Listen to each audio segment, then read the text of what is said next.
Okay. You know, I was taking my shower and everything, and completely just didn't even think that I needed to use the bathroom. And now that I started the stream and everything, now I do. So that's pretty cool.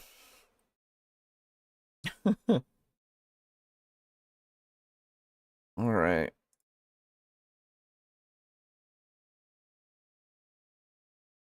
Mm. Uh oh, you can definitely tell that I'm tired. You can hear it in my voice. Hell yeah. Hell yeah. Okay. Different chat, different link. Same deal.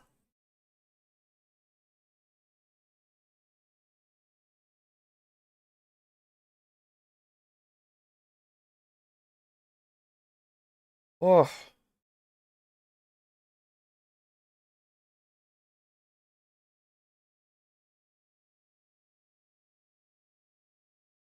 good morning. Good morning, everybody. Hello, welcome back. Hello, I've got some tea finishing up. Nice. I will be back shortly. Okay. Going to bed soon. Good luck with part two. Thank you, Timothy. My head is doing the Thank you, weird. Timothy. Yeah. Yeah. Um, by the way, as Mm-hmm. a quick correction to you, just in case you decide to solo any Space Marine 2, which I doubt you will, Probably not. um, Yeah. I'm also gonna send the correction to Boo. Yeah. Um, I recommended you guys avoid YouTube videos until like midway through mission 3. I was wrong, it's midway through mission 4. Okay. Cool. Okay. I'll be back shortly. Okay. My cat's just made a loud noise out in the kitchen, and I hope it wasn't anything that was valuable or bad to them or for them to have knocked over. We will see.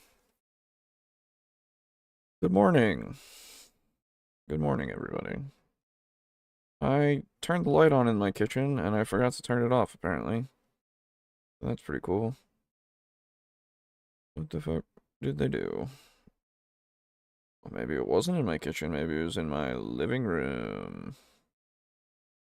It was not. But they also did a thing to my living room, so there you go. Are you ready for more TableTalk discussion at Discourse? Another 8 hours of it? You better be. Because we did 9 hours almost in that first part. Isn't that exciting? I think it is. I think we did a lot. All right. Um, you'll forgive me if I space out here and there. I haven't stayed up for a very long time. For a very long time. Um, yeah, you know. Miss anything good in the first part, by the way? We covered a pretty decent video that had nothing to do with what it was stating, basically. And then we basically went into board games and then Space Marine 2. Uh, for a little while with board games, it was Gloom with Brogan. And then it was Space Marine 2 with the three of us. We did a couple missions, and it was fun. Um, but you know, not too much. I was hoping to do a Garabingo that first part as well, but we didn't get to, so we're gonna do a Garabingo during this part. It's gonna be nice. It's gonna be fun. I was hoping to do one each part, but you know, c'est la vie. C'est la vie. Um, but we'll do that a little later on. Okay, do it just a little later on. And I want to do another one during the third part, so yeah, we'll be doing Garabingo a couple of times. All right. just had enough time to eat some ravioli. Nice. Good job, Shen. I have some soup right here that's getting cold. But part of me does not want to eat it. Because my stomach was feeling a little queasy during the Space Marine. And I don't want to. I ate a little bit of it beforehand, but you know, I don't necessarily want to throw up live. That would be unfortunate. So, yeah. Honestly, I think it was just the motions in Space Marine that just got to me for some reason. It's the first in a while. Um, yeah, I don't know. Oh, nap didn't happen. Yeah, I thought about closing my eyes for a little bit, but then I thought, oh, I'm not gonna get back up, am I? Is it take so bad it makes one of the hosts throw up a Garabingo square? No, unfortunately. No, it is not. Part of me wants to make some more tea and such, but I feel like, again, because of my tummy, I probably shouldn't for a little bit at least. Um. Anyway, I hope you're all having a good morning. Um. I hope slash evening slash afternoon slash just whatever time of day really. Um. I'm excited. I hope Aiden gets back in like a minute so that we can properly begin part 2.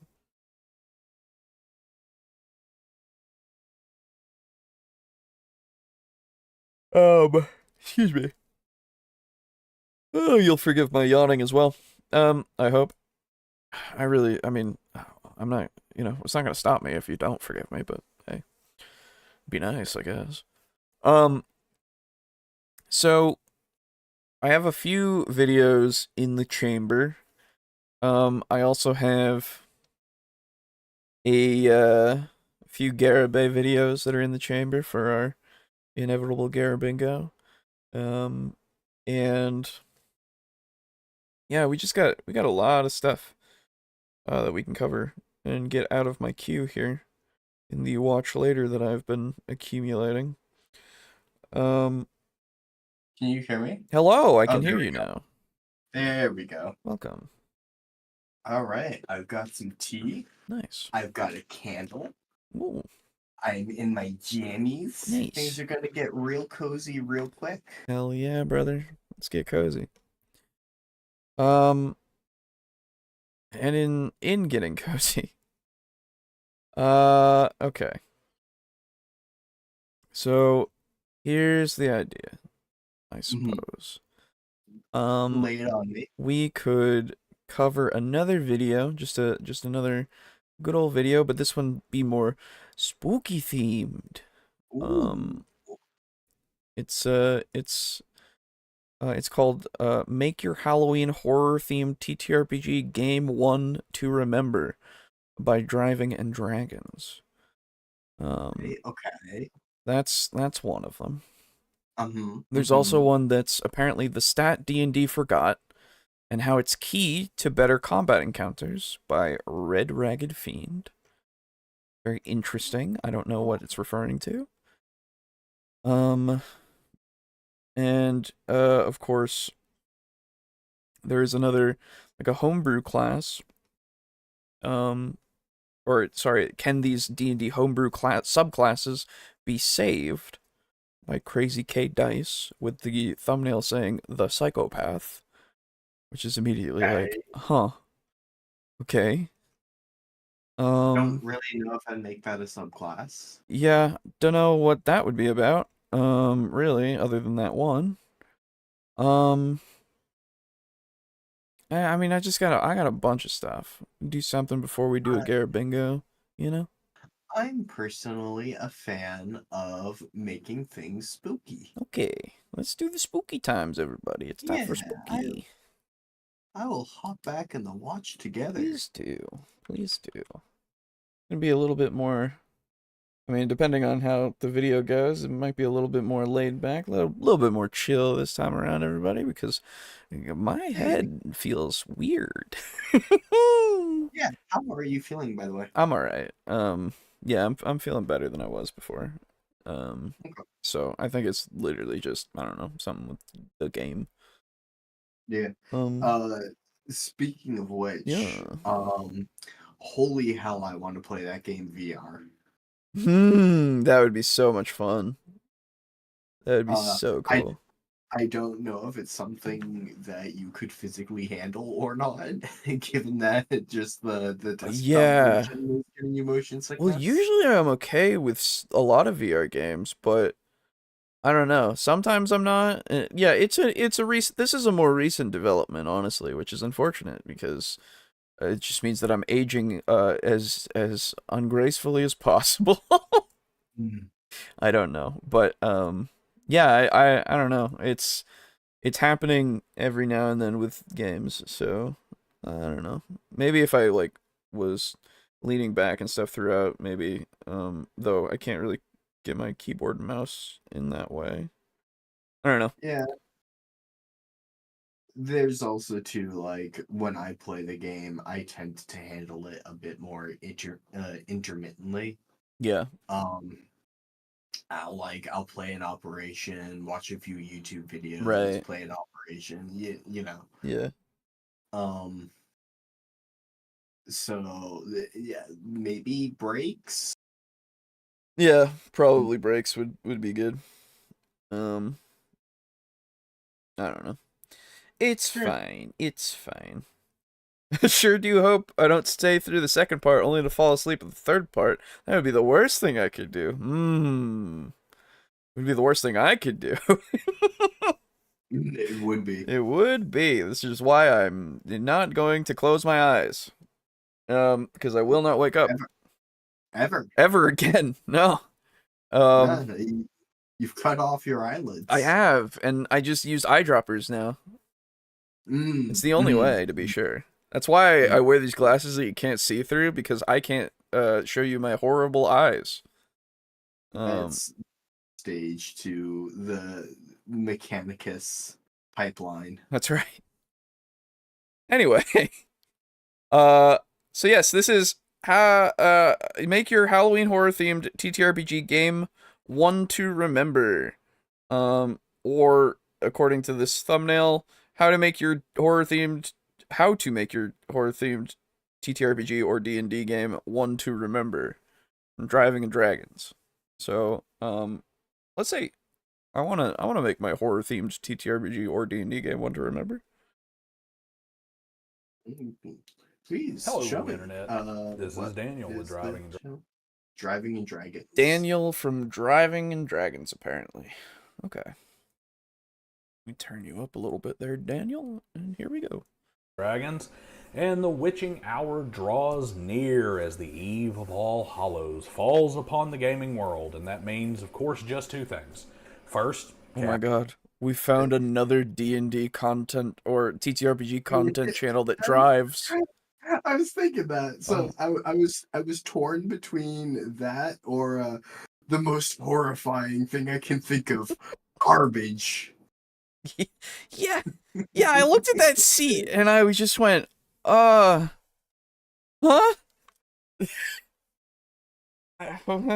Cool, a cool steering wheel though. It is. I don't know what kind of car this is. Don't mind me as I lay back a bit. Just getting comfy. Alright. Getting cozy. Yeah. Well, my blanket's over there. If I put that blanket on, oh, it's over. Yeah, yeah. It's fucking I've over. also, I, I've similarly got a blanket within arm's reach, and I'm like, I'm taking enough of a risk changing into pajamas. Where Yeah. we're not going too bold. Right. Yeah. All right. Here we go. Catholics having to educate both other Christians who fail to understand its Christian origins, as well as hostile non-Christians who mistakenly believe that it was created to overshadow the Celtic holiday of Samhain, despite the adaptation of rituals and trappings, similar to the holiday being only a recent occurrence in the last few centuries. And of course, the topic of this particular editorial, horror-themed sessions around the tabletop role-playing game table. And perhaps the most impactful and genre-defining adventure module of all time, 1983's Ravenloft, began its existence as author Tracy Hickman's annual Halloween game in 1978. And this was preceded by modules such as House on Hangman's Hill in 81 and the massive 240-room haunted house Tegel Manor from 77, proving that themes of dread and horror on the holiday favored by ghouls and ghasts stretch back nearly to the inception of TTRPGs. However, the question remains, why, with such a perfect example of how to do it correctly as Ravenloft, can't game masters, and more specifically dungeon masters, seem to pull it off? Question, answer, dunno. I guess my thought is it's hard to do horror correctly, impactfully, because you're really going for something that your players have to buy into from the beginning. And like, sure, your players are going to buy in as much as they need to, but genuinely making some horror content that could actually be somewhat effective in actually being creepy or scary or whatever. I don't know. I guess it's not really the goal. Kind of. Like, it is, but it isn't, because you're not necessarily trying to, like, scare your players, I guess, though you are at the same time. Because you're, I don't know. So I think one of the reasons why horror is so hard to do in TTRPGs is because what is like scary, spooky scary, um, is entirely unique to you. Yeah. And additionally, you want, if you're making a one shot or like even a whole ass system, Yeah. or maybe just an arc for your campaign, you want to make something that is fun and engaging Yeah. and that your players want to interact with. Whereas like horror implies like you are stuck in some scenario and you want to not be engaging with what's going on. Yeah, exactly. So it's a bit of a catch-22 Yeah. that you're stuck in. Um, there's also like horror works best with insurmountable horrors. Yes. And that is kind of antithetical to like the purpose of games in general. You're supposed to overcome obstacles. Like yes, you can still like defeat the horror through like some way that you find or whatever, but like I don't know, like it feels very easy as a DM for how you want to make an enemy, or you're prone to want to make an enemy, I suppose. Um, that you can show to your players, and your players can go, "All right, think we can take that somehow, maybe." Whereas, like, if you're in a horror scenario, like, Yeah. take for instance the original Alien, it's that horror is insurmountable by design. Right. I guess it's for something like D&D, even with how Ravenloft does it, you still are supposed to defeat Strahd in the end. Right? Yes. Yeah, you're supposed to find some way, like activating the three Shrines, yeah. shrines, or having him be paralyzed by an NPC. That's Yeah. right. Give or take. This or that. And yeah, because the it's that's just built into how D&D is, because really vanquishing the threat is always going to be the end goal. a lot of the time. However you do it, is however you do it, but you will usually win. Or at least that's the goal. Whereas you've got other systems that like you survive most of the time. If it's a horror system, it's less about winning, it's more about surviving, right?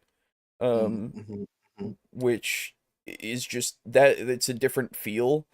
And it's more effective with something that is built to be that way, because D&D is built for you to succeed. Most of the time. And usually in D&D, at least from popular consensus, when you don't succeed, it feel bad though. Yeah. More often than not.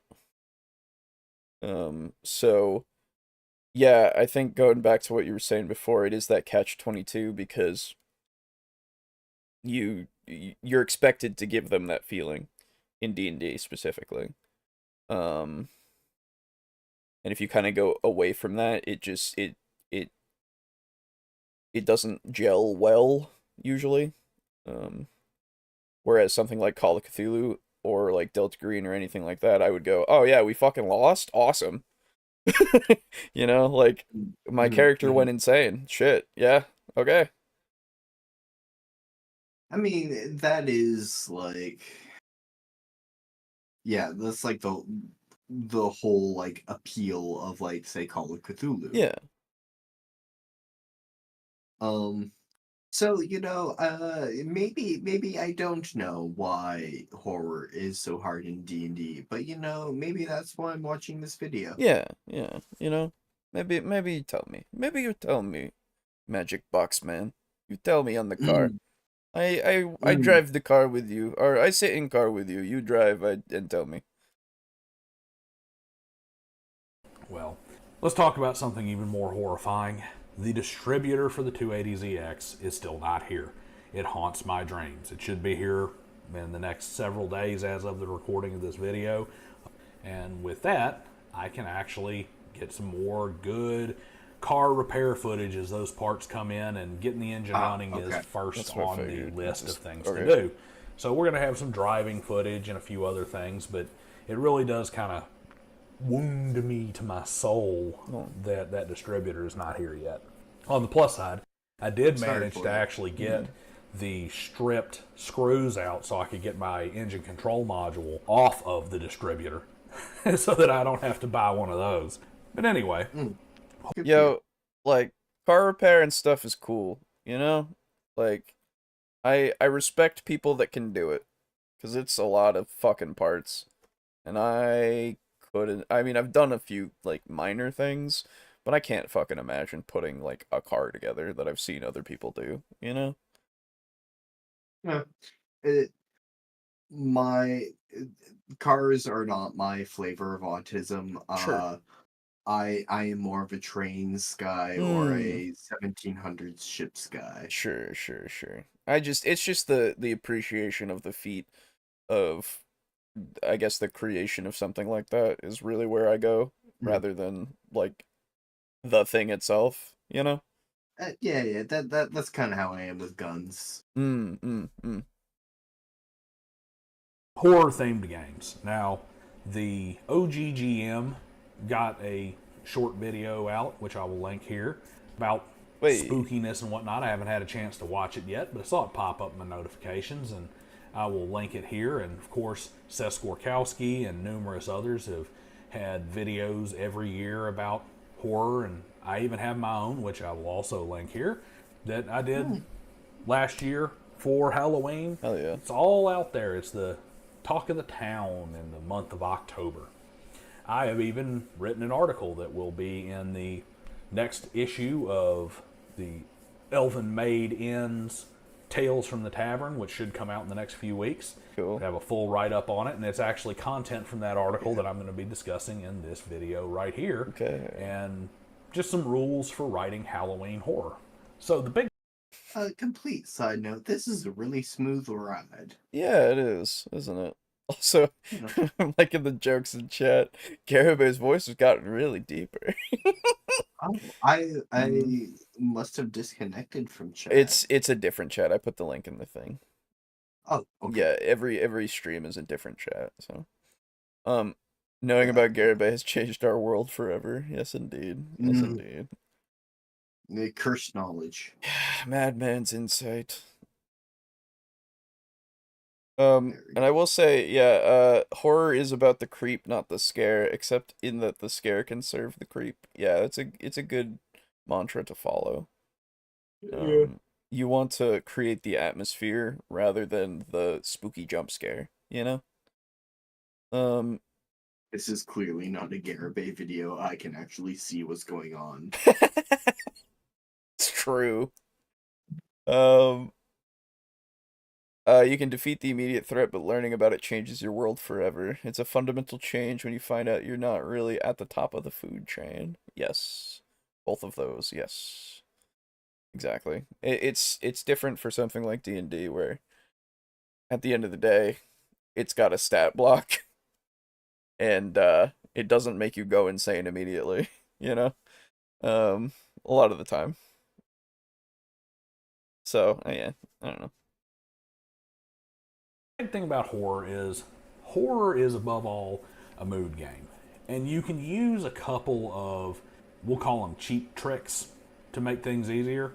But I do tend to avoid those cheap tricks. Like, for instance, switching systems. Even though my personal group will actually be running a Call of Cthulhu one-shot for Halloween this year, you shouldn't necessarily need to switch systems to a Delta Green or to a Call of Cthulhu or to some other horror-themed game in order to elicit the emotion and the response that you want from your players. It should really be in how you run the game, a lot less about what system you use. Oh, I guess it's one of those things where you can get at least from my perspective, you can get a better reaction to that kind of thing if you use a system that it's designed for. so I'm of two minds on this. Yeah. I want to agree with him Right? that horror as a system should be agnostic of the system that you play, and that a good DM should be able to make you feel horrified Yeah. no matter the system. However, it's folly to ignore the fact that certain rule sets in other games have their rules based around like built around is perhaps a better word, Yeah. the idea of the player being scared Yeah. of something, whatever that should happen to be. And I would also agree that I will agree with myself that that moving to a new system can help your players to put themselves in the mindset to be scared. Yes. If you are playing D&D with your same character that you always use, like, things already feel like very familiar and like very samey, and I don't mean samey boring, I mean samey as like status quo. Whereas uh changing up the rule set and changing the system that you use to interact with what's going on can help you remember, like, oh right, this is horror, because like ultimately TTRPG horror requires player buy-in. Yeah.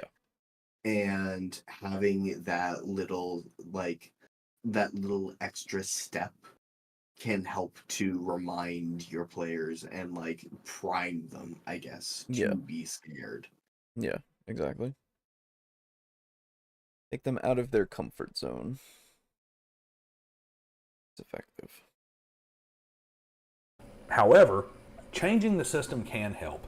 Because one of the biggest things you have to have in a horror-themed game is player buy-in. If the players are not going to buy into the roleplay, if the players are not going to buy into the fact that they are showing up to be frightened, showing up to be uncomfortable, showing up to be vulnerable, they're not going to experience the game the way you want it to. You have to have buy-in. This is not the situation where playing on cell phones, goofing off, quoting movies, and worrying about who's ordering the pizza and stuff can happen. That is a thing that just is antithetical to horror.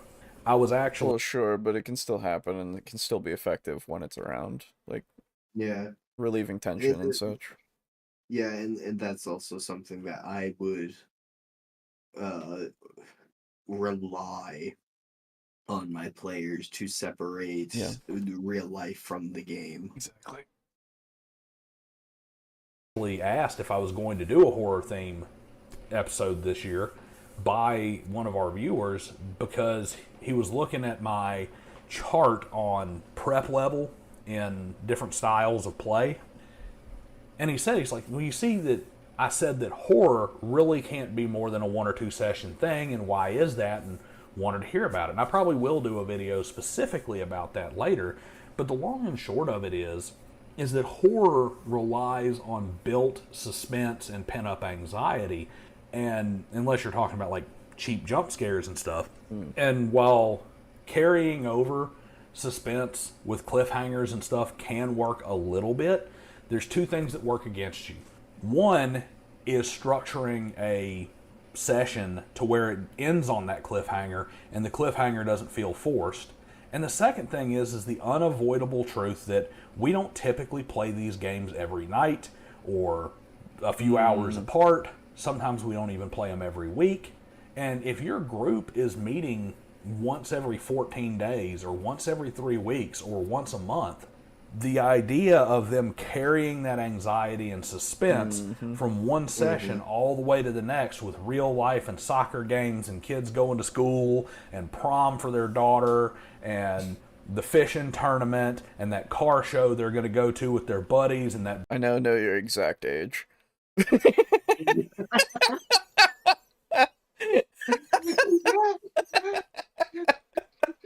I don't like that with all of these examples he's been listing. I was like, oh, we get an insight into like this person's mindset. Yeah. What examples does he what examples come to mind first for him?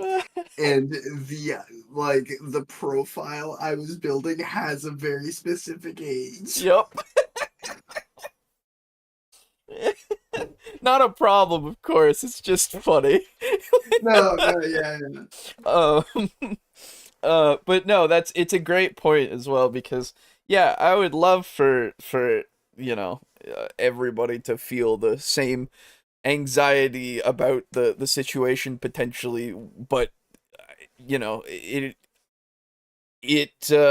isn't possible, or I guess it isn't something that should be expected when you have 2-3 weeks, between sessions and all that, because you guys do, stuff in Vampire, and by the next session, sometimes it's been a little bit, and so it's like, you rely on your notes and stuff, and they might elicit some of the same response, but not necessarily all of it. By the way, Alejo, Yeah. Are you thinking late 40s or early 50s too? Yes! Yeah. Yeah, absolutely. I was gonna say 44 minimum. I think this is 48, 49 territory. It is absolutely fair. That's why I wasn't gonna go any higher than like 52, honestly. Like, yeah, I was also thinking 52. It's great. It's great. I mean, Dracokraken and I do a good bit of goofing off in the Delta Green stuff, but you mentioned those goddamn elks again, and we'll pay attention for sure. Yeah, well, that's the thing as well. It's like, I can set up stuff, and I can go, ooh, look, this is a thing. Ooh, uh-oh, you're seeing another elk. Ooh, oh, the next day, oh, there's an elk. What? you know. And it's really just you're paying attention to it because, you know, I'm putting it in front of you and everything because it is an unnatural kind of thing that's occurring when you're in the middle of a town, or just somewhere else, and there's just elk there, right? And you'll pay attention at that point because you know, oh, fuck. And even if you're still laughing about it, there's still that little worry of, what the fuck is that elk gonna do, though? What the hell? What are you doing there? What the elk doing? Hmm. Big work event. The game and the thread of that narrative is going to be lost over that time. And that just is antithetical to horror. It hurts your horror because when you sit back down, even if you had your cliffhanger and everything, now you're having to go back over and re-explain all the stuff that happened last session that got them frightened and anxious in the first place.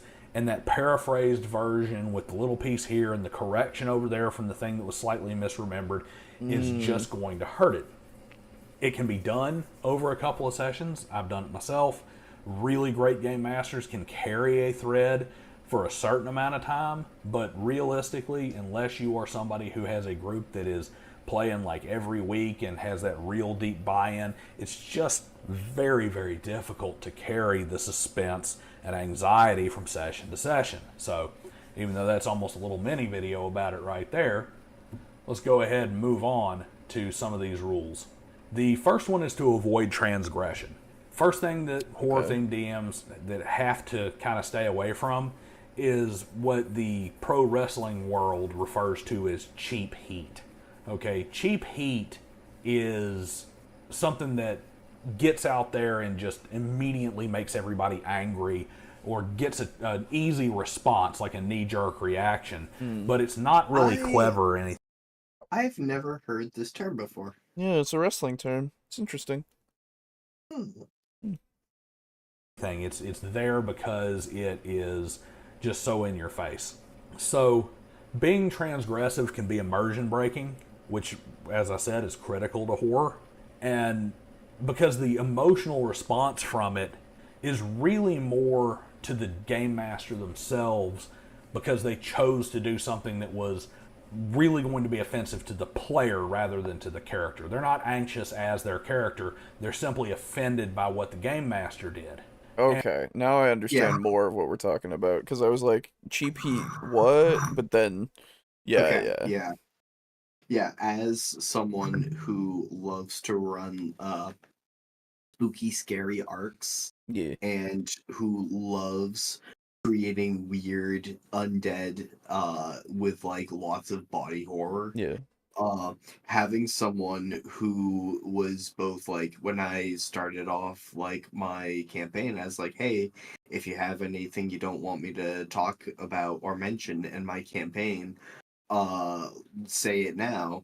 And she said body horror and like dead people and like fucking with bodies, and I went, okay.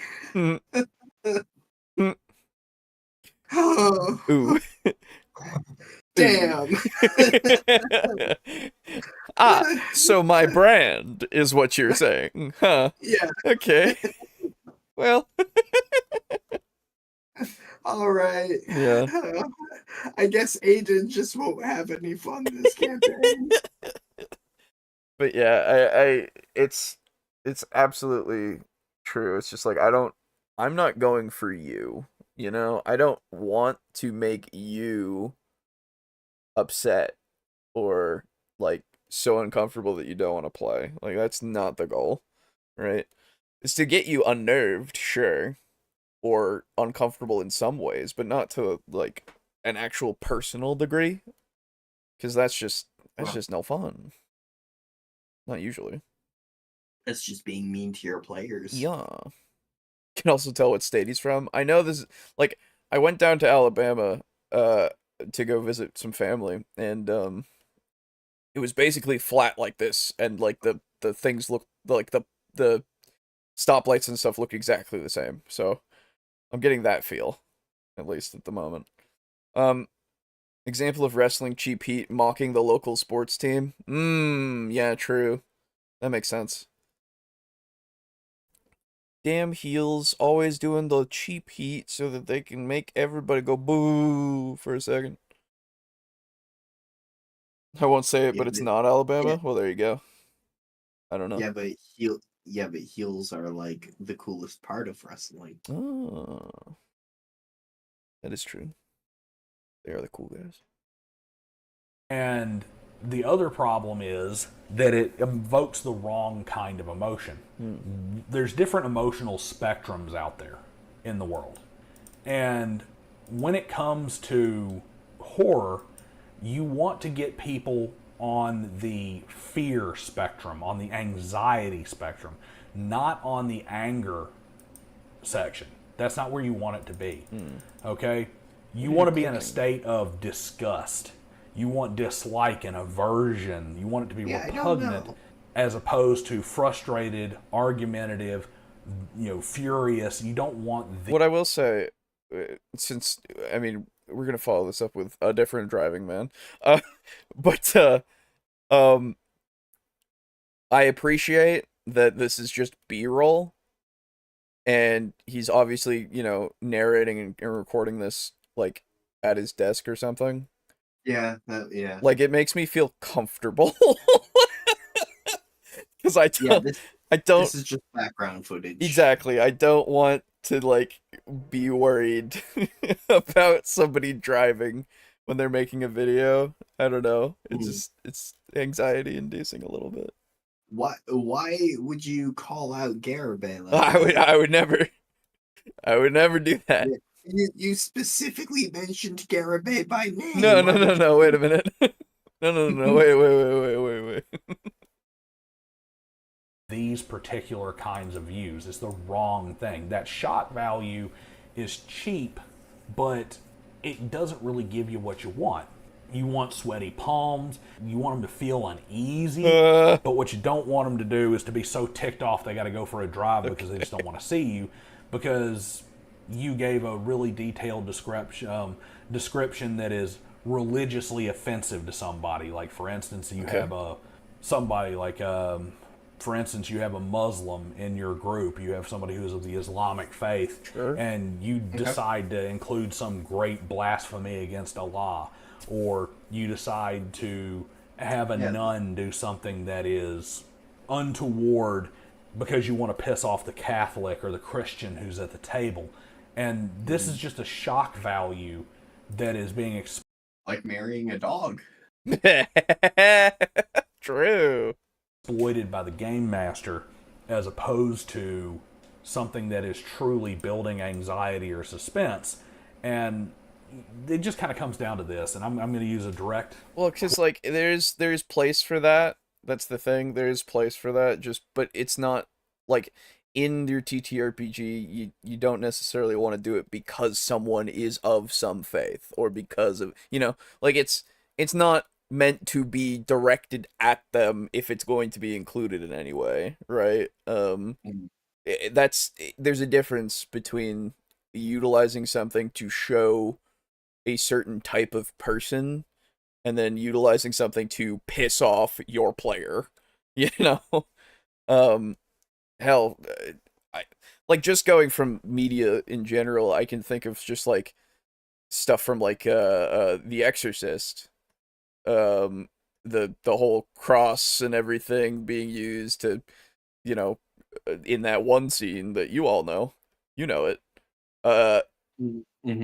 like all of The Exorcist is very shocking in that way for, I assume, people that are more subscribed to the faith.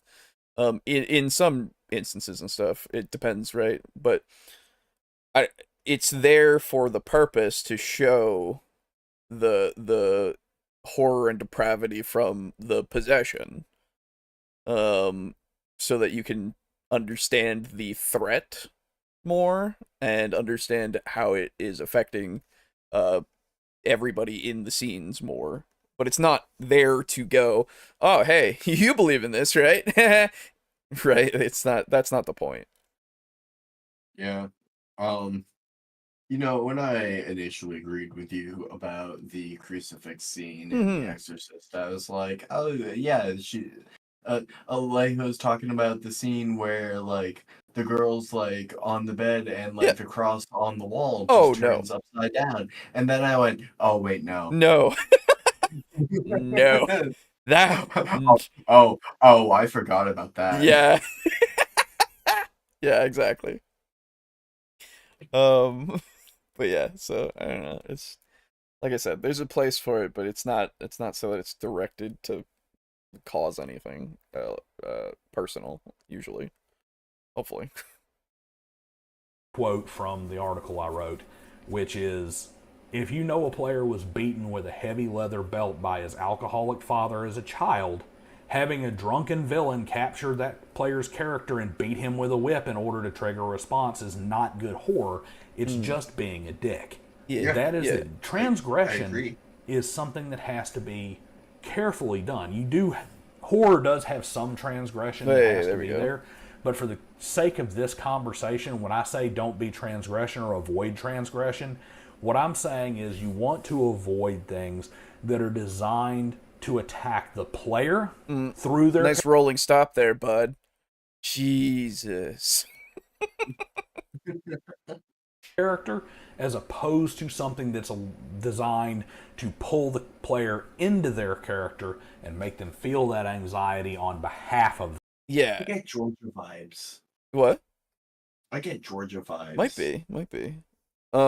But yeah, no, I think it's a great point because it's just like, yeah, it's about the character rather than the player.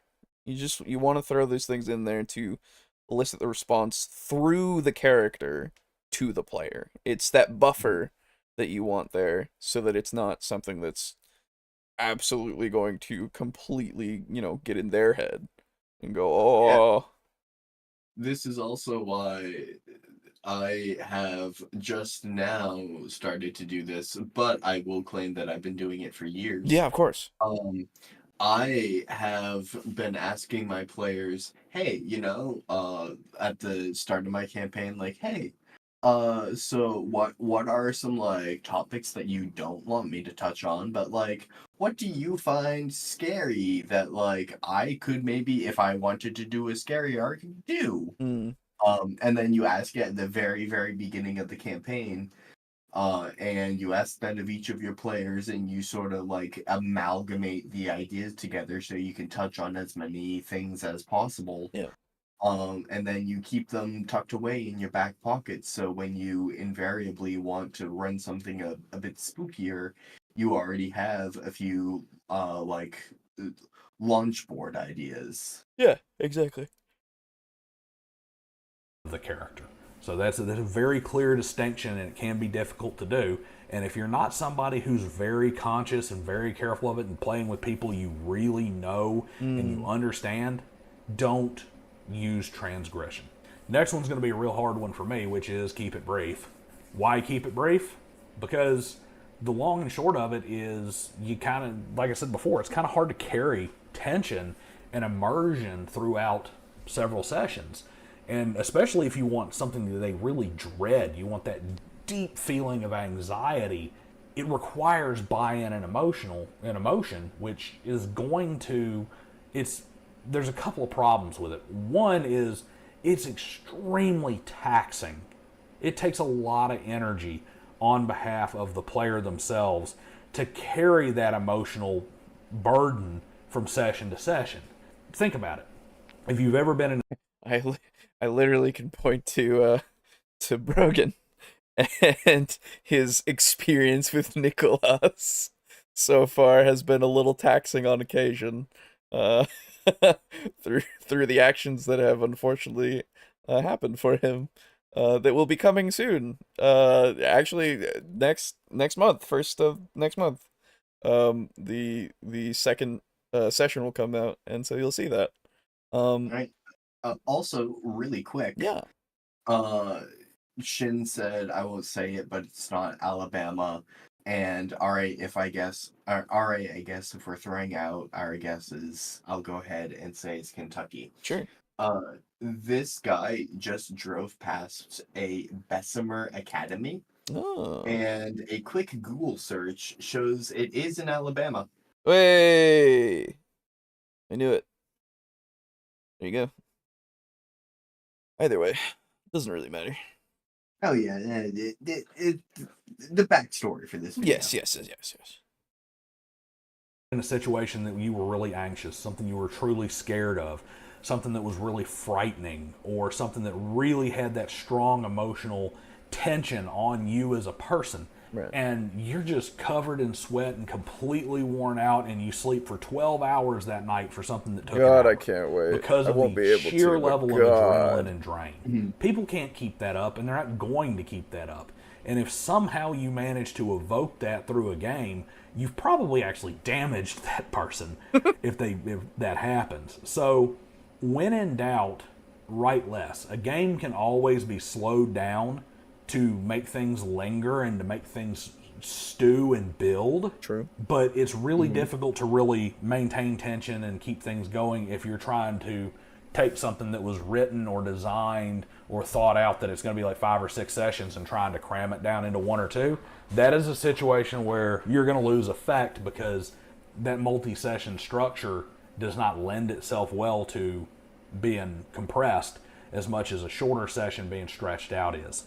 I guess it depends because something like Curse of Strahd or something I guess akin to that recommends that you can do it in such a way that can make it into a one shot. Like they literally are like, hey, at least in 3.5's version, I remember reading this when I was reading through it the first time. It was like, hey, you can have this, take however many sessions you want, or if you really want to, you can make it, condensed down into one session. And would it be as effective? I don't know. I doubt it, I guess, in terms of the horror that you could evoke more so. But there is something to be said about trying to condense it down and make it so that it's just as effective because it's a cavalcade, I guess, of circumstances that will not necessarily overwhelm, but definitely, give a lot of players a lot to deal with. That could make it effective, but I'm not sure. I would say, again, I'm of two minds. Yes, if you want your horror game to be a bit more like punchy, and like say for instance you're running a Halloween game or something, then like yeah, you're gonna be benefited from a one shot versus like a multi-month campaign. Right. However, if you have planned for a slow burn, trying to do a slow burn quickly does not work. Yeah. So you have to go for the type of horror that you plan for, and only certain types of horror require certain time frames. Yeah, pacing is super important. Yeah. Just in general, but like especially for horror.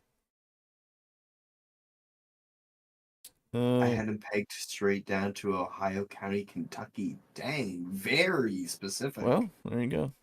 Mind if I ask your process, Jen? Yeah. What was familiar, I guess? Yeah.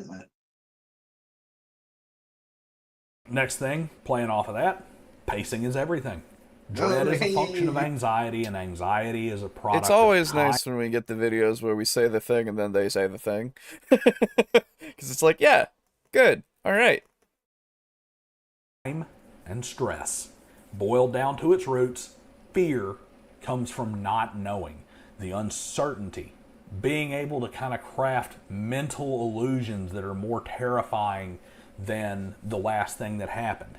So, as a game master, you have to balance it between a fast enough progression to where you maintain interest and you avoid people getting bored and distracted or end up running into the dreaded, there's like 15 minutes left and we all had to quit and go home because we're all worn out and now we got a 15-minute session to finish this game.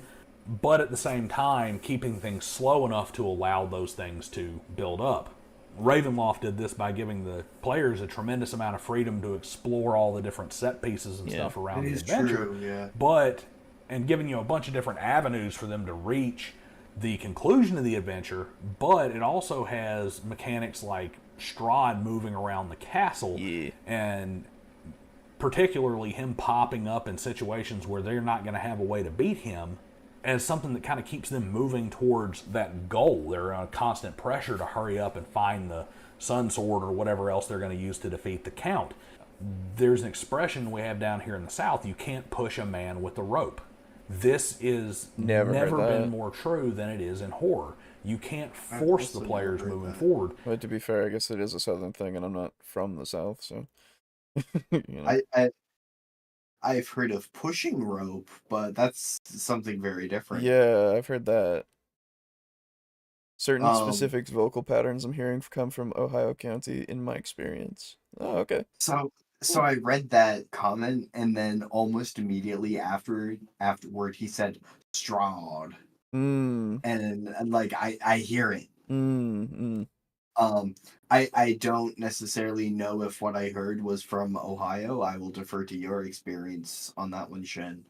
But like Ohio I County, do hear it in his voice.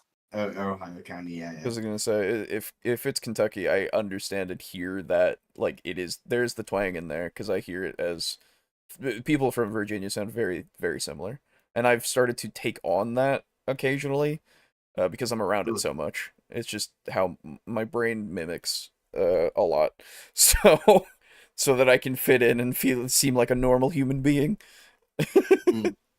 But yeah, it's I can hear that southern aspect for sure.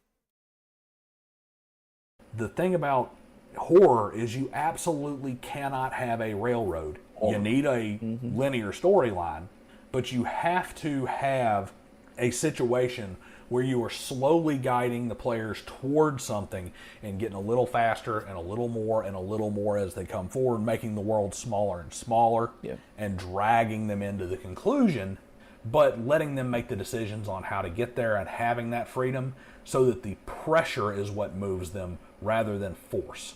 Next rule. Yeah, I mean, as for any campaign, right, you don't want to force them into any situation that they never would have gone to on their own, right? It's just bad form at that point. But especially for this, it's like, well, yeah, you can, like, it's why having your world not revolve literally around what your players do is important, because as long as things are going on in the background, it will put that pressure on, because if it's at least something that they're aware of, / they become more aware of as time goes on, that they don't have as much time as they thought, even though they've been working towards the goal, the whole time. It's just like, well, you might have to cut corners here and there, or you might have to, abandon one thing to go for another thing, potentially, right?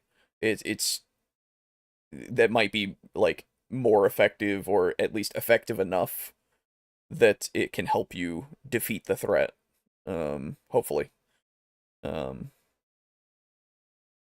that it can, maintain that pace, and that the pace that they set, really, and be effective in that way. The game master is never going to write anything that is more frightening than what's in the player's head. It's just not going to happen. True. Once a game master had the party of 3rd edition Dungeons and Dragons come across a skeletal figure draped in robes, bearing arcane sigils and threateningly gesturing towards them with a staff. Party fled, casting all their best warding and defensive spells, knowing full well that a lich was far beyond their abilities. But it was just a skeleton with a quarterstaff stationed in a room by the real lich. Players didn't know that. They let their own imagination do all the craziness. Kind of like in, not the same exact way, but if you look at the Tomb of Horrors, spoiler. Yo, actually though, liches in my world now make body doubles. As they should. They just dress up a skeleton and some vaguely magic looking stuff. Yeah. Give them a staff and set them loose in the dungeon. Yeah. It makes so much sense, honestly. It's just. Spoiler alert. There's a Oh, I was just gonna say. there's a part where there's I was just gonna say that it's just a fake ending. Oh where this thing- no! What? Never mind. It's fine. We eat my soup. No, please, like, I'm done. Yeah. No. But it's very much just something that you should like. It's another way to expend resources and stuff that makes just sense for some lich to do because why the fuck wouldn't they? You know, it's just a safety net, really. So that they're not immediately going to be taking the brunt of whatever the fuck the players are going to throw at them. All right. It looks like a lich, and he's a crazy mummy thing. And when you beat him with the magic scepter, it causes the whole tomb to fake collapse with an illusion. All of it is based off of not giving the player information. What if you can show the PCs a scratch on a tree, or the shadow of a tail disappearing around a corner, or just the like the fin of the shark. Think about the movie Jaws. You never see the whole shark in the movie Jaws. You don't see him. You see the fin. You see him rise up over the water. You see just part of its nose. You see the flick of its tail. You let the players in this case, but you. Yeah, just like in the movie Alien, like you don't really see the full alien until the end. Exactly. Or like any good vampire media, of which there are so few.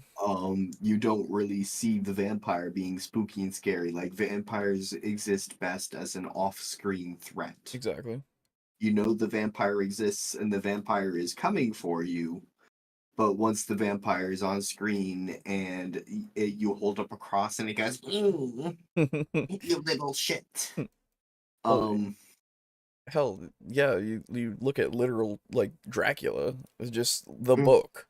Yeah, you get a lot of him in it, but you don't see him, like, doing things. He's just a dude. He's just kind of there a lot of the time, and it's implied, you understand what he is doing, but you don't see him doing it because, you're not meant to. It's supposed to be this thing that just is going on that you can't do anything about. Until the end.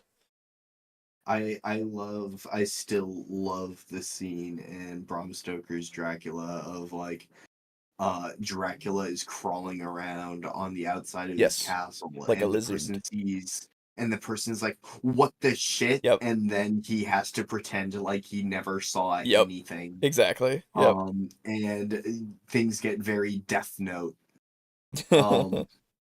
And I really enjoy that, and like I wish that type of horror were present in more types of media.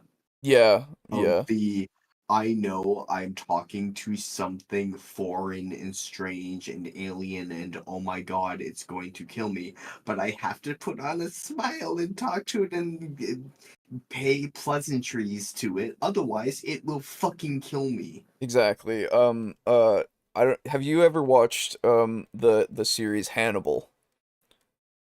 Yes, I watched a few episodes. I highly recommend it for season 1 and 2. I absolutely enjoyed it. I don't know why I fell off of it. I started rewatching it again because I was like, you know what? It's been a while. I really liked this, and there were some things that I didn't remember.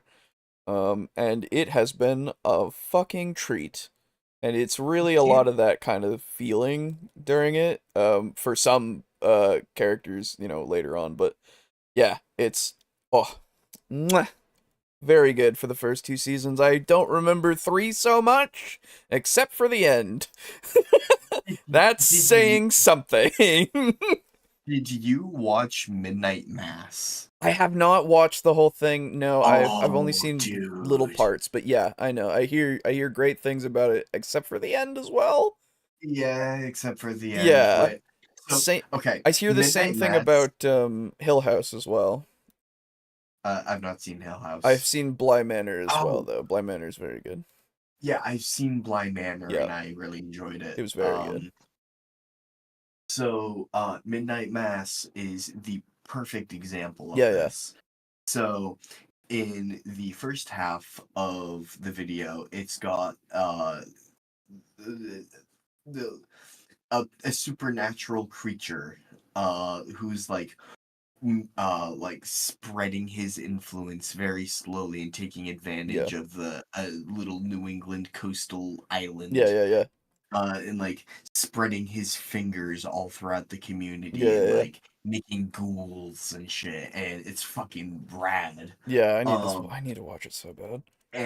And then at the very end, like in the final like 2 or 3 episodes of the show, you see a vampire and it flies around on its big stupid wings. Oh no. And then you go, we gotta do the big like, monster thing, though. We gotta do it, man. it's very Babadook. Oh where no. where it's a horror Yeah. show, like the things are starting to get to the point where people are roaming around through the streets with torches. It's like it's very what is the term for 24 hours all crime is legal? It's very The Purge. Yeah. Okay. Yes, it's very The Purge, as like the pastor like sets everyone against each other, and like his plan comes to fruition. And you're like, oh yeah, and you see the vampire like do a vampire's kiss, and you're like, okay, well, I mean that's pretty cool. It's a shame that the vampire looks so stupid, but like whatever.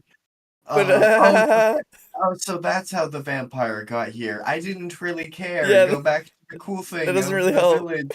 And then it goes back to the village, and you're like, yeah. And then you see the big ass stupid vampire with his stupid fucking gargoyle wings, and you go, oh, okay.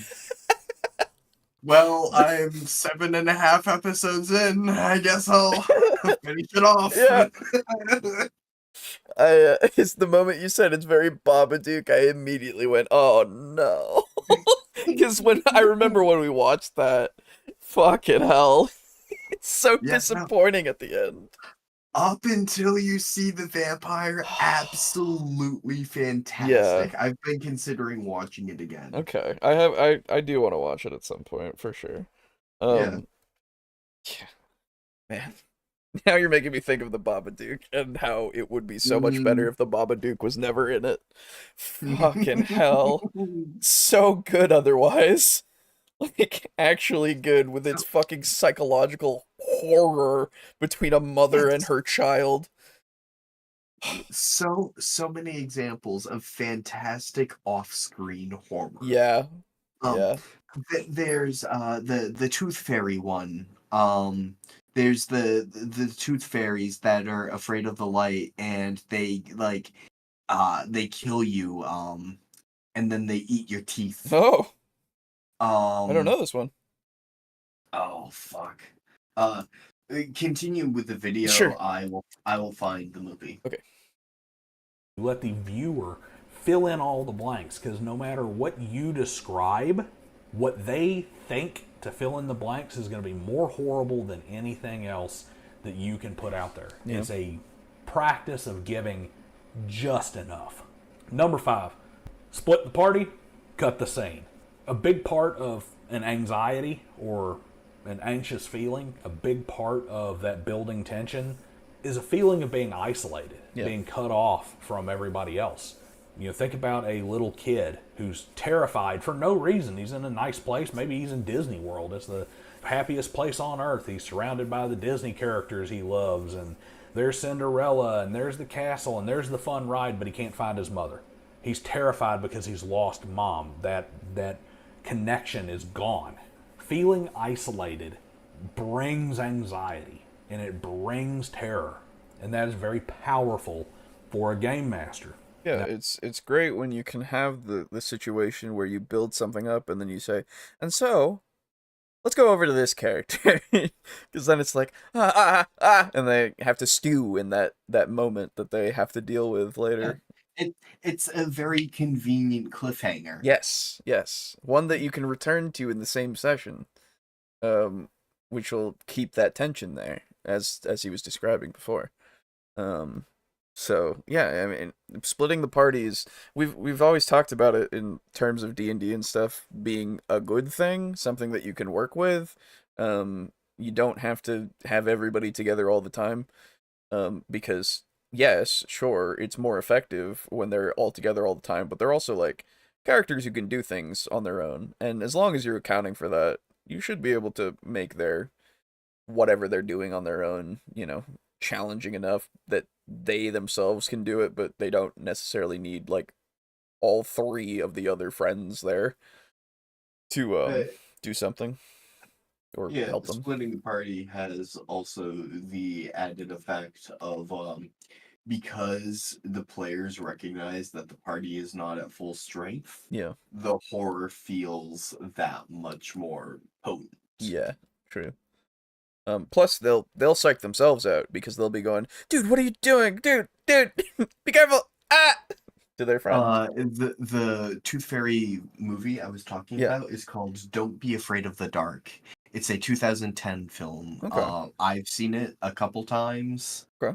Um, and it has the notable effect of the fairies um don't themselves look that terrifying, but Yeah. they really capture a lot of like fae energy of Okay. like they are cruel. Actual fae. Gotcha. Like kind they're fae adjacent. Oh, okay. Well. Um, but like there's a scene in the trailer where like the father of the family who thinks like the kid knows that like there's fairies or that there's something in the dark that hates the light and it wants to kill the family. Of um and the father thinks like the kid's just like being crazy. course. um and he can hear the fairies like scratching around in the Uh. walls, and he looks into like a dark closet or something, and he like puts his eye up to a keyhole and starts looking through, Mm-hmm. and you see that the fairies are like bringing a screwdriver and like Oh. slowly carrying the screwdriver up to like stab through. Uh. And as the father like brings his head away from the door and like looks down the hall and goes, "There's nothing there," and stands back up to his full height as the screwdriver like jams out through the keyhole. Nice.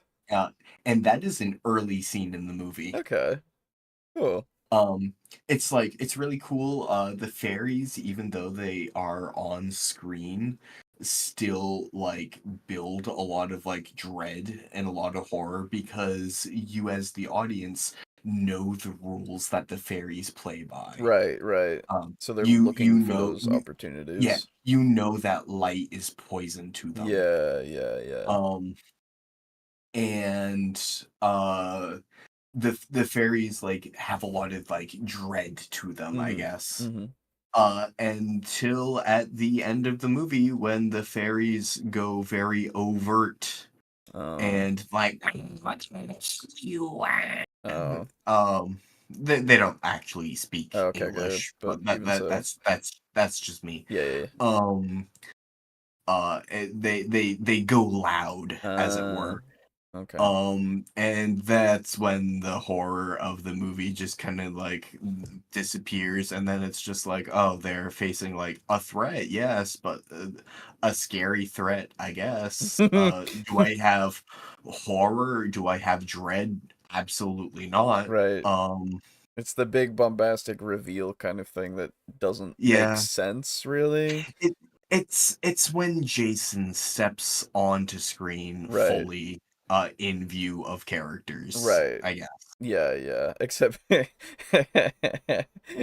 there's a different effect there at least, usually Oh for yeah. us. It's mostly, Um, woo, yeah, you kill that guy. yeah, punch through the metal.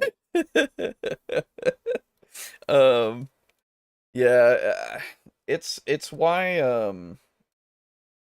there's a so I think it's one of those things that you can still look at something like the movie The Thing and still feel a lot of dread most of the time, and they build it up and they build it up and they build it up and they show you, bits and pieces and different things here and there. And at the end, you get that one kind of final confrontation that is a big bombastic kind of thing. Uh, but it doesn't really lose that dread or horror to it because it's the final effort to contain it. It's not because they all know that it's hopeless, and there's only one way to make it so that this will not be a problem anymore, right? Mhm. And so it's not gone. It's not gone. They make it so that it's very evident that all the characters know that this is a Pyrrhic victory, right? In what they do, they're just trying to make it so that it's no longer going to be a threat to anybody else, right? And you just have that still lingering in your mind the whole time because they set it up so well. And so it doesn't matter if it does jump out of the ground for a second and go meh, with its dog face on the one side and the human on the other, and all that stuff, right? Because you've got the grotesqueness of it, but also it's an unstoppable thing. It's this you gotta do something to make it so that it no longer has the advantage that it had before, of being able to be secret and then just destroy everything to then maintain the secrecy so that it can then be taken away and brought to the mainland of a different continent and then just take over forever. Um, and then everybody dies, and it's great. It's good. I had a point I was gonna make. Alejo, can I make a confession to you? I would love to have you confess. Yeah, in the privacy of just us, Right, of basically. course. Yeah. Like a confession booth, Okay. as it were. Yeah. I can't see you. You can't see me. You have no idea who it is behind the screen. Yeah. Yeah. And it's just us that are listening to this conversation. Right. Uh, I have never seen the original thing. Yeah, you mean the John Carpenter's The The Thing. thing. Yeah, I've never seen it. Really? Nope, I've seen the remake. Oh. And the remake was pretty decent. Um, Oh. and I've seen clips from John Carpenter's The Thing. Okay. But I've never Interesting. seen John Carpenter's The Thing. You should. You really Hmm. should. It's very good. We'll have to add it to a docket for a movie day. We should. Yeah, absolutely. Because the 2011 thing is nowhere near. Really? Yep. Yep. As an Italian might say, that's pretty interessant, bucko. Mm-hmm. True. Anyway. That's how they speak. Yeah, that's right. I've never heard them speak anything else. Yeah. Now, of course, we all know the thing, never split the party, never split the party. Okay, but you can have the party step on a teleport trap that only teleports one person, or only teleports two people, and teleports them to different places. Failed saves now. Okay, I've done this. I've Mm-hmm. done this. I had I had a party enter into a cliffside lab, and by that I mean it was a lab that was like hollowed out of a cliffside using magic.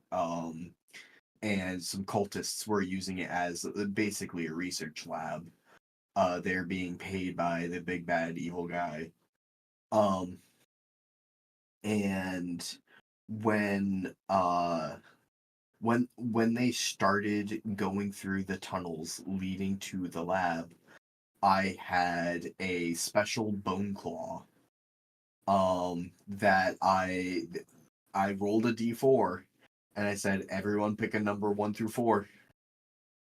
And the person whose number it matched got targeted by the bone claw, and the bone claw teleported up to a person, and then made the person roll a constitution save, and I said don't fail, and they rolled a nat 1. And I went, cool, you're going to the lab's prison.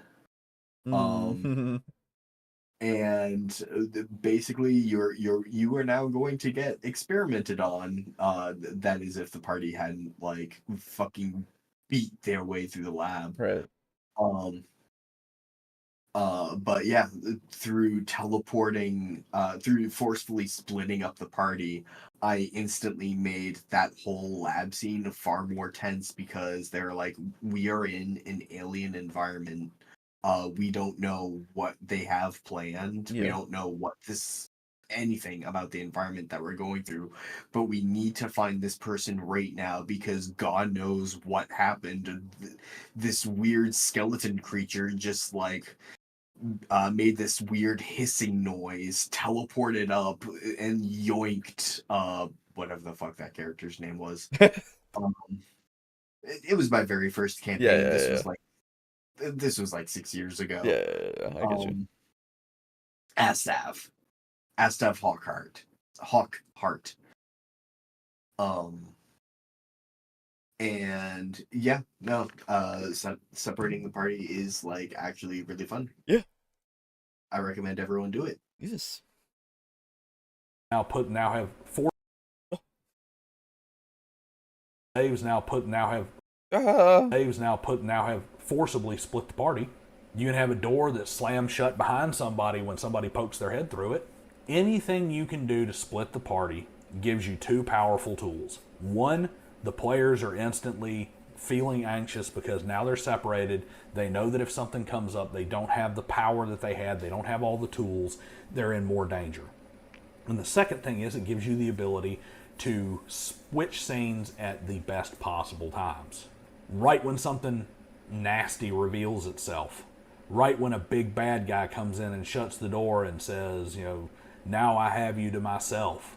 That's when you turn around and say, okay, well, now we're going to go back to the party who's outside the haunted house, leaving the player who was separated from the party, knowing that he just entered a room with a evil villain. Hey, that's what we said. Whoa. Not knowing what the creature around the corner is, because you cut the scene right as the clawed hand grabs the corner of the wall and starts to pull the thing, the unmentionable horror around the hallway to fight them.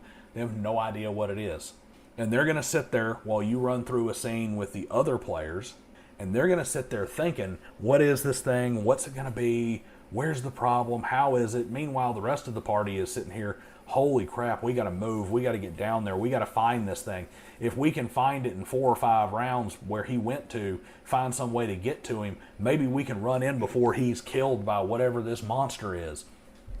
By using that ability to hop scenes at points right when tension peaks, you leave another player sitting over there at peak tension, letting it eat him alive until you're ready to go back to what he's doing. And then you can pull the old switcheroo where it's like, oh yeah, that wasn't a skeleton, that wasn't a lich, it was a skeleton. It's like, oh man. Or that wasn't an enemy, it's actually an ally. Oh man, there's the relief. Jesus, you almost killed me. Or it can really be something big and nasty, and now they're in a chase, or now they're running away or something, trying to get to where the party is, hoping they hear something, using their metagame knowledge against them, because they're hoping that something sounds familiar to what you described to the rest of the party, because maybe that gives them that little bit of hope that they're getting out of it. But splitting the party and cutting the scene is going to help you every time. That was all just very good examples and points. There's really nothing more to it. Yeah. Very good. Yeah. As I recall, actually, when I abducted Astav, that was the end of a session. Ah, very good. I also threw like teleport pad fucking tricks at them. It was a good time. Hell yeah. Number 6, and most important, I'd say, is vulnerability is everything. This is not an exhaustive list. My article is not exhaustive. And there's so much that goes into crafting good horror and good suspense that entire videos, entire channels could probably be made off of it. Oh, sure. But vulnerability is absolutely everything you have to have. And this is where system and game. Hmm. I'm Define vulnerability. talking, I see. Yeah. Yeah. I'm talking to Dave. Daniel, I think. Okay, I'm talking to Driving and Dragons. Define vulnerability, please. Yeah. How you be? Hey, JR Sonic. Doing okay. Hey, I'm Jared Sonic, what's up? awake.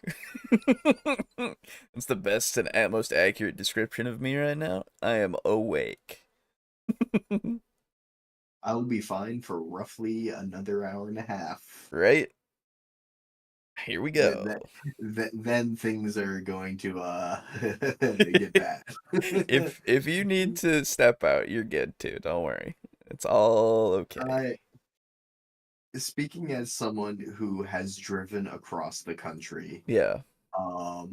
The most difficult times were when like the person in the passenger seat who typically I can at least talk to is asleep, and I am driving in solo and trying not to succumb to highway hypnosis. Right.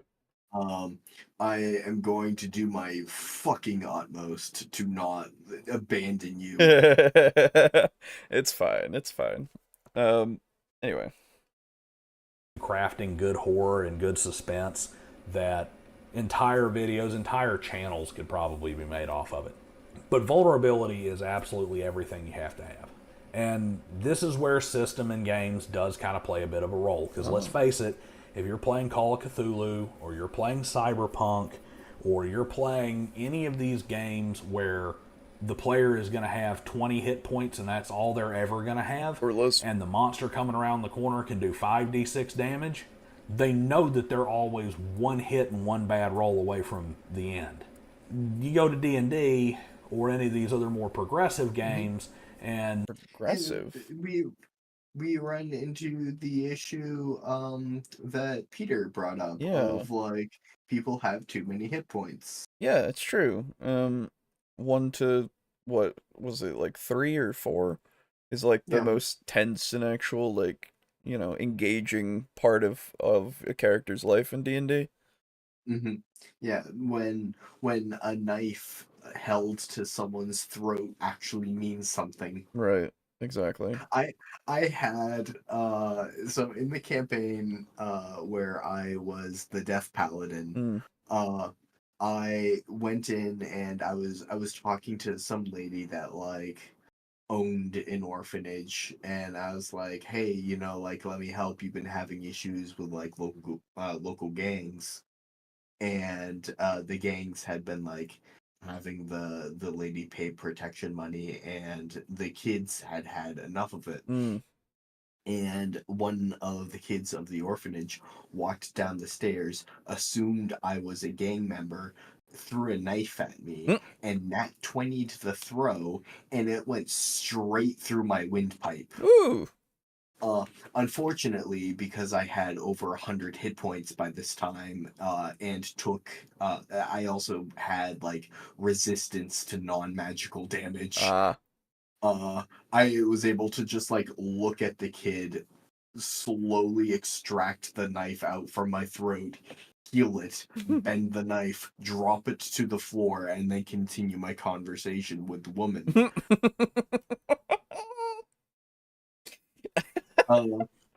So I was hello, like, demigod, Jesus.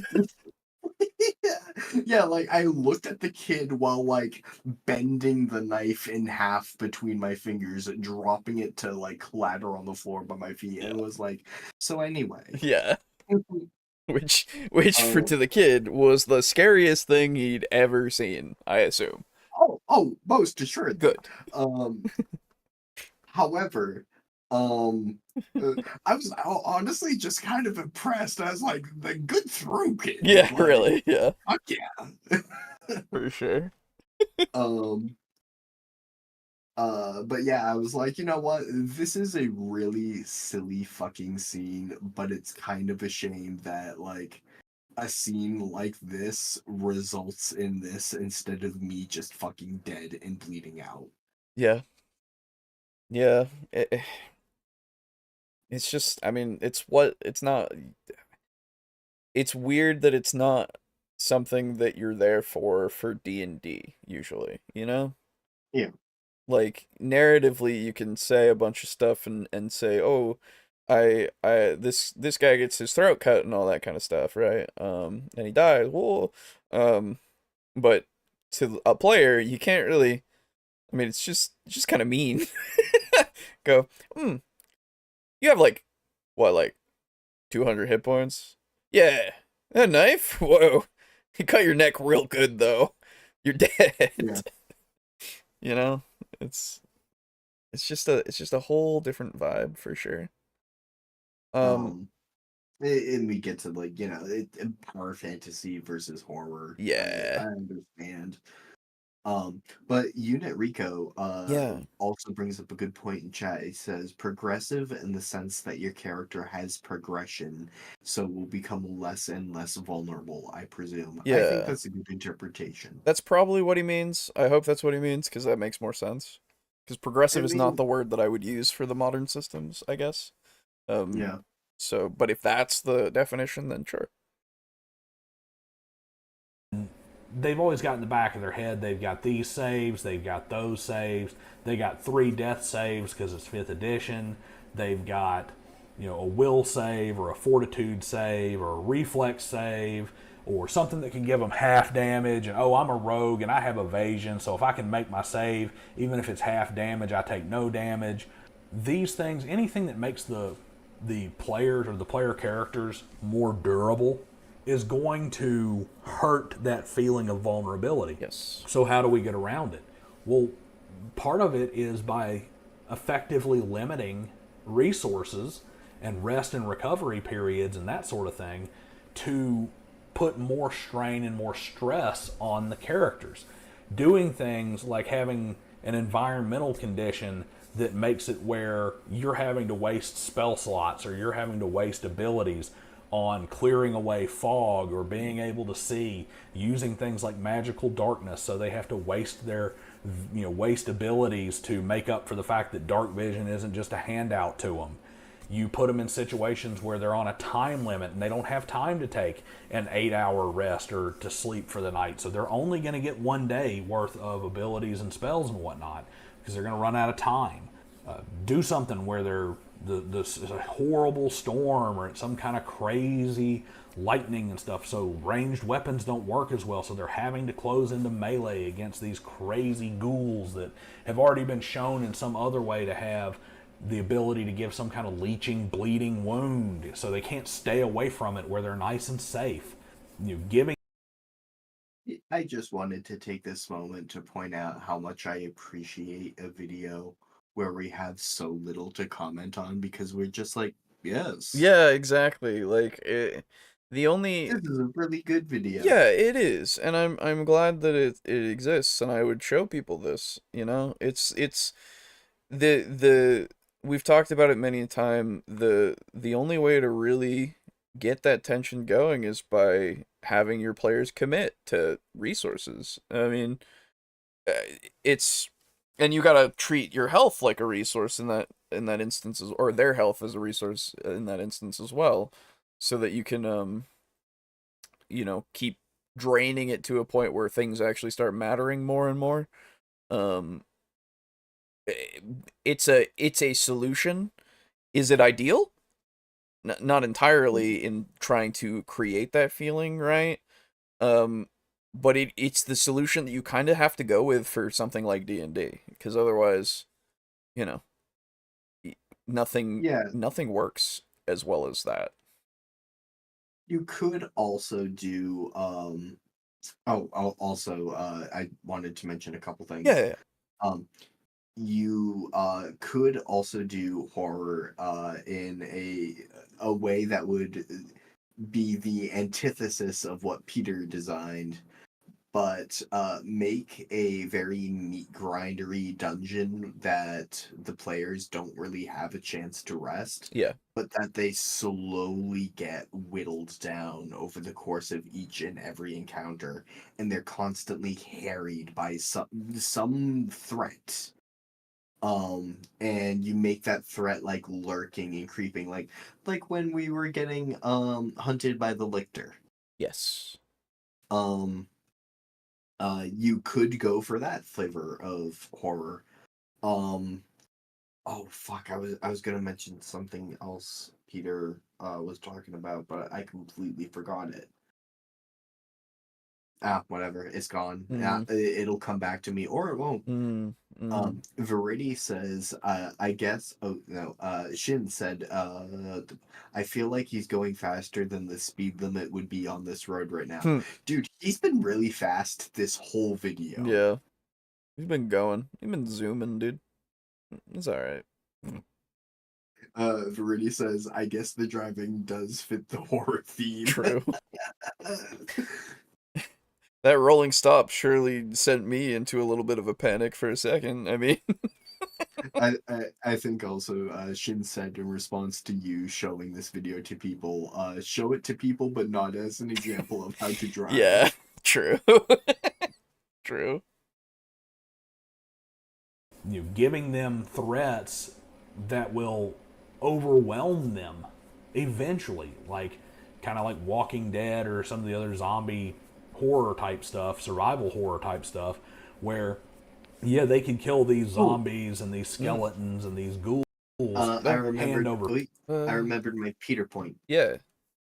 I was going to mention that when we had Peter on a couple weeks ago, Yeah. I mentioned IRL time limits.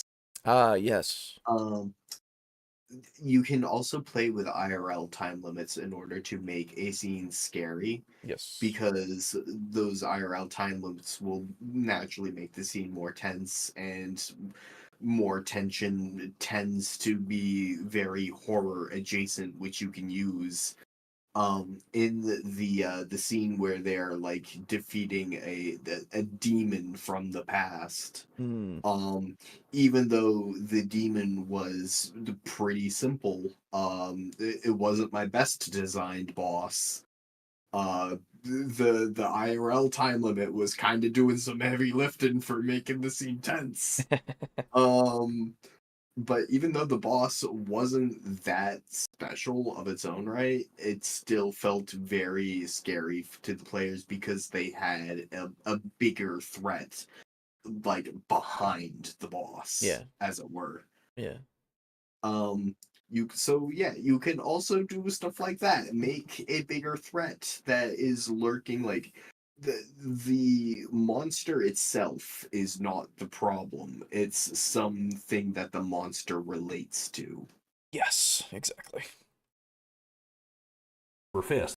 They can just sit there and rake through them like they're nothing, chopping through them like they're 1 HP minions. Their minimum damage is going to kill these things, and they have to roll a 1 to not hit.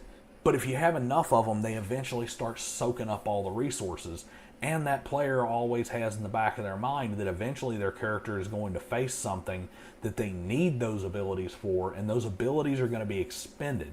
Eventually they're going to fail if they don't find a way out, and then it becomes a race against time. The last little thing I'm going to give you here, and it's definitely not the least, is kill your characters. Kill them. Kill the characters. Don't save them. Do not give them a rule of cool to get out of a predicament.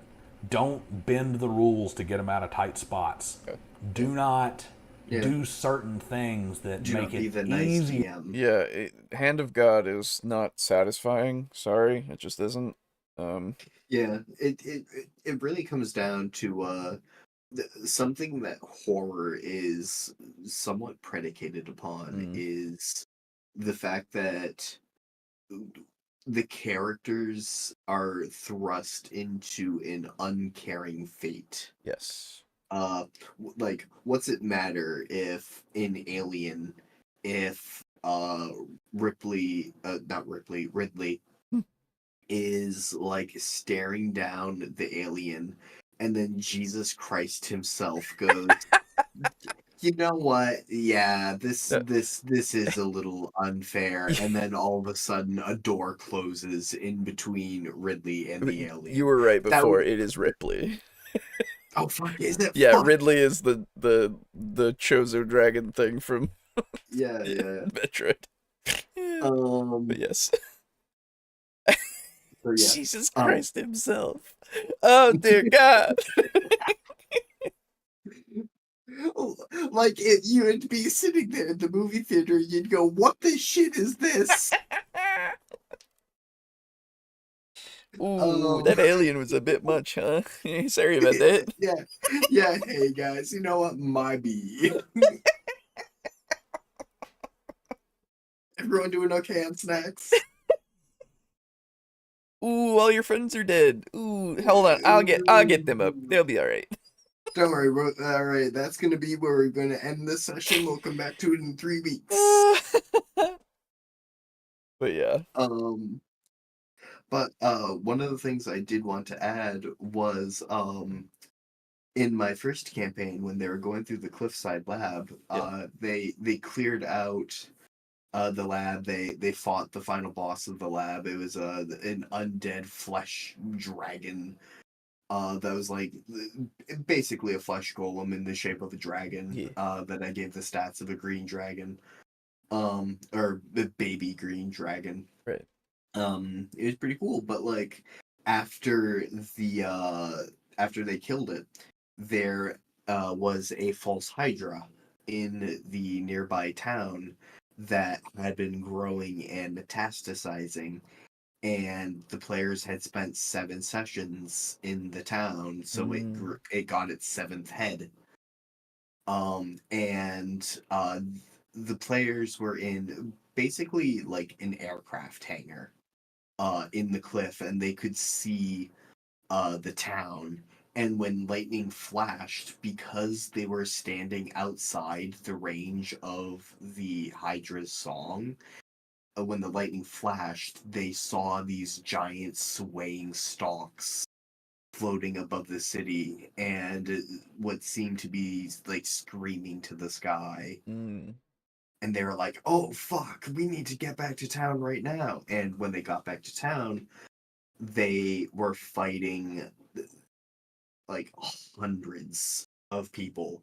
And they only fought hundreds because no more could fit in the alleyways between buildings. Mm. These people were mind dominated, and yeah, they were civilians and they were weak as shit, and the party could absolutely rip and tear through them. um the way I did things was I'm like, hey, you guys are fucking tearing shit up.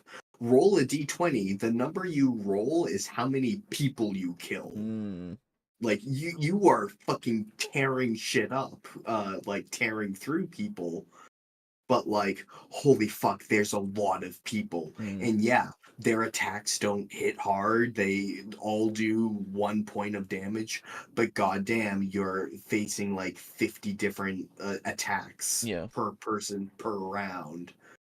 Um, and it felt very like for the players, what I was going for is like them being absolutely swarmed by a threat, and they had to sort of stick together, like in Space Marine when Wait. you're facing like 300 Hormigons in a scene, Yeah. and the safe area you can find is the area that your battle brother just cleared. Exactly.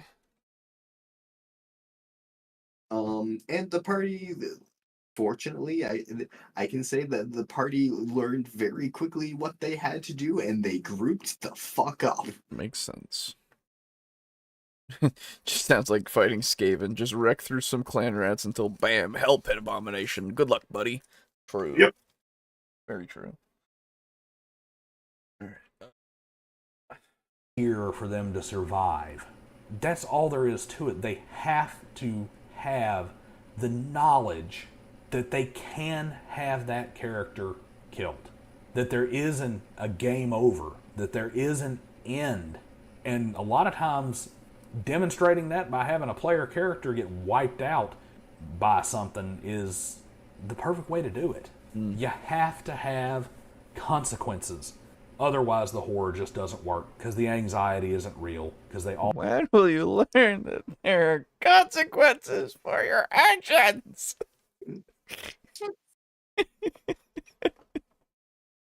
Directions. That's right. That's it. Fuck. Oh god. Always know that there's a safety blanket. This is a situation where you have to play hard-nosed if you really want the effect. So if they die, they die. Yeah. Anyway, folks, happy Halloween. Now, I will say, of course, that in that death, they can still come back in the sense of making it, you know, a quest for resurrection or something, you know? Like, you can do something with that, right? But in the moment, of course, it's like, yeah, they died. They're gone. They are gone. Unless you have Revivify, they're fucking gone, dude. Come on. But like, I think Resurrection is like a week or something. And I think it's either that or a month, I'm not sure. And then like, by the way, I'm boiling water at the moment, so if you can hear that, I apologize. And then like reincarnation is something as well. It's got a time limit, but it's not like an immediate thing like Revivify, right? It's the like something in like that's the thing with like how D&D kind of is. It does still have these things where you can get them back, and if you want to make it so that it is available, you can make it available. Does it undercut things a little bit? Potentially. It depends, right? How hard is it for them to get the person back? Is it itself its own adventure? You know, is it like, if it isn't immediate? Because if it is immediate, well then, whoa, whoops. It's why pulling off the death thing for something like D&D is harder to do in a lot of instances unless they're lower level, and again, they have like no reason to know of anything that could potentially revive their friend. That's when it's the most effective. But once you hit like level 14, maybe a little less than that, you have all of these things that you could potentially do to mitigate death quite easily. Not quite easily, I guess, but you know, it's easy enough for you to get the materials necessary a lot of the time, unless you've homebrewed how reviving people works and make it so that it's not super easy, barely an inconvenience. Because I know, actually, I do have an example of something that went a little sideways, but not in a bad way, just in a way that I forgot that you could do in D&D. I ran a one-shot for level 14 characters, just to fight a homebrewed Wendigo in 5e. And they did it. It died very quickly because I fucked up a couple of things, and then they also got it cornered basically pretty easily, because it was a single thing. And, you know, single things against many high-level characters usually go down pretty hard. But eventually at the end of this one-shot, there was a child they were trying to rescue from the Wendigo, who had gone into the forest and everything, and he had died as a result. And they had found the body. And then they brought the body back, and there was, you know, I gave him a sad moment and everything, and then one of the characters was like, I'm a druid. I can, like, reincarnate your son. And I went, oh, yeah, you can do that, can't you? Which, you know, it turned into a more joyous moment for the family, and I think it was a good, like, little ending thing of, like, you know, light in the darkness and all that kind of stuff, right? It was a nice little feel-good moment, but, like, so undercut what I was going for. um, entirely. But I didn't have too much of a problem with it. But, like, yeah, something like that can really fucking ruin the tension or the stakes of death very easily. So you just got to keep that in account. Even though it'll be, you know, what, 3-4 weeks from now. And be on the lookout for a couple more things about horror and about how suspense doesn't really carry over to different sessions, and maybe even some other examples of some specific game tropes that we can use to help with horror. But I'm hoping this is a good primer for you, and be on the lookout for the Tales from the Tavern from Elven Made Inn sometime here in the next few weeks. See you guys next time. Cool. All right. You know, it's an interesting little niche of D&D, but also you look at a guy like building cars and stuff, and I like it because he has things to say, and I agree with him. Going for a quick drive. Yeah, that's Driving and Dragons, everybody. He's got 344 subscribers. He deserves a few more of those. Hey, Show him some love. yeah, go do that. Hey, go do that. I'll do that. Yeah, I just did that with the channel, so go do that. Huh? Oh, There we go. okay. And he has 336. Hey. All right. That was a pleasant video. It was very pleasant. I had a nice time. Are you ready to not be comfortable with yourself anymore? Fuck yeah. Oh, fuck yeah. Yeah, I am. Fuck yeah, dude. Fuck yeah. All right. Hell yeah. All right. This requires me to get some snacks. Requires me Okay. to sit upright. Sounds good. I will be back shortly. Okay. Pretty good video, to be honest. I will get Oreos and ice cream. I need a quick sugar fix. There you go. Not sure if I quite get the gimmick of doing D&D and car repair content, but if it works, it works. Yeah, exactly. It's a good thing the kid didn't become a Stalfos, I guess. Yeah, true. He was a human child that became a half-elf. So, you know, it wasn't too far. And the parents were cool with it. They just wanted their son back, so it worked out. Sounds like I need to get some more tea to prepare. Yeah, everybody, get ready. It's time. The bingo is here to tantalize, entertain, and of course, frustrate you to no end. To all that kind of stuff. I will, of course, if nobody in chat gets a bingo, I will, of course, give to random people the same way that I did last time. You'll forgive me if you hear that I'm not, like, facing you guys. I'm trying to get the tea bag out of my tea cup, and fucking my brain is not working very well, so it took me a good minute there. Anyway. Let me get some honey in my tea. Oh. I need this, otherwise I will die. Okay. Apologies if when you hear my spoon. I need to, you know. Okay, it looks like it's only pecking up on the Discord, so that works. All right. Let me get Bingo Baker up. Here it is. So.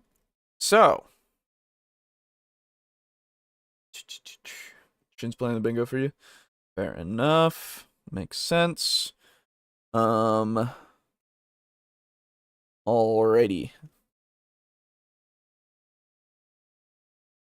Oh, excuse me. Okay, studio mode. Go over here. We put that away. We put this away. Not this. This away. This away. Okay. Remove that. And add in.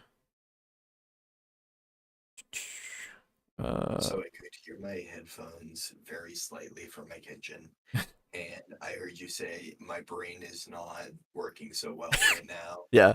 And oh yeah, no, I'm right there with you, dude. Yeah. And I flashed back to you telling the story about the druid like reincarnating the kid. Yeah. Um, and how what was supposed to be a spooky, scary horror scene had like a weird sense of like beauty to it. And Yeah. I'm like, and my response was, okay. And I'm like, yeah, you know what? Even walking around up through the kitchen helped. Yeah. Um, Yeah. but yes, to provide an actual response to your point, Mm-hmm. giving your players too many resources can absolutely undercut your like if you're trying to build dread or horror, or like if you're going for a tone, like a particular feeling that you want your players to feel, the more items that they have at their disposal act as variables for the way that a session can go. Yes. um having so for instance, going back to our example of Alien 1, it Mm. doesn't fucking matter that Ripley is being chased by the alien if she has a fucking bolter. Mm-hmm. um True. which is why I personally am a fan of more low fantasy settings Yeah. where it doesn't make sense that a character has like this and that to solve different types of problems. I like a more grounded approach, very folk tale-y horror. Like Yes. one of the examples I like to point to is The Witcher. Yes. Yes. Of like when you're wandering around early level and like, oh, a lesson in the woods is a legitimate real fucking issue. Yeah. That is true. Um. Yeah. It is. It is just something you gotta work with. You know. Anyway. All right, my friend. Mm. Would you do me a kindness and tell me of these choices which one we should go for Mm-hmm. this Garabingo first? Mm-hmm. We have what is important about a TTRPG designer dash the talent they display or the exposure they achieve. We have Dungeons and Dragons is increasing the value of Warhammer 40k in my honest opinion. We have an open letter to Hasbro, January 2023. We have, finally, Taliesin Jaffe comes for Dungeons and Dragons Crown with Candela Obscura. Here's how it ends. Sorry, in parentheses, here's how it ends, in my humble opinion. Sorry, I said honest before. That's wrong. It's humble. Anyway. Would you repeat the first two titles for me? What is important about a TTRPG designer, the talent they display or the exposure they achieve? And Dungeons and Dragons is increasing the value of Warhammer 40k, in my humble opinion. Fuck, those are both winners. They're all winners, brother. Literally, one of them's an open letter to Hasbro. I don't. I'm really intrigued by the Taliesin Jaffe one too. Yeah, I know. They're all. I love Taliesin. Talison's cool, and I've not looked into Candela Obscura at all, really. I remember people making videos about it and all that kind of shit. But I did not look into it because I just didn't. They're all winners, and we're about to lose.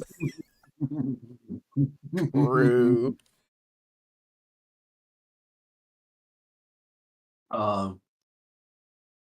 You know what? We played 40k earlier. Let's do 40k. Okay, sounds good to me. It's just the first one, obviously. We're gonna do more than one.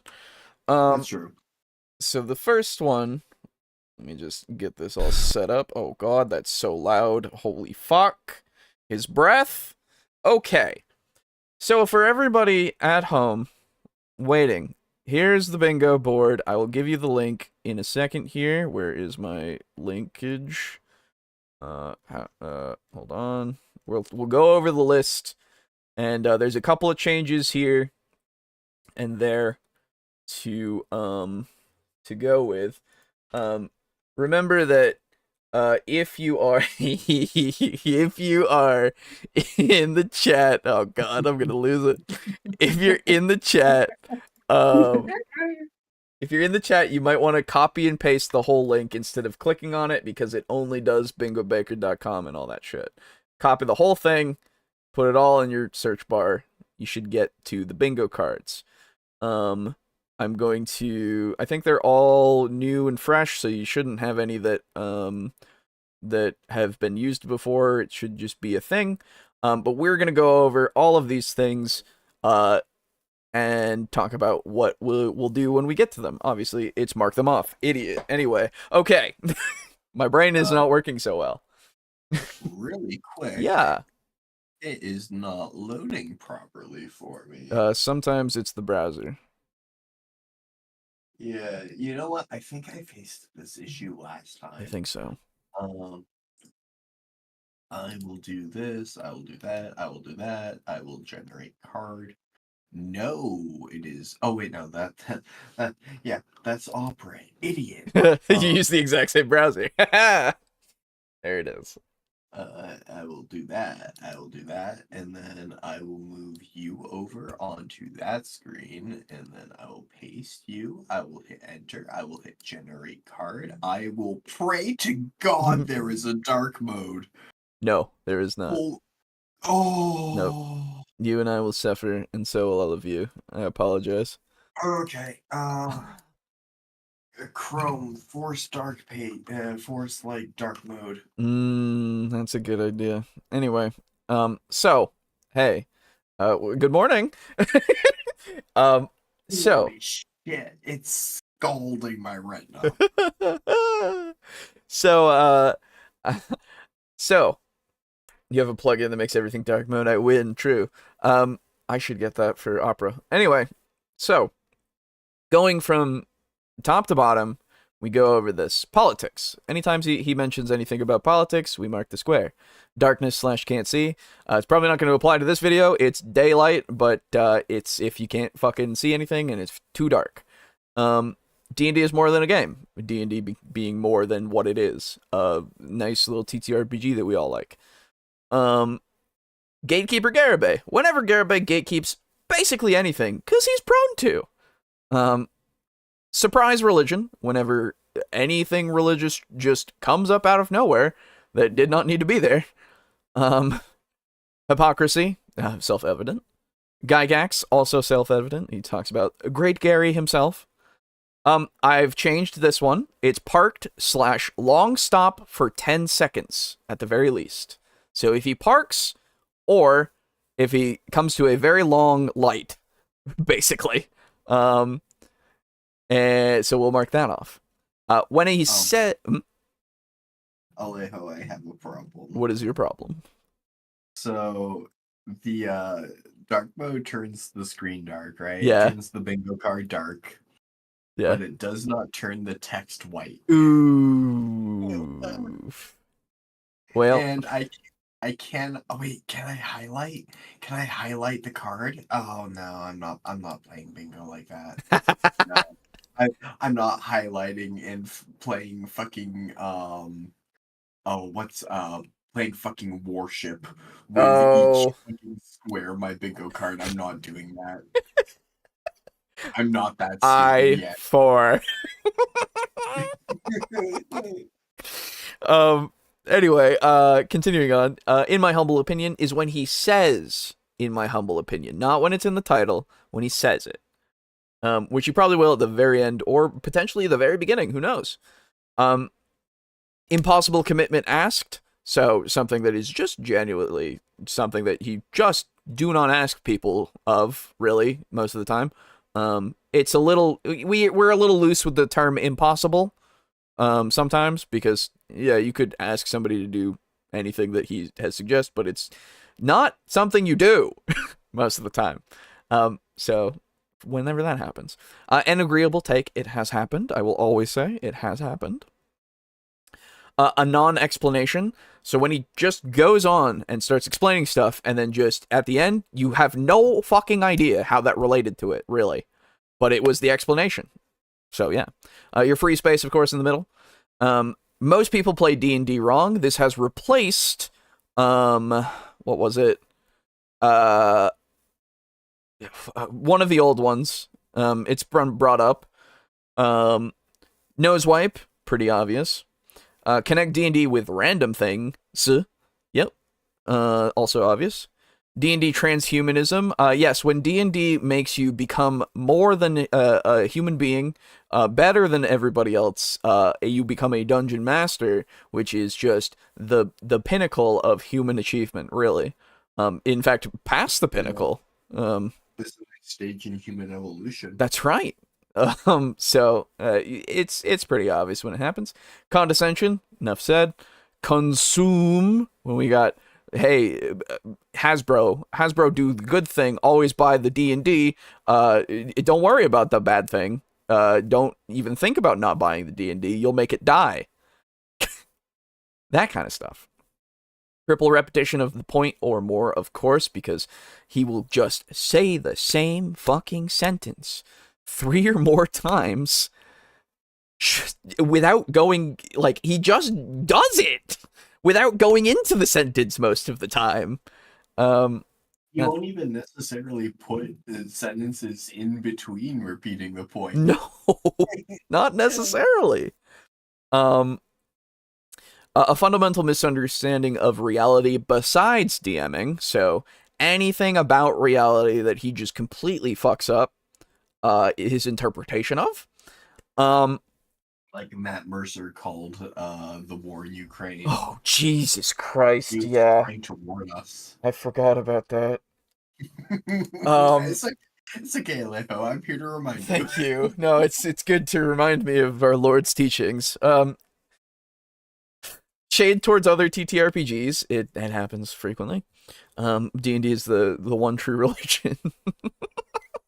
No hands on the wheel while moving, because he does drive sometimes and take both hands off the wheel. You can get to the bingo site, but not the specific card. Did you copy and paste the entire link? Because that's usually what the issue is. I can't really do too much. What am I doing? I'll put it in the actual chat as well, in the server. That one works. I know that one works. Hello, Dave. Welcome back. Hello. We're continuing strong. He was looking forward to Garabingo, so I hope it's everything that you wanted and more. It's gonna definitely be more than any of us bargained for. Yes, indeed. Now I am wondering about the Matt Mercer square, and if that one should be removed potentially, because he does mention him sometimes, but it's very rare. Now that I don't know. Maybe after this time, maybe if he just, I don't know. Matt Mercer comes up. He does come up, but it is a rarity more so. Talking up his DM experience, he's been doing this since he was 12, and he's a dungeon master since he was 12, so he's owned a house since he was 12. Don't ever forget. And of course, the extra stuff that we have here this is the stuff that might replace some of the things on your bingo sheet, so you might not have all of the things. That's just how bingo be, baby. Surprise prediction / contradiction of the cast. So if we say something and he says the exact same thing, or if we say something and he says the exact opposite thing, / 2 degrees here, that's a marking. You get it.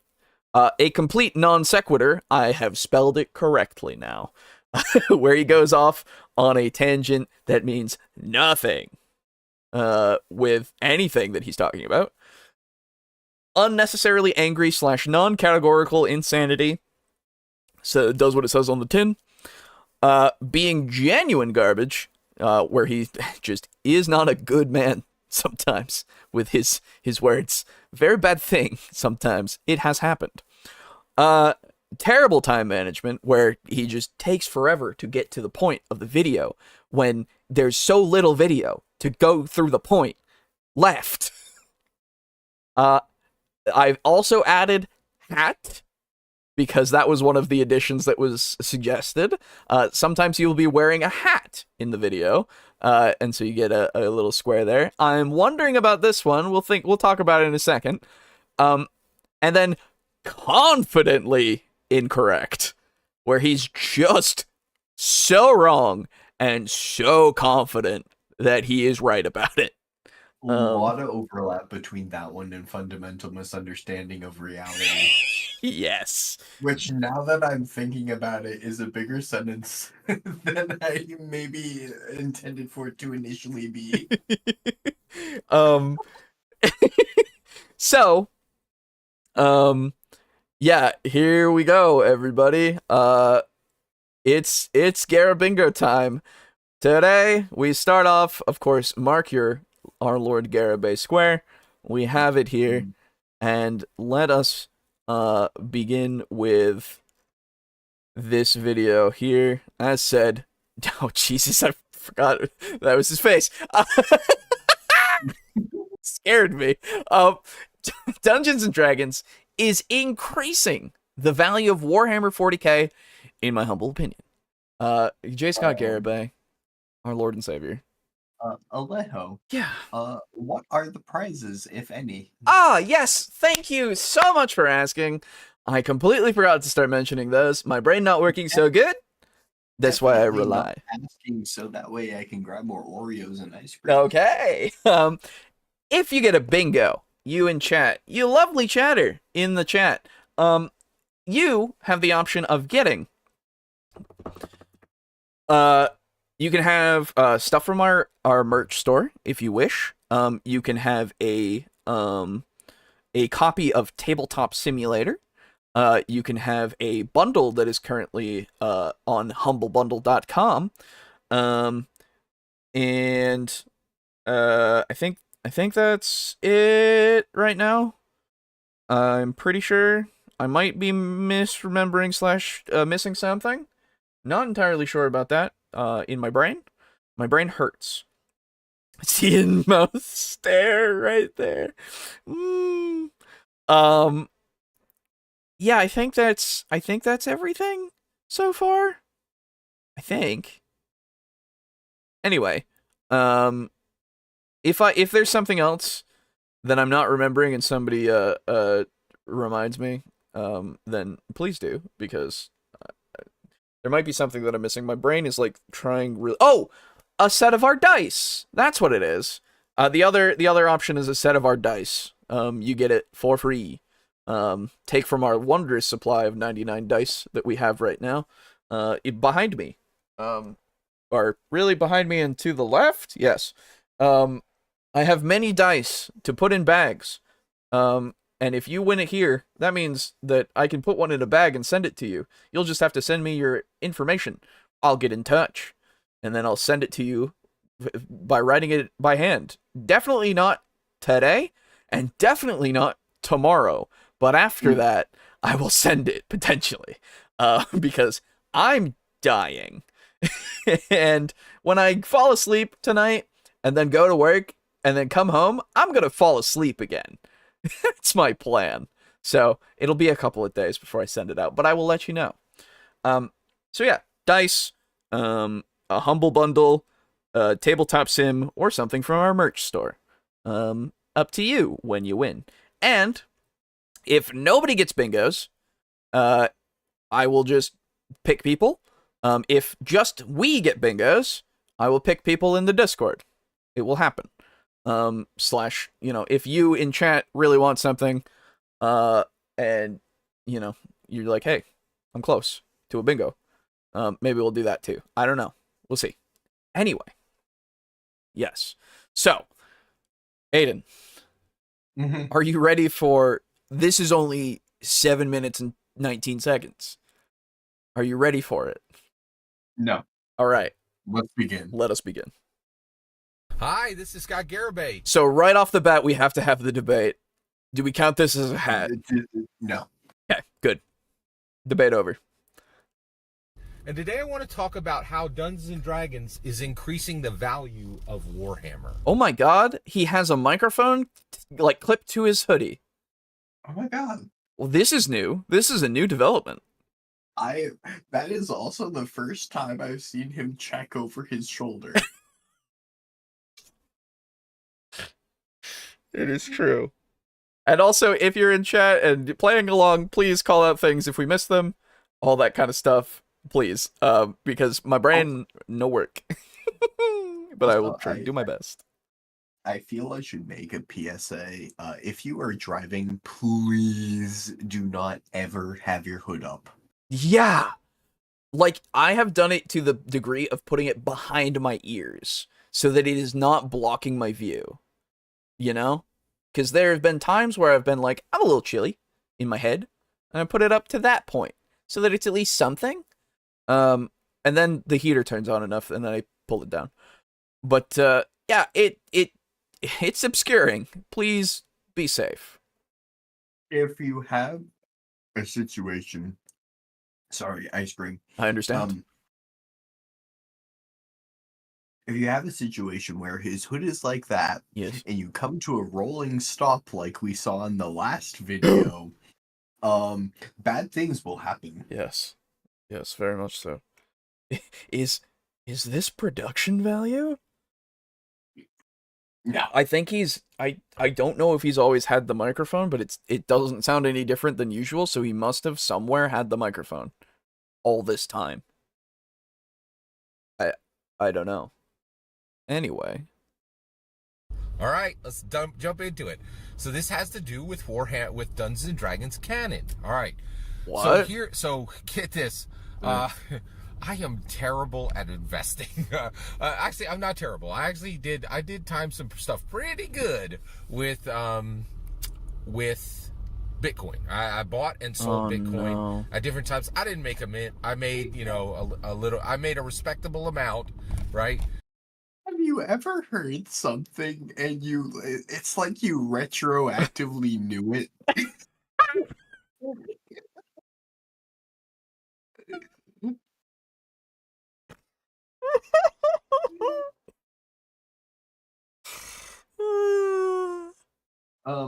Does this count as connect D&D with random things?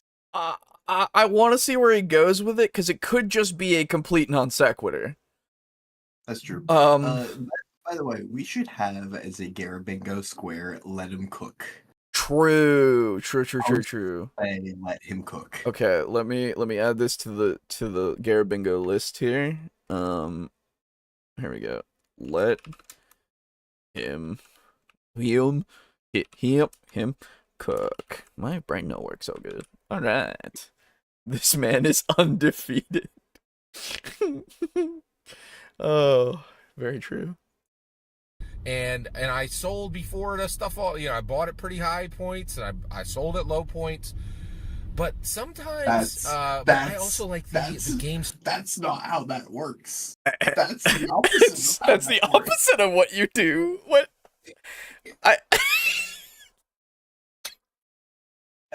Okay. Buy high, sell low. It's the only way to lose money. I could make this fundamental misunderstanding of reality, but I'm not gonna. No, I think it's just a misspeak. It's just a misspeak. Which might also be a good square, actually. Anyway. I just okay. Stop stuff and things like that. I've tried to jump in and kind of like seize the moment, and I just always know it's coming, but there are a lot of obstacles to investing. And believe it or not, there are some major investment opportunities, in my humble opinion. Well, in my humble opinion, has been said. If you have it, please mark it off. Wow.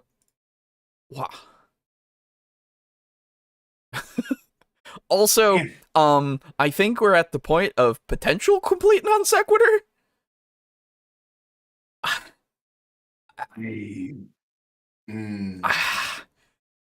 I'm still like I'm unsure, you know? I I don't know what it has to do with anything yet, and maybe it has something to do with something. Maybe.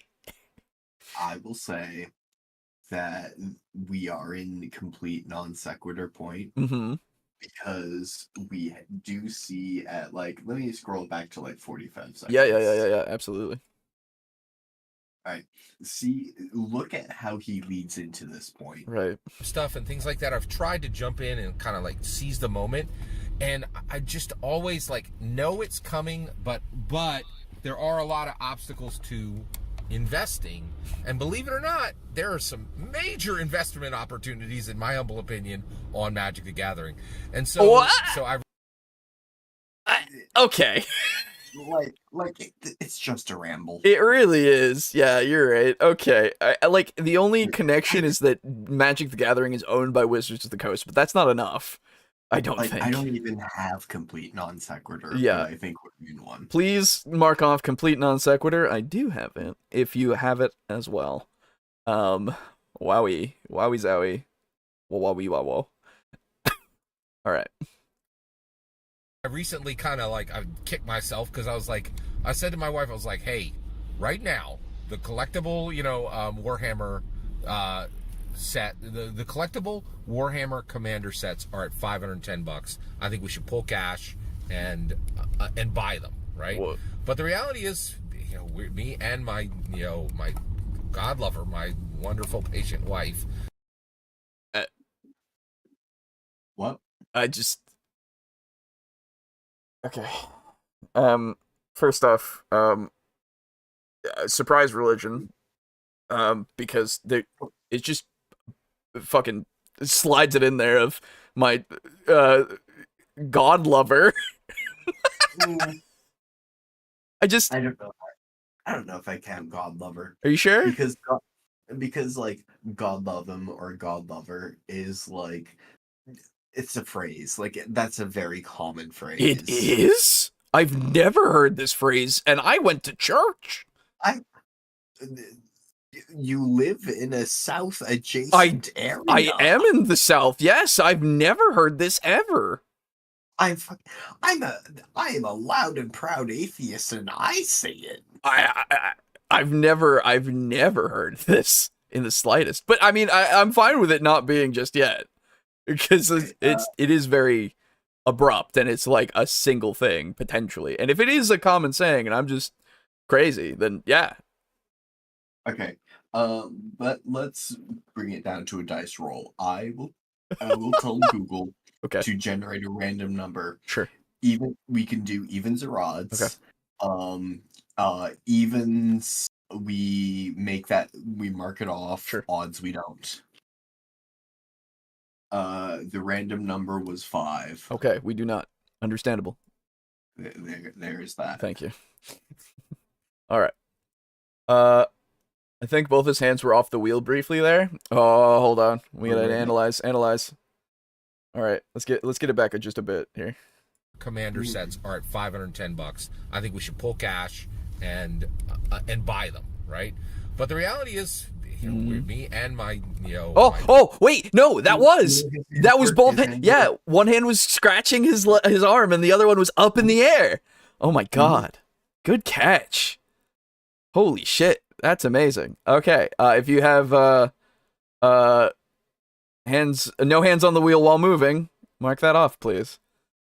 That's insane. Good job. I didn't see that at all. Damn it. Could also make a case for terrible time management at this point, because dude, get to the point. No. We gotta have a lot of the video kind of wasting away. We need to get to like 3 or 4 minutes of this 7-minute video at least. Yes, exactly. We even consider that. It's on a Garibay scale, you know. Like, I agree with you. What the fuck are we doing, and where are we? But like, not to that degree, you know. It's a Garibay scale for sure. All right. I like where your head's at, though. Yeah. Keep it up, kid. God lover, my wonderful, patient wife was like, nah, man, like, it's we have a budget of $200 on this, on this check for gas, right? Like at every single thing we're buying, we don't have time, time or money. Well, that conversation was a week ago, right? Today, I read an article. Those same decks right now, right? TCG players selling them for $940. Okay, just so you're aware, each of the Warhammer Magic the Gathering decks they contain 100 cards, because I know what a commander deck is. They contain 100, and I just get so frustrated because I have people run up in the comments who have no idea what Magic the Gathering history is, no idea what Dungeons and Dragons history is. Well, actually, what? I have commenters who know what Dungeons and Dragons history is, no idea what Magic the Gathering history is. Okay, but what is the, like, they're only owned by the same company. What's the point? I'm going to resubmit Connect D&D with random things. I think that's valid at this point. Yes. I understand why he's doing it, but I don't understand why he's doing it. Please mark off Connect D&D with random things. Also, I think, is he leading up to a triple repetition of point? He is. I need to scroll back. Yeah. Their deck is.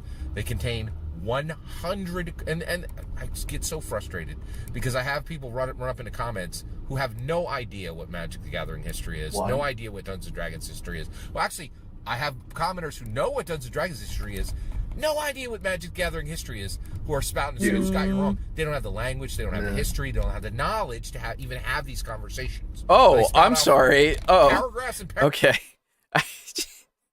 I mean, I guess to a degree, sure, but whatever. I'm already at BINO, no, but not bingo. Damn. That's quick.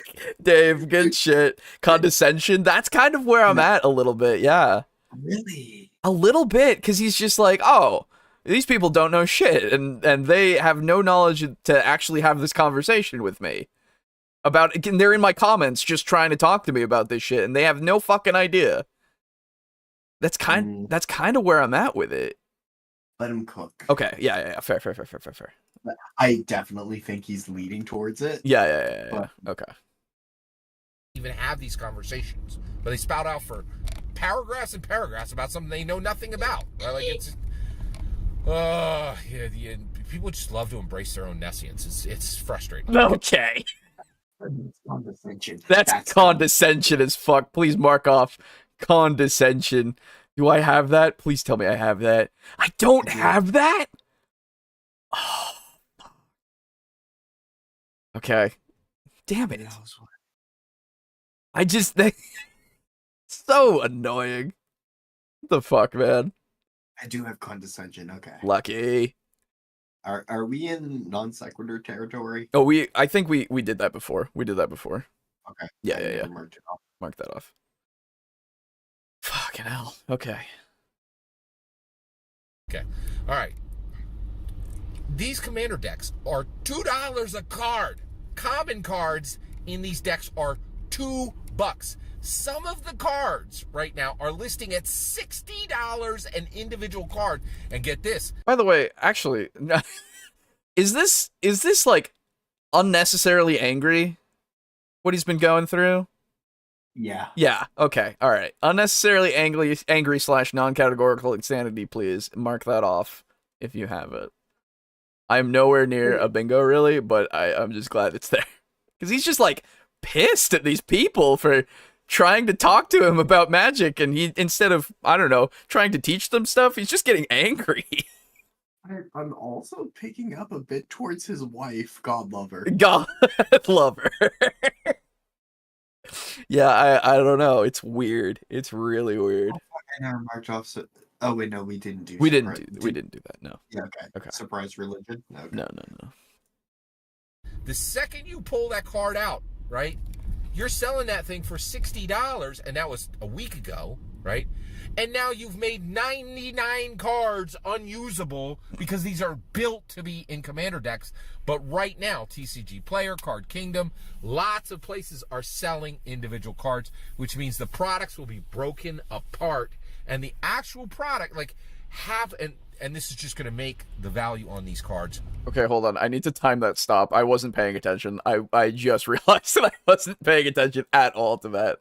It was like 6 seconds. I Oh, think. was it? Okay, hold And on. now you've made Triple 99 repetition. cards unusable because these hold are on. built to be in Commander decks.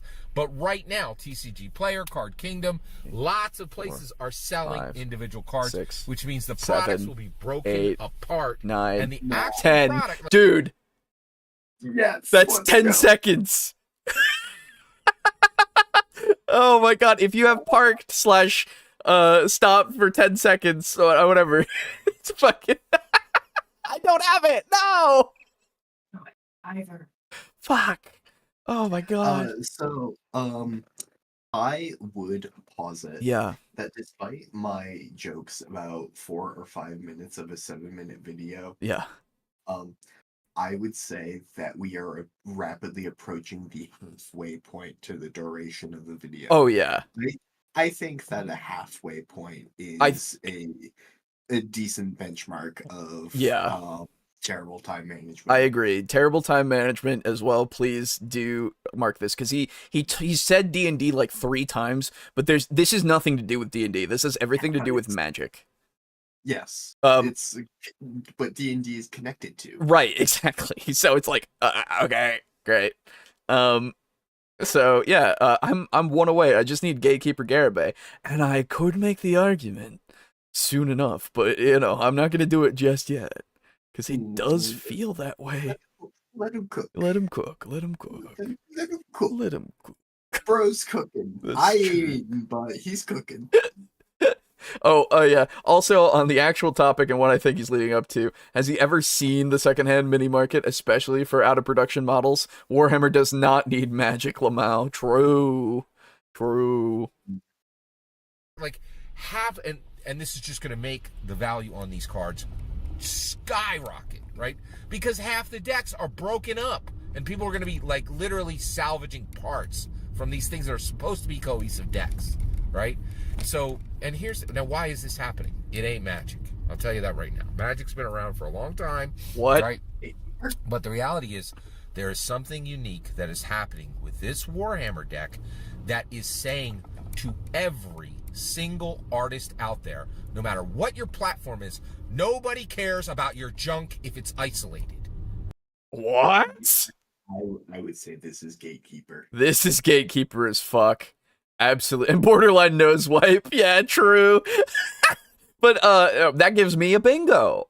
A bingo, in fact. Hey, let's go. Which I will, of course, pass on until we get to the end of this. And so we're keeping the cards and everything, everybody. You're still able to get stuff. It's just, I've got a bingo.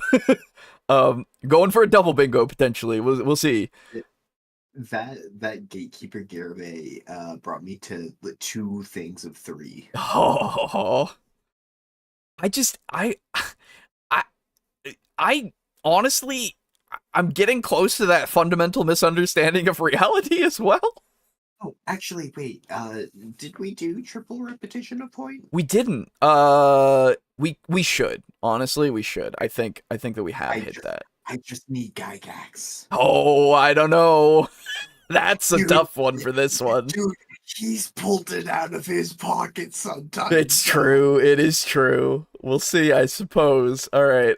What is he even talking about? True. I don't know. Like, what he's trying to say here for some, like, why I'm arguing for the fundamental misunderstanding of reality so far is literally he's just saying, oh yeah, because Warhammer is on these Magic cards, it's telling artists that their fucking shit doesn't matter. It's like, what? What are you talking about? What do you, like, and he says that it's a reality. Like, Yeah, And also, he's like, I know what a commander deck is. Yeah. But a commander deck is just a deck of 100 cards. It is. You can mix and match. Yes. You don't have to. You don't have to have a commander set like it's some like numbered set. Right. Exactly. I would say this is. The fundamental misunderstanding still feels a little cheap. It still feels a little much. Yeah. I that's why I'm saying we're getting towards it, and I'm feeling it. It's just he's so close. I would love nothing more, because all I need is fundamental misunderstanding and surprise prediction / contradiction of the cast, and I have bingo. But like, yeah, I get you. I don't know if I can do it in good conscience. I get you. Also, if it's true the artist's work is worthless if it's in isolation, then surely Warhammer increases the value of magic instead of the other way around. You would think, right? Yeah, absolutely, you would think, but I don't know why you would think that. That's silly. Right? Like, oh yeah, you wrote your little story about a werewolf and a mermaid. Nobody cares. How does it connect to Marvel? How does it connect to DC? How does it connect to Fortnite? How does it connect to Cyberpunk? Right? We are in fundamental misunderstanding. Yeah. Is this consume? So I don't think it's consumed, because he's not advocating for you to buy things necessarily. He's just saying that you're irrelevant if you're not part of a big, by the way, please do mark a fundamental misunderstanding of reality, but he's saying you're not relevant if you aren't part of any major brand. Like, that's what he's saying, which is weird, because it's like your self-published story doesn't fucking matter if it doesn't have the Marvel fucking logo slapped onto it for no reason. Like, if I just went, hey Marvel, what's up? Could I just publish this comic, like this just shitty, like 1-page, like comic thing with your branding on it? And they said yes, then apparently I matter. My art matters. Because it's tied to a big fucking brand. What a horrible that. Now that I'm saying it more, that is more consume. Fuck. Right. You're right. Wait. Oh shit. Fuck. Yeah. Shin said, and now I too am hoping for Gygax.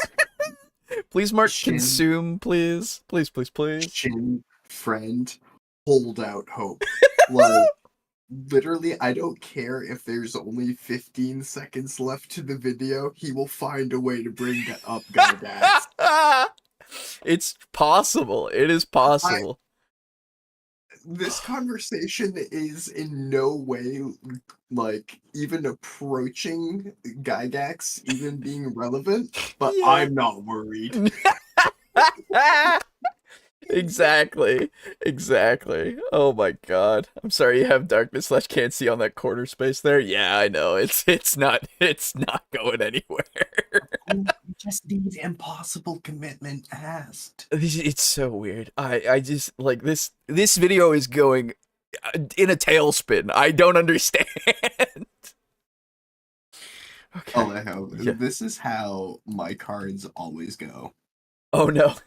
Oh no! You're so close. I am sitting on 3 4s. Oh my god! Oh my god! I need surprise prediction of the cast, Gygax, or impossible commitment asked. It's any one of which could show up. Absolutely, it is. It's possible for all of them. Yeah, or all 3.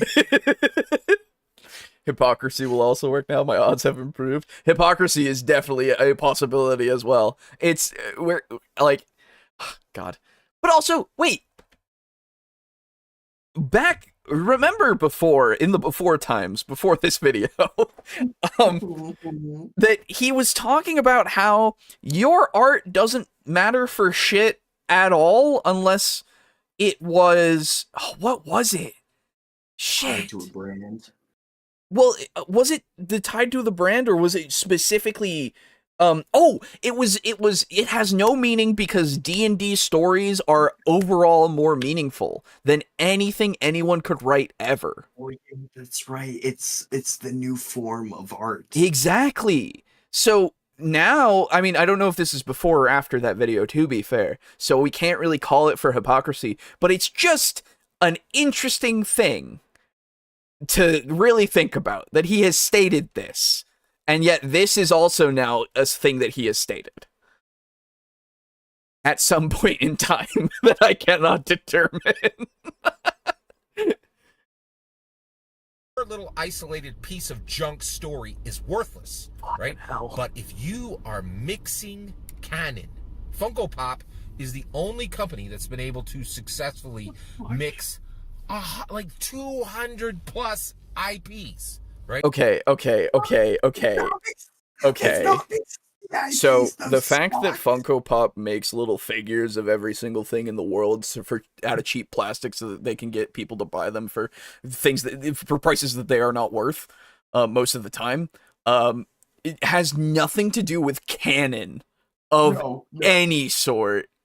No, Alejo, you don't understand. The implications of what he just said means that he thinks that poster companies have successfully tied in like thousands of brands because it's on a poster.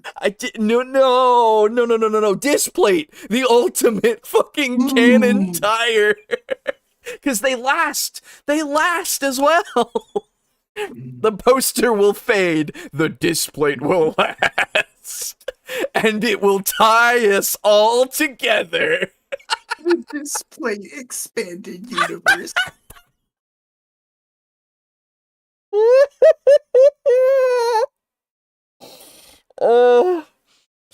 Oh my god. Then again, I think he's criticizing the whole concept rather than endorsing it, so I don't know if it counts as hypocrisy. I don't know anymore. My brain hurts. But not because of before. It's now because I'm trying to understand. You can easily find piles of Funko Pops in secondhand shops. Only the short figures are worth anything. Yeah, it's true. The only figures that I actually have a lot of, that I actually enjoy myself are the few that I've been given that are, they actually don't look like soulless husks of things. Usually. The Cthulhu one is a little more soulless husk, but that's okay. And the Wally one that I have that I got, it actually looks, it's not shit. It looks like Wally. So I'm fine with this because it doesn't look like a soulless little man. It looks like the robot, like in full form, which is great. And then the Venom, Carnage, and anti-Venoms that I was given, they work actually. Like, they look okay. They don't have the soulless eyes because their eyes don't have pupils, so they're fine. And they get the tongues and everything in the mouth, and it looks like decent enough in the head department. The body is like there, and they bobbleheads, so they're like a thing. By the way, regarding when we were talking about terrible time management before, we are now at like 4 minutes and 30 seconds. Oh yeah. Mark it off if you haven't, for sure. It's weird. There's no question about it. We haven't gotten to the point, really. I don't like that look in his eye. You know what? Also, if you have a non-explanation so far, I have no idea what the fuck we're trying to do. So please mark off a non-explanation. I don't have it, but somebody might. All right, Alejo, I have a question for you. I would love to answer your question. Have you ever fallen asleep in the middle of class and woken up and had no idea what the teacher was talking about? Yes. Do you want to watch a video where you can feel that every 5 seconds?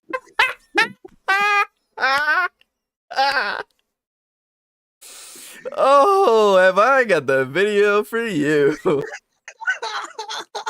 Hypocrisy unlocked. We're so in. There's a possibility. Oh god, that face is terrifying. Fuck me. Okay. Like, I'm so scared. Okay. Right, so that you can put, the scarred faced, Wolverine hand dude from Nightmare on Freddy Krueger next to Daenerys, right, in the same format, right? Set them right up on your shelf, Daenerys with Freddy Krueger, right? And this is where the magic is happening. And I'm not wrong. Fortnite is a billion-dollar property.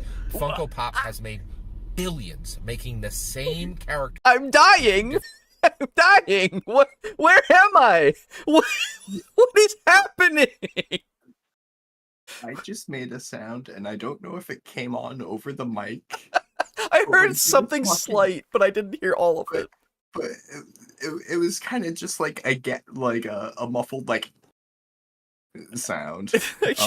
Just Do you know what happens when you sprinkle salt on the slug? yes. I can only describe what I like. I felt my brain in my skull, and it was like my brain is the slug, and someone sprinkled salt over it.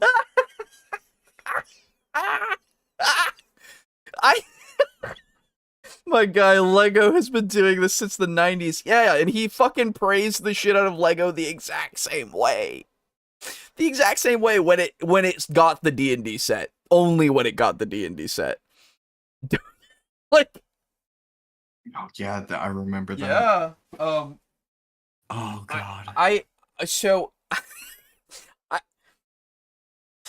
So the fact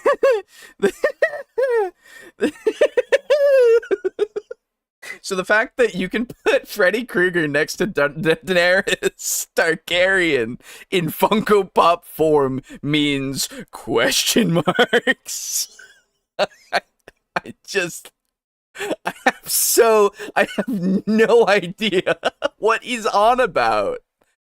Yes, they're in the same format. What does that matter? Where's Warhammer in all this? Like, yeah, it's on the Magic cards, but what does that mean? We left Warhammer behind 3 minutes ago, dude. D&D was the same way. It's just gone. Dungeons and Dragons is increasing the value of Warhammer 40k. No, where Daenerys Funko Pop. Daenerys Funko Pop with Freddy Krueger. It's just on your shelf. It's just up there.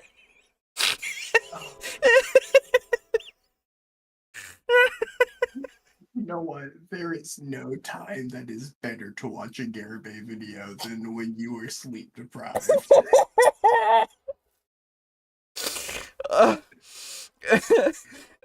won't make any more sense. God, it won't make any more sense. But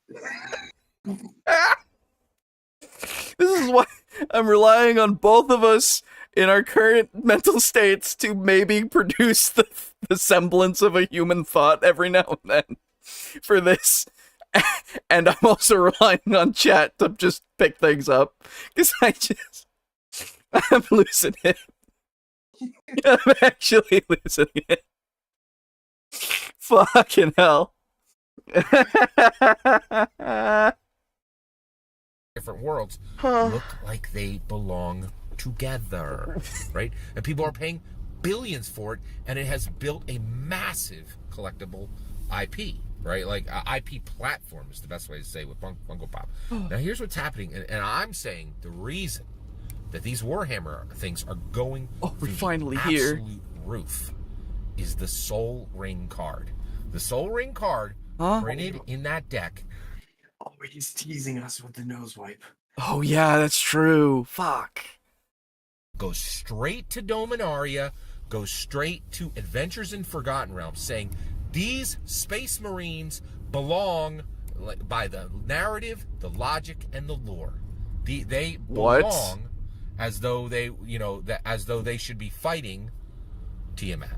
That.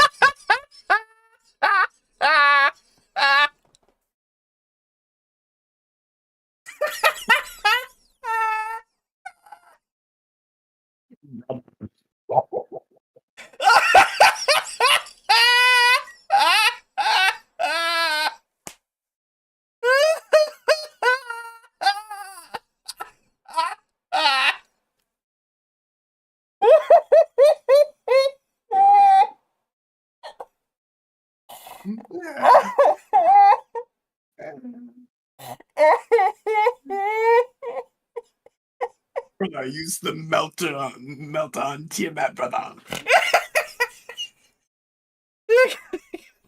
I gotta make sure that I charge my plasma before I shoot Hey. Tiamat. Hey, you know what though? Tiamat would make a sick ass warp creature. Yes, it would.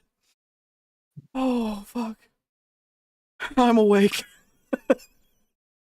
Can we call this fundamental misunderstanding? It's just a product crossover. Oh, yeah.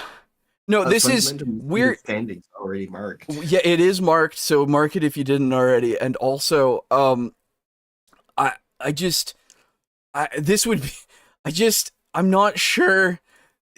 Like, hold on, I have to look at things because this is, if you have confidently incorrect, please. Yes. Please, absolutely please, and thank you. Mark confidently incorrect.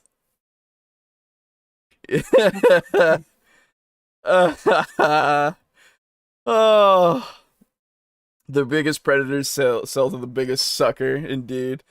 Just alternate art for an existing card, you absolute maniac. That's right. Oh, I wonder what source he's using for collectible valuation, because many sources only report the highest value sale, not the average. It's true. But I'll pass. Okay. Well, hey, congratulations on getting a bingo, Dave. That's great. Step 1, buy Funko Pop. Step 2, put Daenerys next to Freddy. Step 3, question mark. Step 4, profit. Indeed. That's the real secret. You started your day the Garibay way, Dave. All right. 2 wins so far. No prizes given yet. I'll keep that in mind for later. Oh fuck. Okay. Let's keep going. That Grey Knight has business with Tiamat, right? And the packaging promotes it. The backs of the cards promote it. Oh, the text in the cards promote it. The art in the cards promote it. Wow. Right? And the reason why these Warhammer decks are going through the roof and another reason why they're going through the roof is D&D is taking its crown. Warhammer's been, putzing around over there making these silly little miniatures for years and years and years, trying to compete with D&D, but now they bow, right? Warhammer. They crossed over into Magic, so they're bowing down to D&D. Are you fucking kidding me? They are trying to compete with D&D. Are you fucking kidding me? But he didn't even mention their actual TTRPGs. Like, they have actual ones. Like, Scott, laying aside the fact that Rogue Trader exists. Yeah. Do you know what a war game is? Right. D&D was born from it, so you should hopefully know. I would imagine. Ha! This sounds like a good time to remind everyone that GW used to sell D&D and produced minis for it. I'll bet GW made more money off that exchange than the collectors. Also true. Hey, Steely. Well, good morning. Good morning. We're literally frying our brains. We're curb stomping the remnants of our last brain cells. Indeed we are. Okay. So I want to put that D&D is more than a game. I really want to mark it off from this.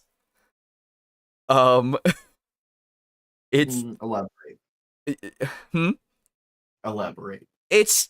He's comparing it to Warhammer itself, which is not necessarily interested in the TTRPG space in the sense of controlling it.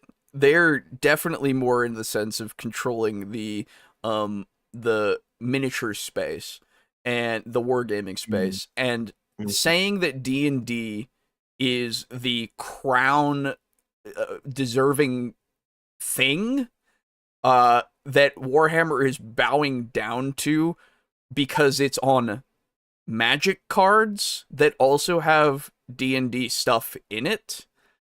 It's one of those things where my mind just says, why do you believe that D&D is like the ultimate thing regardless of genre? So you know? I would I would agree with you Mm-hmm. if the bingo square were D&D is more than a TTRPG. However, the Yeah, square is true. D&D is more than a game. Very true. Very true. Thank you. Good point. Oh, fuck. Okay. You know, I just really want to point out that the fact that we are so critical of like, oh well, D&D is more than a game, like the verbiage of the card doesn't quite line up. Like we police ourselves and like try to be very strict with what we allow to pass. Yeah. And I just want to say that I am, even with us being very strict of what we allow to pass, Yeah. I am still sitting on 3 sets of 4. If,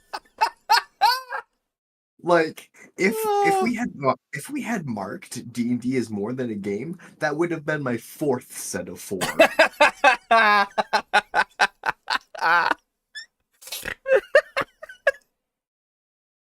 Oh, that's great. Reminder number 2, I'm pretty sure there was some report about how GW is more profitable than the entire British fishing industry. Yes. Yeah, Mm-hmm. no. GW makes so much more money than WotC. Yeah, they And do not care. the idea that GW is trying to step up to like big bad D&D is laughable. It One might is. even call it a fundamental misunderstanding of reality. Exactly. I would mark it 3 times if I could.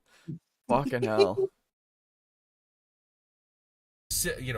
Games Workshop bows to Wizard of the Coast and says, you put forward our intellectual property on your platform. And WotC don't do this anywhere else. They don't give their materials to others, right? What? You don't see Elminster in OSC. No. You don't see Elminster, getting pushed over into Warhammer. Everything. Yeah, it wouldn't fucking make sense. Oh no, Garabe, please tell me you didn't just do that. Scott, okay, I really want to mention something that I just saw, Mm-hmm. but I won't, Scott, as a favor to you. Comes to D&D, we are the preeminent intellectual property We? in the world, and the bridge has been no. built. We? It is Strixhaven, right? Full Magic the Gathering canon. Strixhaven. Full Dungeons and Dragons canon. Anything in What the fuck is he saying in the middle? Strict saving? What the fuck does that mean? What are we talking about? Hold on, I need to type something to you, Alejo. I understand. I know I can trust you with this information. Well, this is in the 24-hour TableTalk thing. Do you want to put it fine, here? Or do you want to put it to me? I'll put it in TableTalk. Okay, yeah, fair. Just in case. I get you. But how many people know who Elminster is versus how many people know what a Space Marine is? True. Oh, Strixhaven, it's the Magic School D&D setting. Gotcha. I had no idea. I had no clue whatsoever. Let me open this up so I can look at what you're giving me here. Mm-hmm. Oh god, really? My fucking god. No way. Yeah. That's horrible. I had no idea. Yep. Oh Jesus. Horrible. Yeah. Well. Anyway. It'd be my 4th set of 4 too if we did that. There's a lot of 4s in this, yeah. He hasn't gone for Gygax yet. Oh god, it's possible though, still. We only have like 19 seconds left. It's actually possible, though. He could just go, Gary Gygax gave us. Like, I could see it. Yeah, also Wizards of the Coast doesn't hand out its IP. Is Larian an in-house studio, or did I miss something? Yeah. Right, exactly. Well, I don't, to be fair, I'll tell you when this video came out. Hi, this is Ow, Scott it's Garrett. loud. 2 years ago. Was Baldur's Gate 3 out by then? I don't know. Time is very, flimsy for me. I can't think of things. Ah. I never figured I could be actually disappointed in him. Yeah, I get you. That's unfortunate. Anyway, Larian is its own company, but supposedly Wizards of the Coast is insufferable when it comes to licensing. They had the beta 2 years ago, but not a full release. Oh, gotcha. First demo's been out for a while at that point, but I doubt Baldur's Gate 1 and 2 were developed in-house either. Yeah, there's that. There's Neverwinter Nights. There's the 3.5 RPG that was on PSP, I want to say. Which... And they were bad. Yeah. Baldur's Gate 1 and 2 weren't bad. It's just interesting. Baldur's Gate was good. Yeah, but the 3.5 one was not great. It was not good. On the PSP, it was just, I'm pretty sure it was the PSP. But anyway. Either way. Sheesh. Magic the Gathering world, by narrative, logic, and lore, can pop right over into Dungeons and Dragons. The bridge is built, and the money is showing the truth, in my humble opinion. What's your thoughts? Let me know in the comments below. Please consider liking, subscribing, and have a wonderful millennium. I'm sorry? He combined subscribing and liking into subscribing, I will say. Hold on, I need to hear. Oh yeah, go for it. The truth, in my humble opinion. What's your? I'd love to hear your thoughts. Let me know in the comments below. Please consider liking, subscribing, and have a wonderful millennium. Liking and sliding. And slibing? Fair enough. You know. Howie zowie.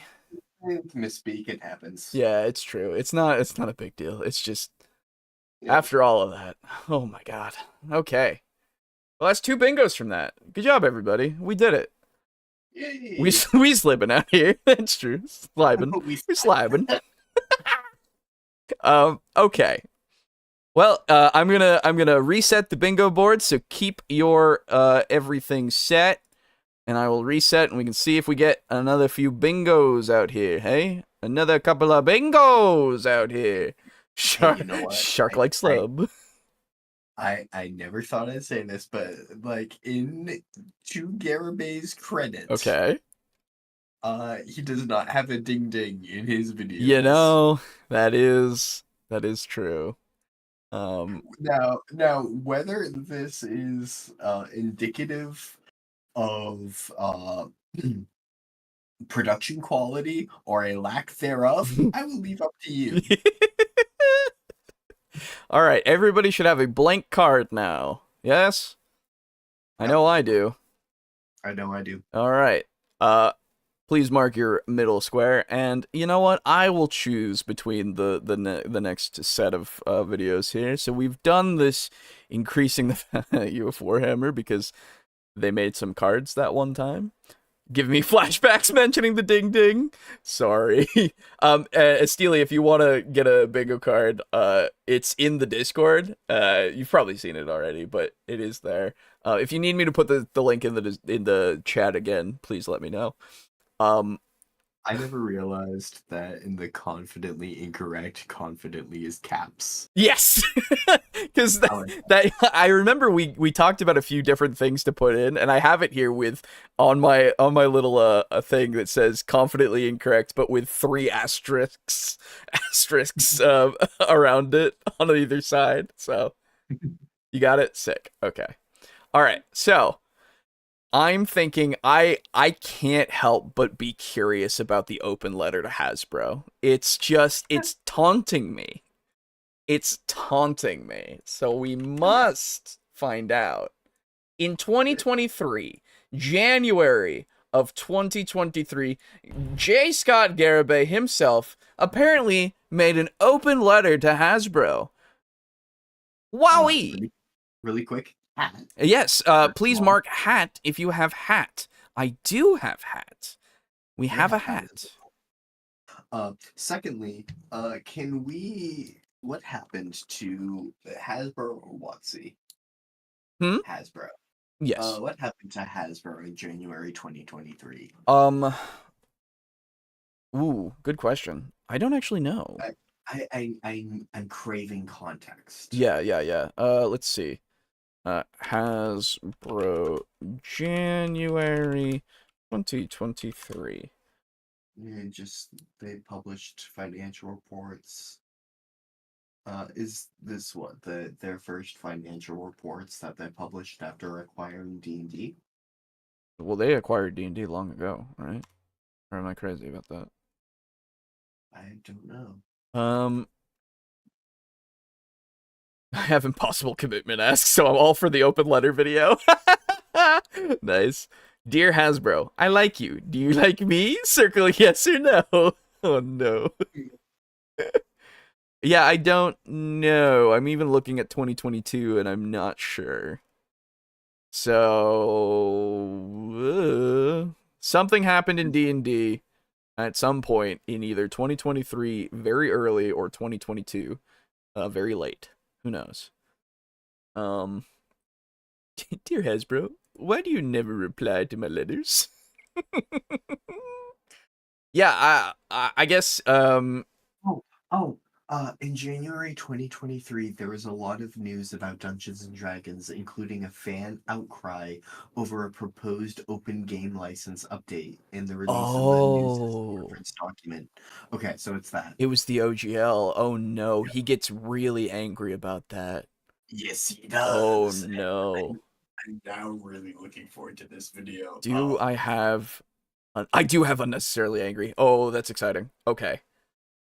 This is a bit about not knowing. Give me like just 1 second to run to the bathroom. Yeah. Absolutely. I will do the same. We'll be right back, everybody. Take a very quick bathroom break.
Hello, everyone. I am back now.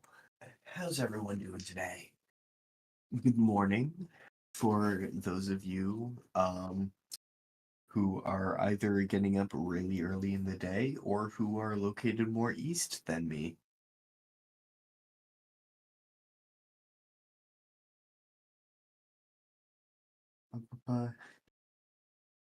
Dear Hasbro, why do you never reply to my letters?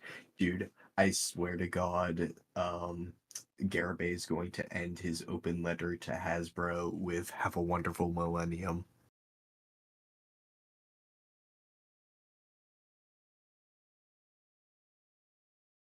Dear Hasbro, why no Hassis?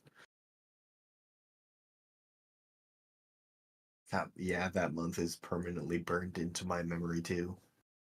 I remember we discussed the OGL a lot during that time.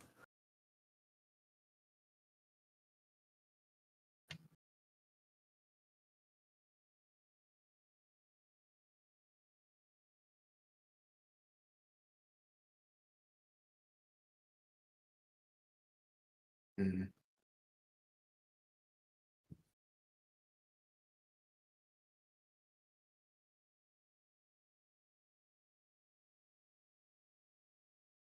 Growing up a bit in the chat, Steely says, how many people know who Elminster is versus how many people know what a Space Marine is? Hello, I am returned. Hello. Oh my god. I was just theorizing that Garibay is going to end his open letter with "Have a wonderful millennium." Oh my god. Yeah, you're probably right. Oh, fuck. Okay. Am I ready for this? I'm not sure. Anyway. Oh, No, God, no. I wasn't ready for the last one, and I didn't realize how much I wasn't ready. Okay. Here we go. This is almost 10 minutes. 2 more minutes and change more than the last one, so here we fucking go. Hi, this is Scott Garibay, and this is an open letter to Hasbro, the owners and guardians of Dungeons & Dragons. Guardians? Hasbro, hey, my name is Scott Garibay. Owners I'm a and longtime fan of your guardians. product. And I am extremely happy with all of the guardianship that you have done for Dungeons & Dragons since 1999, including the OGL 1.1 that was leaked. I'm not sure what parts of that you actually wrote or what they claimed you wrote, but I understand that the OGL, that you've had a bit of a kerfuffle of over all of this OGL 1.1. Your corporation, I think you've done a tremendous job of owning and guarding Dungeons & Dragons. I've been playing some Dungeons & Dragons since 1982, and I will tell you right now, the other two owners, TSR and WotC, did nothing compared to what you have done to give Dungeons & Dragons momentum, give Dungeons & Dragons value, and really just make Dungeons & Dragons better and better and better every day since you've had it.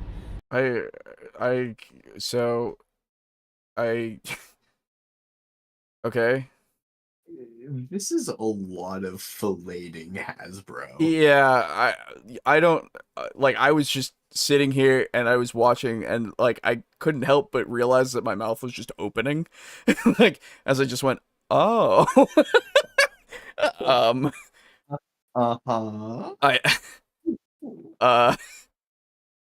What? Okay.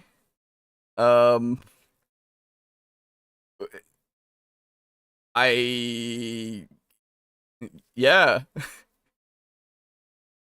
I'm confused, but okay. Let's keep going. There's nothing really here just yet. Huh.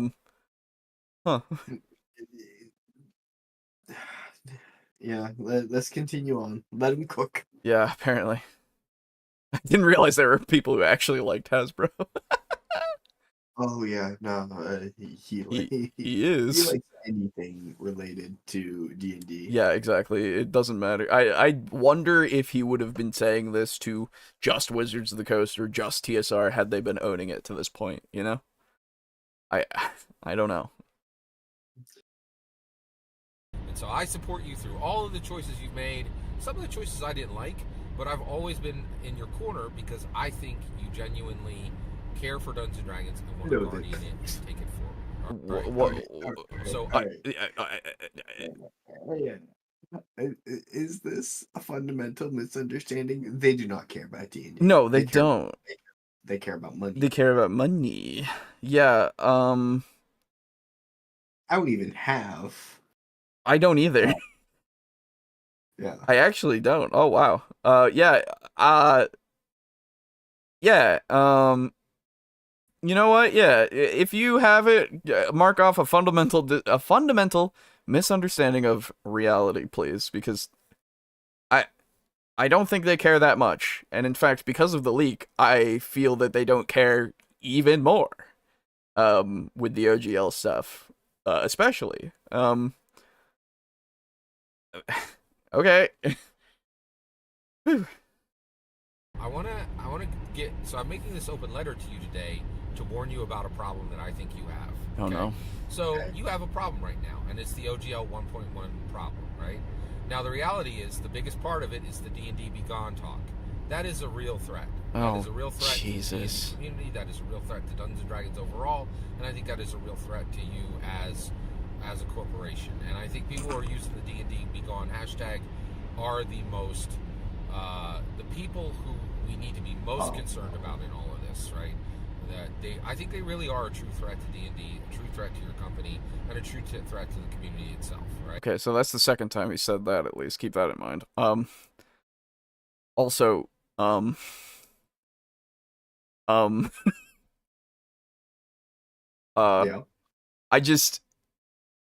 it's flooring me a bit, how he's, just completely under the assumption that it was. I mean, I know that he thought this because of the other video that we watched, where he got incredibly angry and parked for the very first time in mid video. It was a sight. But it's just like, yeah, Steely's got it. Like, I'm like, are we talking about unhappy gamers or some kind of violent political extremists? Exactly. That's like the vibe that I get, and it's weird. And I'm just kind of like floored by it, you know? He acts like he expects trouble, but not trouble as in like what would be considered normal, but more so cartoonish. Yeah. Fully expect him to just polish his for staff. I'm sorry, but that's like the only word I have to describe the stakes that he's setting up. Yeah, I would mark off fundamental misunderstanding of reality a second time, if I could. He acts like there's going to be some disgruntled gamers who are level 18 wizards casting 9th level fireballs.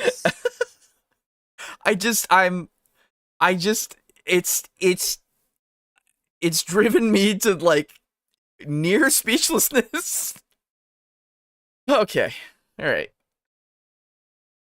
Right? Because essentially, it's like we were all playing a game of kickball, and they got upset and said, "Oh, I'm taking your ball and going home."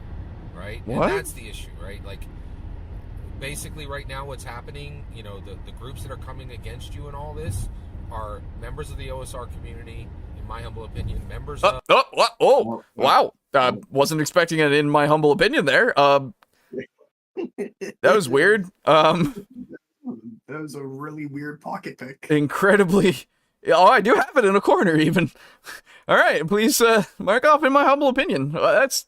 Huh. We're getting close to condescension, in a way. And... I'm getting to the feelings of non-categorical insanity just because this is weird. But we're letting him cook. I know he's on the highway, but and I have parked / long stop. Me too. But like, I'm not worried.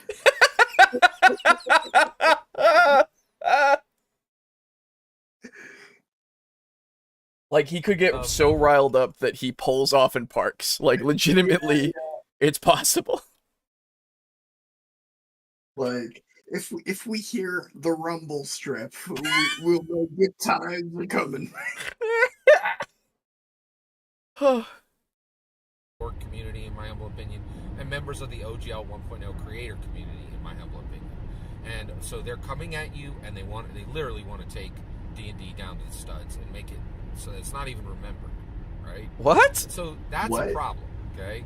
Now, the thing that allows me to sleep at night, and I think that would help you, right, is no one in the OGL 1.0 creator community, no one in the orc community, no one in the OSR community has any real celebrity, has any real talent, and is really able to do anything. Okay, condescension.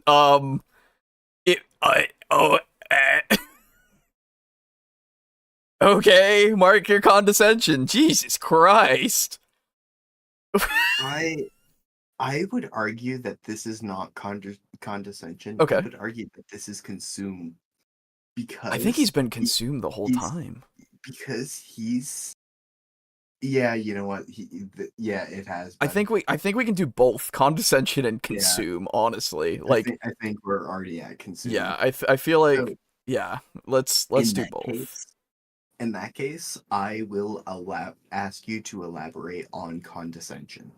He's saying that people who are a part of these groups have no talent and no like worth to them because of the fact that they are against D&D.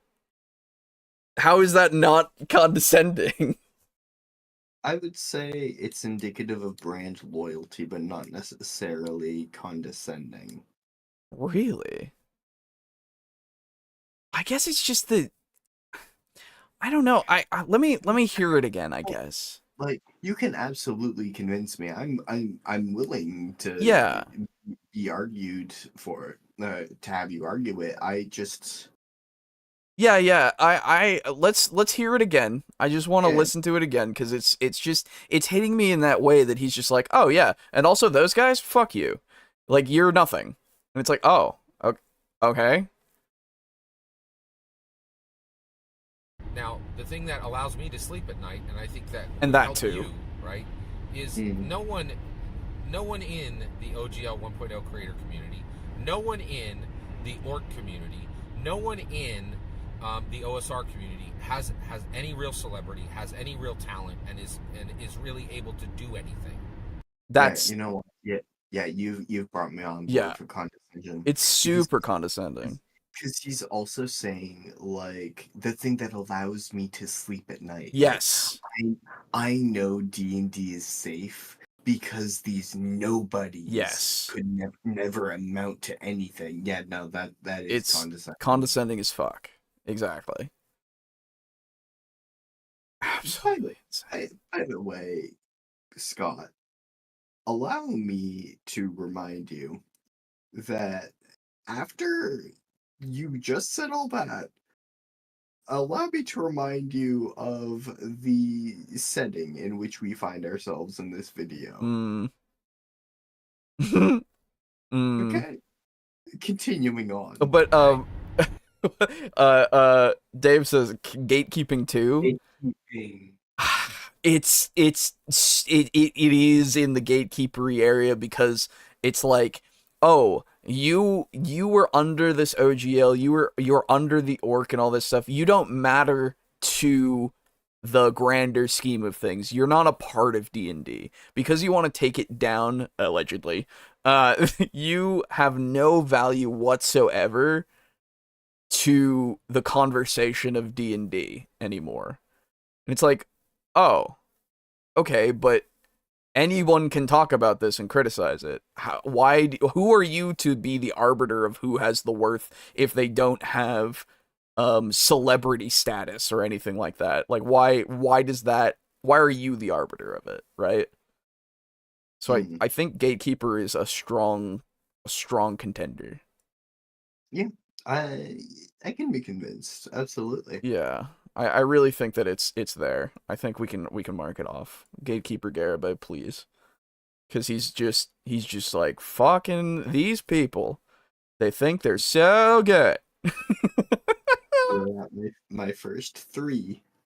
I am literally checkerboarding. there's nothing for me here.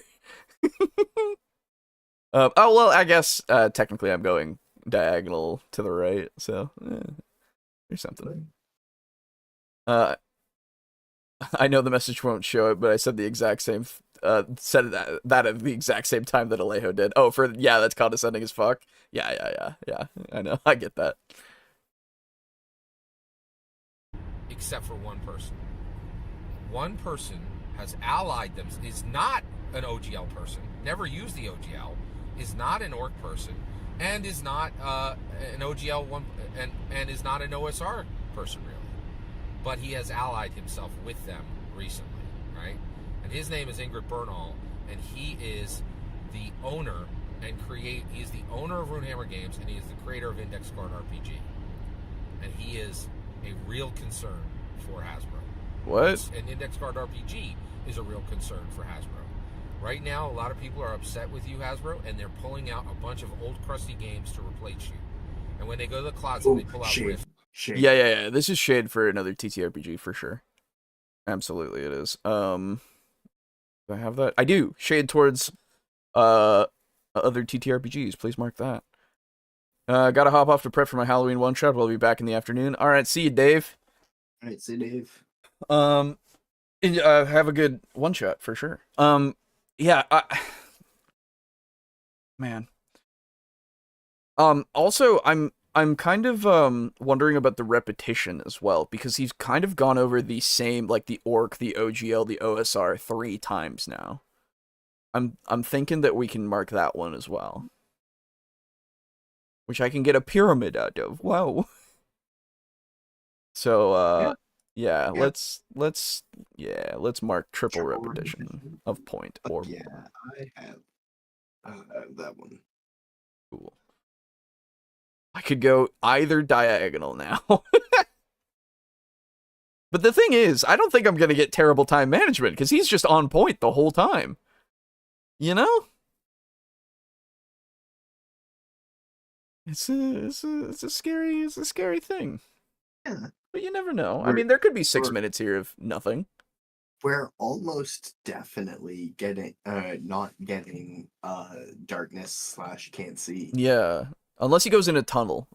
There's a potential. There could be a tunnel. You never know. They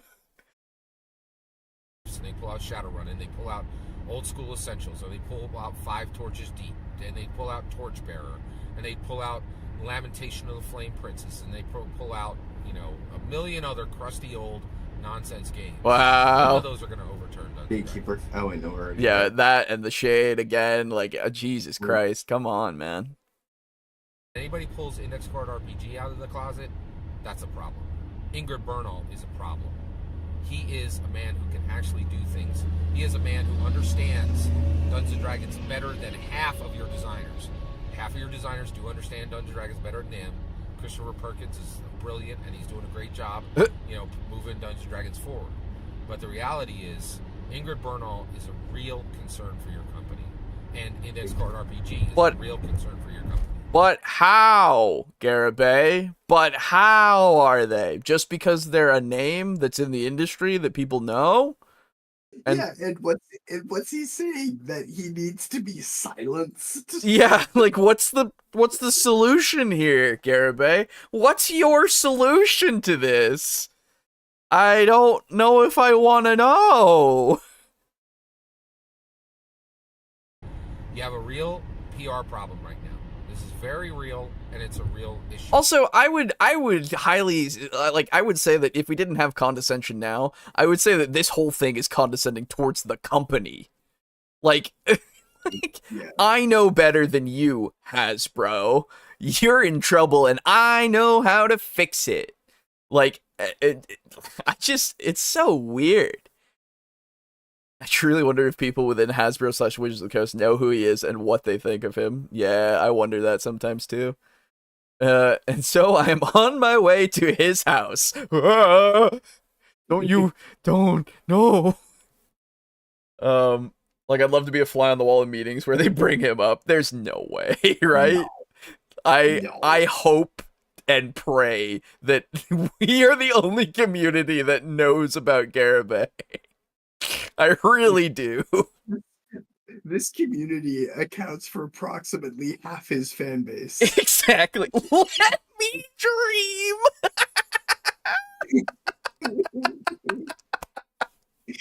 I'm so sorry. I'm so sorry. They have Pinkertons for that kind of thing.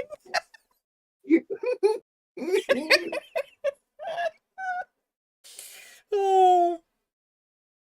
Oh, fuck.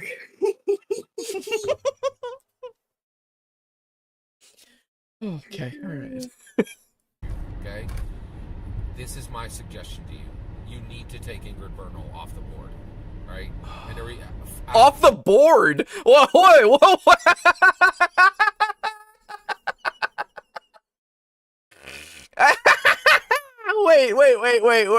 Wait. Okay. Alejo, I'm going to ask for your approval on a square, and I'm also going to ask for your approval on a square Okay. pending its edit. Okay. Impossible commitment asked should be impossible/nonsensical. The impossible/nonsensical commitment. Yeah, I think that's a good change. Yeah, I think that's a good one, and we can mark it for that. I think yeah. Let's do it. Impossible/nonsensical commitment asked, though the nonsensical is an edit at the moment. But yes. Oh my god.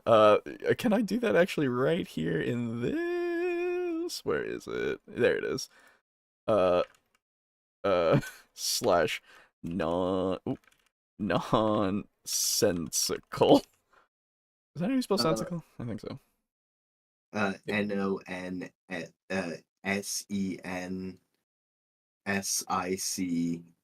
Okay, yes, I did spell it right. Okay, we're good. Really quick, if you're editing squares, a non-explanation has only one I in it, and it's after the T.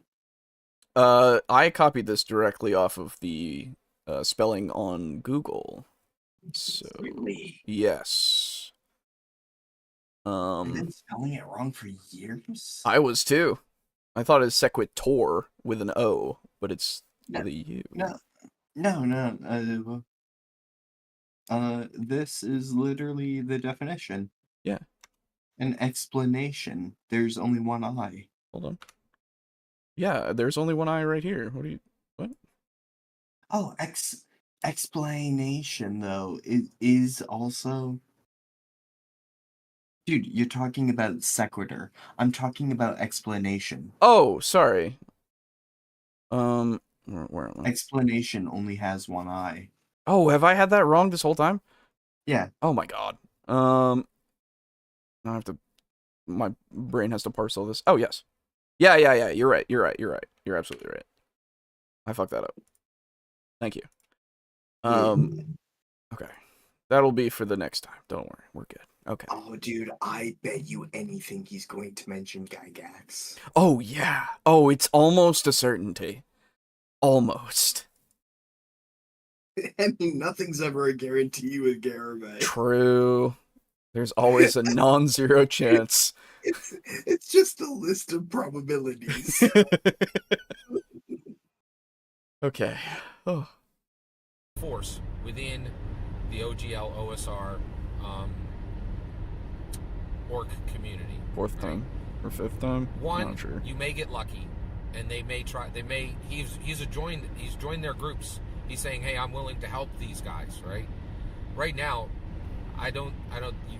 You may not have a problem because they may not put him in as a lead or make him or allow him to do anything more than write a few pieces of, of whatever game they're putting together. Right. What? If they put him as the lead, you have a very real problem because Index Card RPG is so good. And it is such a good. It delivers on a lot of problems that tabletop role playing games have been. Oh! Was that a nose wipe? That was a nose wipe. Let me see. Yeah. Well, it's more of a scratch, but I guess, yeah. It is such a good. It delivers on a lot of problems that tabletop role playing games have been doing for years. It actually runs. Is that more just his finger did make contact? It made contact, yeah. Are we considering that a wipe? It wasn't the motion. That's the thing. He goes up with his whole palm, He does, yeah. Yeah. He flicks the tip of his nose. Yeah, exactly. Like there's a whole motion attached to it. No, it can't. I'm sorry. It can't be. All right. Okay. All right. I don't know what he was saying. I was paying attention to his nose. That being said, we are in January, so like a nose wipe is again almost definite. Exactly. There is a very high probability. looks suspiciously like a wipe to me. No. There's a whole motion for it. He goes either up with the palm or he goes to the side with his arm. Okay, like there's a whole. He does sometimes use his wrist. He does sometimes use his wrist as well. Yes, there are a few telltale wipes. Yeah, it's not a Garibay branded wipe. That's right. That's right. I don't give this the approval stamp. No. Is so good, and it is such a good. It delivers on a lot of problems that tabletop role-playing games have been doing for years. It actually runs at cinematic pace, right? What? It is incredibly simple. It is really simple to explain to people, and it brings a dramatic experience to the table, the likes of which I've never seen any game do outside of Dungeons and Dragons. I was gonna say More than a game. it is. Yes, D&D is more than a game. But also, I was gonna say, if he didn't actually, like, go for it and say it, but actually D&D, though, I was gonna laugh so hard, because that would have been clear hypocrisy. But no, he pulled it in. D&D is more than a game. Please mark that. I need Nosewipe, and most people play D&D wrong. I need... Like, oh my god, I can taste it. Yeah, I'm at either oh god, politics, terrible time management, surprise religion, and surprise prediction / contradiction of the cast, or for those two diagonals, or a complete non sequitur and an agreeable take, or an unnecessarily angry non-categorical insanity and D&D transhumanism. I'm not looking great. Or, sorry, talking up his DM experience in Gygax. That's also a possibility. I'm sitting on 2 3s. Or parked / long stop 10 seconds, or connect D&D with random things. I have all these things that I don't know if I'm going to be able to do. Oh, fuck. Nothing is out of the question. It's true. We have, what, like 4 more minutes left? Like, it's possible. Everything is possible. You can just do a random jump cut to it being like 1:30 a.m. You don't know. Yeah, it's true. Yeah, it's on the table. Somehow.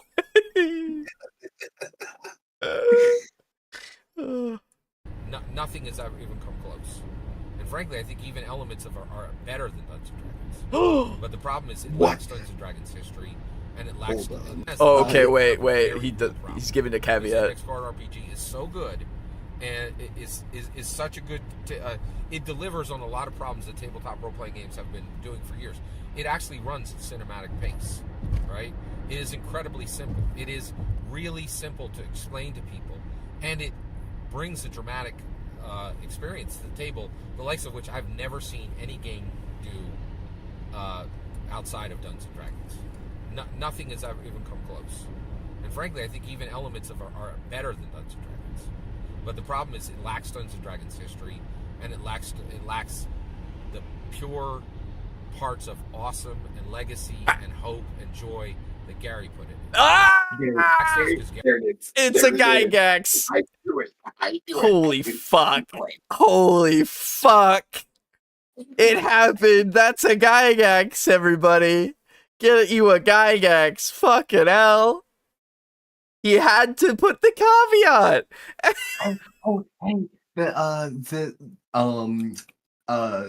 The cast surprise contradiction or prediction. Like, prediction. Yeah, I think so. I think you're right. A surprise prediction of the cast. Absolutely right. Well, actually, I don't know if it's really a surprise. We could tell that Gary was going to. That is true. Yeah, that is true. It's not really a surprise. Yes. Yeah. Anyone Okay. who watched more than 2 of his videos knows. Yeah. All right. Take away your surprise prediction, everybody. It's not a surprise. You're right. You're absolutely correct. If he hadn't said Gygax, that would have been the surprise contradiction, actually. Yeah, you know what? Yeah. That would have been it. That would have been it. Oh, well. Gary never touched it, right? But what you have today is Oh yeah, heresy. Almost. He corrected himself. Don't worry. The Lord shines down upon him today. Gygax himself rolled a good old natural 20, and he brought himself back. It's all good. Isn't all this thing of the guy allying himself with the evil anti-Hasbro rebels and needing to be taken off the board basically politics? Almost, but politics is very specific for like elections and such, like candidates and all of that, like world politics, not corporate politics, you know? Um, Garebay's brand of surprise mentioning politics would be like me mentioning how he spends a minute rambling and filleting on Hasbro is very Trump-like. yeah, exactly. That would be politics. That would be politics, exactly. Yeah. legacy and hope and joy that Gary put in it. It lacks those because Gary never touched it, right? But what you have today is straight down the line, straight descendant with the same blood from D&D E1, E2, E2, E3, E4, E5. Fucking hell. But Ingrid Bernal is I a love very her real threat 3.5. to your company. No. Okay? Now, if the OGL, the OSR, and the Orc realize who walked into their midst and put him in a lead position, if they keep him as an individual contributor, you have no problems. It's not going to be nothing they do is going to be what you have. But if Ingrid Bernal gets anywhere near the owner of Runehammer Games and the creator of Index Hard, if he gets anywhere near a lead position in being able to craft the next version, that could be it. So, Alejo, Yeah. I just want you to know, as a quick update as to where I'm at in this video, Yeah. I am watching the highway through his glasses.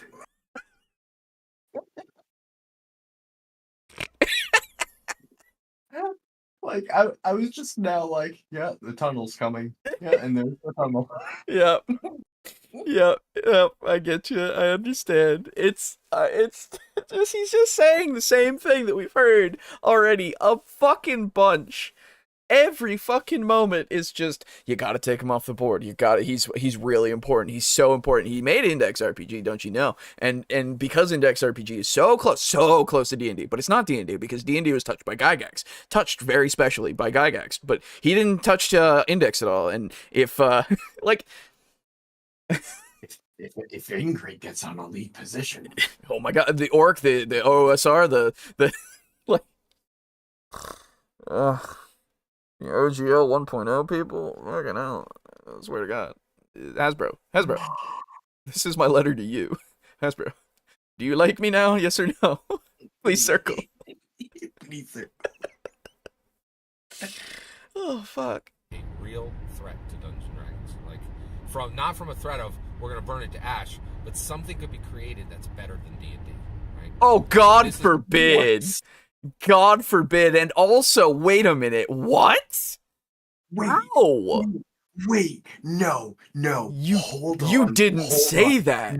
No. You don't understand, Alejo. This means that he's talking to Hasbro and he's saying you need to defend your IP because they may make something better than Dungeons and Dragons. Yeah. This means that he is willfully standing in the way of something that's even better than our next step in evolution. Yeah. He is willfully holding our evolution as a species back. This is shocking. He's also putting Ingrid, I don't remember his last name, he's putting him on the level of Gygax. He has put someone on the same tier because they have the potential to make something better than D&D. I mean, like, it's not that shocking that he puts Matt Mercer on Gygax's level because I'm pretty sure he's made the case that Matt Mercer is a reincarnation of Gygax. Basically. Better than Shakespeare. Don't ever forget. So is Matt Mercer or is Ingrid the reincarnation? I don't know. I just Don't remember his name. May as well call it Belisarius Call at this point, considering how Garibay is talking about him. Oh, True. very true. This is a complete upset. Holy shit! It's this turns all of our Garibay lore on its head. I can't, and he's the heresy. He's the heretical one. We need to show Boo this video. Oh yeah.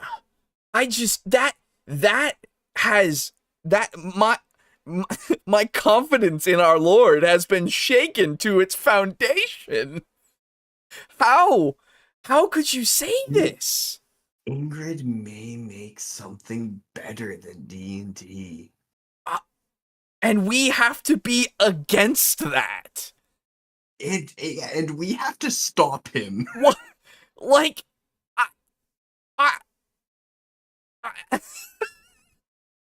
this is monumental.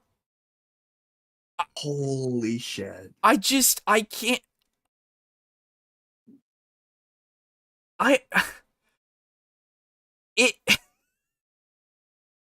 I never thought I'd see the day. It may just be because I'm like really tired right now, but I'm legitimately dumbstruck. Me too, man. I don't know what to, like, what.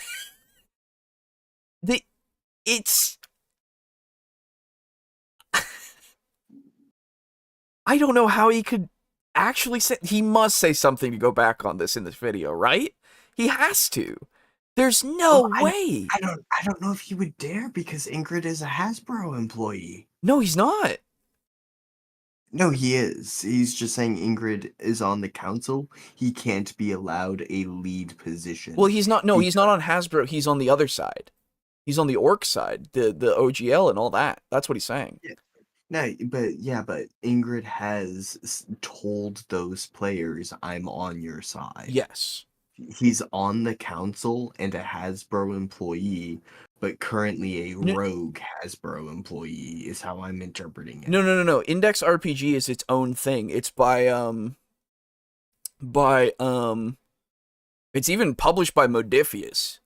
It's not a Hasbro product.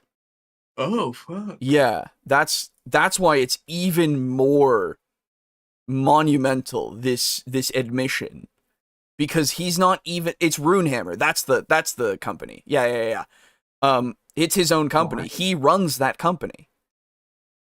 Why is he not telling Hasbro to acquire them?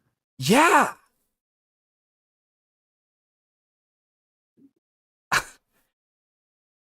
Slazer asks, does he have nightmares of other RPGs competing with D&D? Slazer, why are you asking questions that you already know the answers to? Good to see you. Also, hello, good morning. Good morning. We're dying. D&D was meant to be surpassed, indeed. Like, that's it. Forget painting my mini. It's time to make a meme. Oh my god. Action has been generated. Holy shit. The forces mobilize. Gygax always seemed like a down-to-earth guy. I gotta wonder how he felt about people who talked about him like this. I'm guessing uncomfortable. Just imagine Gygax thinking, I just like games. Yeah, I know. It's the putting people on a pedestal thing. You don't do that, man. It's not something that makes people, like, comfortable most of the time. Yeah. So, like, you know how in Catholicism, you have, like, God, Jesus, and Mary. And all the saints and such. The Holy Spirit, and then you have the Pope, right? Yeah, the Pope, yeah. Garibay absolutely places Gygax in the Pope's position. Oh, yeah, for sure. Yeah.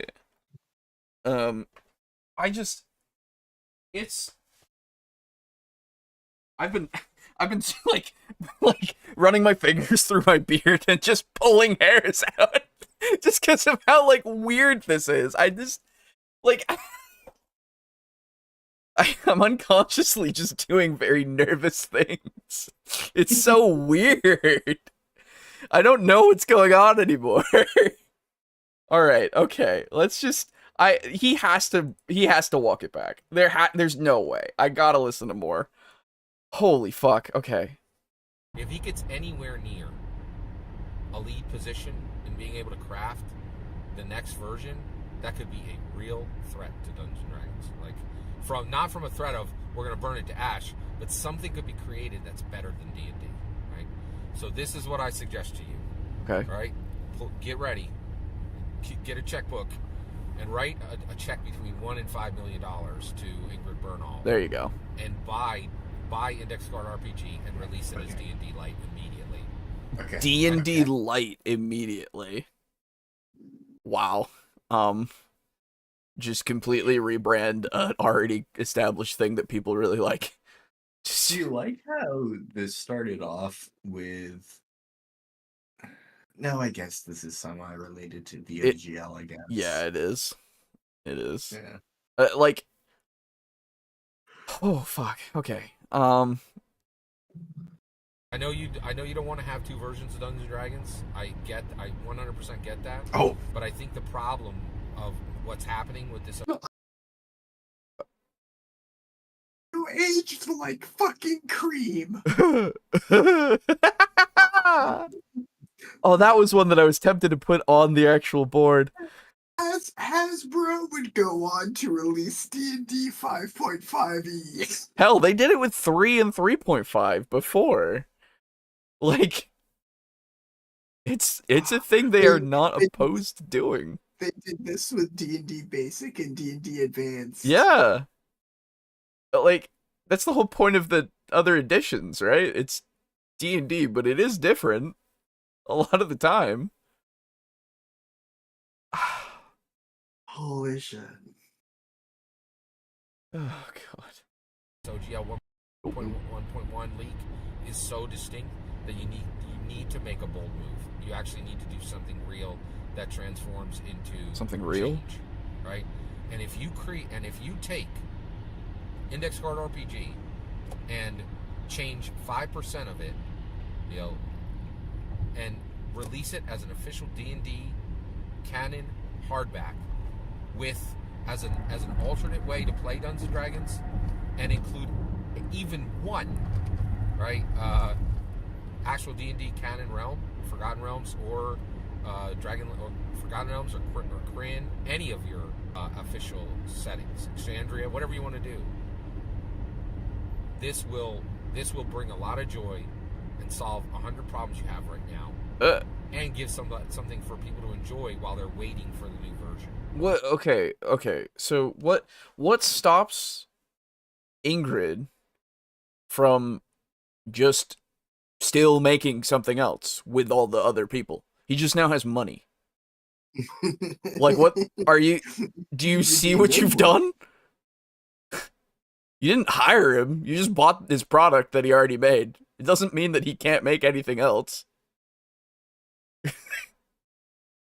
Like, what? You have given him money with which to make something new. Yeah, something better than D&D. Literally, apparently. I know this will sound insane, just bear with me, but I think that somehow, through some black magic, Garibay has reached a level where he cares more about Hasbro profits than Hasbro does. Oh, yes. Oh, yeah. He's the single person. He takes Hasbro's profits personally. Yeah. He is the single person in this world who actually gives a fuck about Hasbro's profits more than the, like, chief financial officer of Hasbro. Like, the person who's actually in charge of the money cares less. The person whose job it is. Yeah, it cares less than he does about the profits of Hasbro. Because to the chief financial officer, I assume he can go, oh yeah, we can lose a few like million here or there, and it's fine. But to Garibay, that is sacrilege. Like, legitimately. Nobody tell him setting isn't really tied to an RPG system. Yeah, don't let him know. Insane. Ironically, I also suspect he doesn't own Hasbro stock. True. Probably. Oh God, yeah. I He's don't made think he good does. investments with Bitcoin. Not great investments, but good ones. Don't forget. No, And you dude, could if he's considering spending money on trying to flip commander decks, Yeah, that is money he could be putting into Hasbro stock. true. Which do you think he would rather put money on? uh, He's got to buy high, sell low. that's Dude. right. Don't forget it. Losing a few million here and there, that's basically throwing the offering plate in the trash. It's true. Oh, God. problems you have right now, and give something for people to enjoy while they're waiting for the new version. That's so fucking weird as well. Like, as if you can't just enjoy anything else other than D&D while you're waiting for the new D&D thing. I know it's not out of character, but man, it's just weird. Please mark consume if you haven't already. Yeah, 3 times at least. Fucking hell. And you could release it in a month, right? Memes done? Oh boy, hold on. Oh my. Let me see this. This one. Let me see. Oh, where is it? My God. Where did it open to? I need it. I need it on the screen. Yeah. Did it not fucking open? Hang on. There we go. Rico, Okay. Rico, I would like to request a follow-up to this. I want to see the Emperor of Mankind with Gygax's face. Oh, yes. Yes. Garibay on his way to do a heresy against Dungeons and Dragons. Yes, so good. You don't understand how much I need this. Oh, it's so fucking good. I got let's see, what can I can give you like I gotta give you a Garibay for that. Yeah, there we go. React with a Garibay for that for sure. Oh, so funny. One question, who's playing Sanguinius? Ooh. Matt Mercer. Matt Mercer, yeah, for sure. Yep, you're right. He's even a pretty boy. That's true. He'll fit so well. You're right. Hasbro is $66.42 a share right now, just because the internet makes it so that even the most fleeting curiosity cannot go unanswered. True. Thank you for doing your part, Steely. Yes, because you know which image I'm using as a template. Oh yes, I do. Oh yes. And I need to see it. I look forward to it. Even. Thank you so much. I know in my head what it will look like. The only part I'm not sure about is which face of Gygax's you will use. Okay, alright. We're almost done with this one. Here we go. I don't think we got a bingo through this, unfortunately, but yeah. Huh. I really think there's only about a 5% chance you have any kind of a real problem, right? But that 5% is Ingrid Bernal. And I'm telling you, if the Orc, the OSR, and the OGL 1.0 creators put him anywhere near a lead position, things could change. It's like the 6th The time. only thing out there that could possibly beat Dungeons & Dragons. And I think you could hire him, and I think he would genuinely join. And I also think he's in, like, he really don't care about the Orc, right? He never. What does he care about protecting? In my humble opinion, what does he care about protecting the OGL? He never used it. He never needed it. Just because you don't use something means that you can't care about it. You know, Gygax. Jesus, I'm calling him Gygax. Yeah. I'm so sorry, Gary. I'm not in a good mental state. You don't deserve that. Yeah, really. He's rolling in his fucking grave. I'm not trying to like provide an excuse, but merely a reason. Yes. The blame is on me. Oh shit. Garibay. Yeah, whatever. It's gone. Okay. It's just, oh man. Right. Yeah. Scott, I don't own any pets, but I still care about animal cruelty. Right, exactly. Exactly. Like, that's insane. I am well fed, but that doesn't mean that I don't care about starving people. Like, Mm-hmm. what the fuck? I want to say confidently incorrect. He is, like, throughout this whole video, he has been confidently incorrect. All right. Please mark confidently incorrect, everyone. It's insane. I'm not getting a bingo this time. There's no way I can get an agreeable take or a complete non sequitur. We are on topic and nothing I agree with. Dude, literally, that's what I'm working with. Oh, talking of his DM experience, there was a chance. There was a chance long ago. I mean, hell, Surprise Religion had a chance. Yeah, that's true. To be honest, it still has a chance.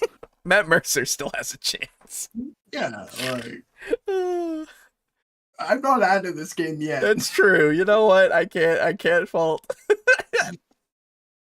Oh, fuck. Right? Because he's a real designer and he knows what he's doing, right? Like, so. Oh, okay. So he's a real designer. Everybody else who's part of the orc is not a real designer. So cool, man. So awesome. Fuck it hell. So the reality is, I really want you to be very careful, and I want you to Morning, Draco. really Hello, think Draco. twice. And you really should hire Ingrid Bernal. It is Bernal. very, Okay. very critical that you move forward and you make a hire for Ingrid Bernal. You buy Index Card RPG and you skin it to be D&D like. I think this is a really important move right now. I think it's absolutely critical that you take this move. I understand there's a lot of problems with this, but sometimes you need to take a risk to move forward. And right now, there's real problems for D&D. All this is my humble opinion. I'm giving this to you as a warning because I genuinely care about Dungeons & Dragons, and I really want you to have all the information you need to move forward and win. You don't know any of this, you idiots. And win? Win? Sorry, he said win? No way. We did. No way. Hold on. Giving this to you as a warning because I genuinely care about Dungeons & Dragons, and I really want you to have all the information you need to move forward and win. This is all the information you need to move forward and win, in my humble opinion. Please, thank you for letting me share this. He said with you, win Alejo. twice. I wish you all the best as you move forward, and as you continue to be the best guardian that Dungeons & Dragons has ever had. Jesus fucking wept.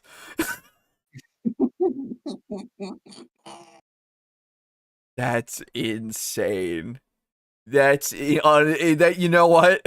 This is non-categorical insanity. Yes, please, please mark non-categorical insanity on your bingo sheet. All Oh I needed my- was hypocrisy. Thank you for attending my TED Talk. I just, yeah, if D&D transhumanism came into that, I would have had it. Me. Okay. Surprising and shocking, that video, in ways that I had no idea, that I could never have expected. That's two that I just did not expect at all. One Matt Mercer away from glory. Oh my god, Rico, you must have had fucking clenched fists and held breath that entire video. There was a chance the whole time. Fuck me. Okay. You were always 3 seconds away from winning. Yeah. Yeah. Okay. I needed most people playing D&D wrong. Yeah. Also a pretty safe square. Yeah, for sure. It's all of them are safe. That's the problem.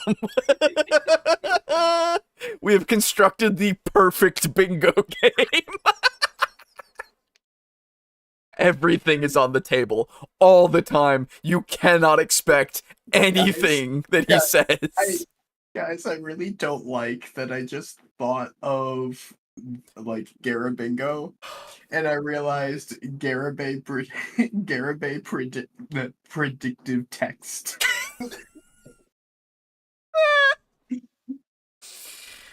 You have no idea how excited I was when he said there was one person revolting against Hasbro with talent. Figured he'd say Mercer then and there. True. Because Oh, he yeah, would, like, if he had said something about them making their own system and everything, you know, but that was after, wasn't it? That was announced, I think. I believe That so, was, yeah. like, earlier this year or later No, last year. that was mid-February. Okay. Oh, fuck. I'm a little winded. Just from how fucking hysterical it was. Excitement in that video. Yeah, a lot to dissect, really. Our religion has been shaken. We now have the heresy, the Caribay heresy has occurred. Oh my god. Oh. The Garabay heresy. The garrison! The garrison has occurred! No, you know what? I'm going to claim my Gen Alpha dual citizenship. Sure. I'm putting a veto on Garasi. Oh god!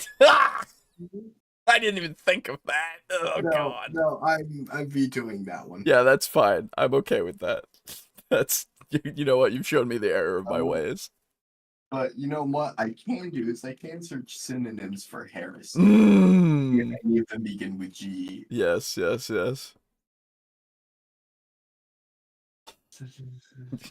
upset. Fuck me. Okay. Fuck. Okay.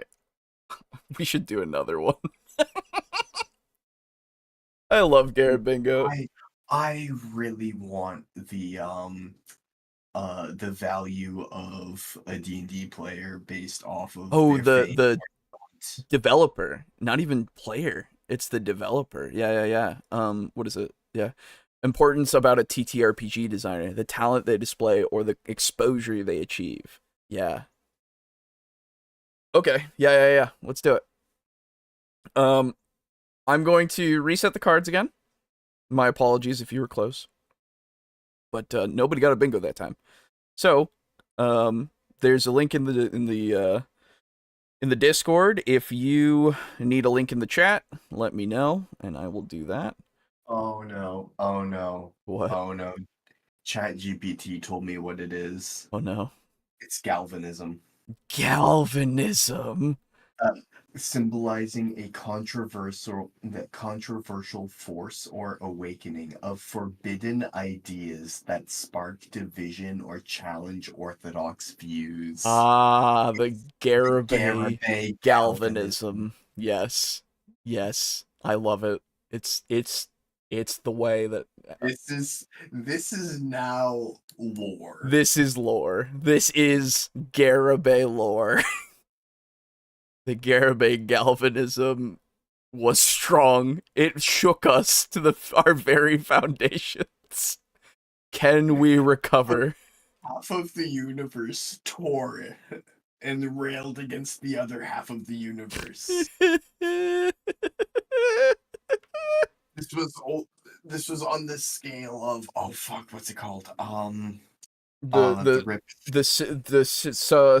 maledictum, the cicatrix maledictum.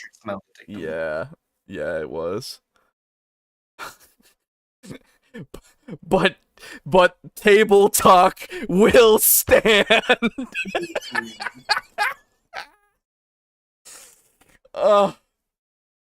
Anyway, okay, alright, enough. Let's move on to the next Garibay video and become even more confused. Okay. Hi, hold on just a second. I don't have everything set. My god. Okay. Please, of course, get your middle square, our Lord Garibay, He's I'm not giving up on him yet. All right. So yes, this is the podcast fell before the hosts did. Hell yes. Hell yes. If somebody makes a meme of us as Cadians defending against an onslaught of Garibay fucking demons. Oh, dude, fucking the Siege of Terra. Yeah. Oh, yes. It's us standing out. Oh, dude, Alejo. Okay, Alejo, Yeah. I have a request for an art commission. Okay. Our characters Mm-hmm. standing outside the Imperial Palace. Yeah. And Horus is like climbing the steps, and you know, of course, it's Garaboris. Yes, yes. And he's climbing the steps to us, and like we're in the last line of defense. Yes, okay, alright. Yes. Absolutely. Do you want our characters to be like us but Space Marine armor, basically? Dude, we should be Primarchs. Okay, yes, yes, yes, yes. Fuck, what Primarchs were at the Siege of Terra? It was Sanguinius, Yeah. Demon Russ. Yeah. Was Wolfman there as well, I think? That's Demon Russ. Oh, yes, sorry. Yes, you're right. Blah. No, the lion. Was the lion there? Or had he already... I think he was already dead. Yeah, he was already asleep. Sleepy times. Rabuti Gweely Man. Gweely Man, no, of course. He got there late. Oh, true. He did get there late. Russ Gilliman and the Lion arrive after Horus is slain. A Vulcan was on Terra but committing shenanigans. Khan was there. Khan was there? Apparently. Oh. You never hear about him. Russ was already dead. Okay. Corax was trying to rebuild his legion, save the wolves. Right. All of the traitor Primarchs were there. Well, of course. Yeah. Why would you be the last line of defense for Dungeons and Dragons? No. You don't understand. We're the last line of defense against Garibay. Yeah. It's not for anything, really. It's for our sanity. Fuck, was Dorn there? Was Dorn there? Primarch confrontations at the Siege of Terra. Oh, I know. That's like matchups for like, oh, who fought who? Oh, yeah. I would like Dorn versus Omegon. Yeah, I don't care. Siege of Terra. What does Lexicanum say? Doran was fighting Alfarius right on Pluto. Well, Huh. I didn't know that. I mean, we could do like, we could be custodians. True. Oh, yeah. Okay. I know like being custodians more. Okay. Yeah. Custodians, Sisters of Silence, Imp Army. Were factions present? The storm breaks. Or so they want you to believe, right? Yeah, because Alfarius is totally dead, right? Yeah, no, he's gone. Don't worry, they're not saving him for anything. What are you talking about? I'm Alfarius. What do you mean? I'm Alfarius. Brother, I'm Alfarius. Oh, well, brother, I hate to tell you this, but I'm Alfarius. You don't say, because I'm Alfarius. What? It's a small world. I'm Alfarius. Oh, goodness. It's like every fucking meeting. Just like 2 hours of that, and then all right, down to business, everybody. Okay.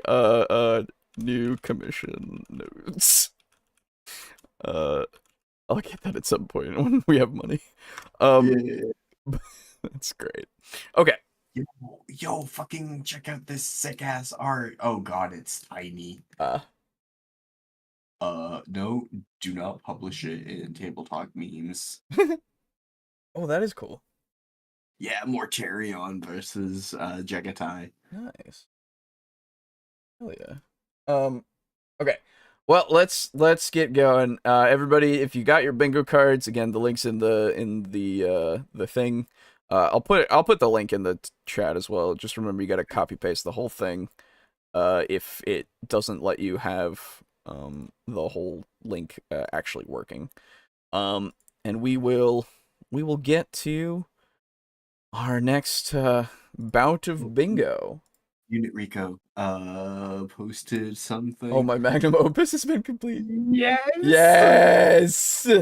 Yes. Oh Oh God. my Yes. God. Hold on. Oh, that's so good. Hold the fuck Holy on. shit. Everything. You Hold show on. Yes, You yes, show yes, yes. that right now. Hold on. Oh, not that one. Hang on. This one. Yes. That's so good. I love Sanguinius's face. Oh, it's so good. Oh, fuck. Rico, you have cooked this day. This is magnificent. I love this. Couldn't find a picture of Matt Mercer with his eyes closed, so I found the next best thing. Yes. Oh, I think I saw Alferis as a secret loyalist theory. Probably not, but it would be awesome. Yeah. The smartest Primarch who never fought a fair fight decided to 1v1 Doran. Yeah, that's right. That's what happened. But yes, this is the mark of quality that I need. I you know, dude, so I've got coworkers that are huge 40K marks and who know that I like have a podcast, and I'm going to show them this. Yes. And I'm gonna be Do like, it. yeah, things got a little unhinged. We were up for 24 hours. What do you expect? All right, okay. Oh, here we go, everybody. It is time for what is important about a TTRPG designer, the talent they display, or the exposure they achieve? What a strange question from J. Scott Garabet himself. Make sure to have marked off your middle square, your free square, and And to the hat square. that's right. Oh yes, I wasn't even paying attention. Yes, if you have hat, mark off hat. Do I have hat? I have hat right there. Whoop. There we go. Okay. Here comes the Gravisionist history. Oh fuck. Okay. All right. Here we go. Hi, this is Scott Garabay, and today we're going to talk about Dungeons & Dragons. We're going to talk about every competitor of Dungeons & Dragons, every new tabletop role-playing game that comes out. Oh. And so... Every single one in 7 minutes and 48 seconds. Every single goddamn one. Everyone, I want you to preemptively look to see if you have shade towards other or Gatekeeper Garabay, because those are almost definitely certain. Yeah, you're right. Do I have those? Gatekeeper. Wait. Oh, I only have Gatekeeper, I think. Yeah, fuck. Okay. Anyway, here we go. Could you have D&D is more than a game? That one's probably going to appear. Oh, yeah. Oh, for sure. Don't have Throwing Shade. No, I don't have Nose Wipe. Yeah, oh, I do. Every tabletop role-playing game that comes out, Shadow Dark just came out recently, right? So yeah, people really like that.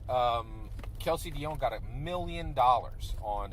It was the biggest OSR tabletop role-playing game release on Kickstarter ever, right?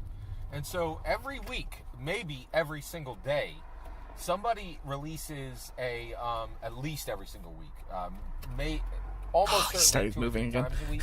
There's a new tabletop role-playing game that comes up and drops onto the tabletop role-playing game market, and they're looking to unseat Dungeons & Dragons as the king of all tabletop role-playing. That's not the point of creating TTRPGs.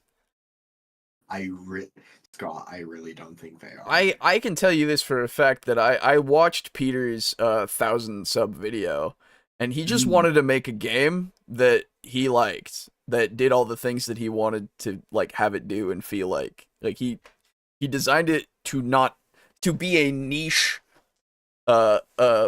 TTRPG, not a dethroning of D&D. I want to just message Peter, like, with absolutely no context, to be like, Peter, were you looking to unseat D&D?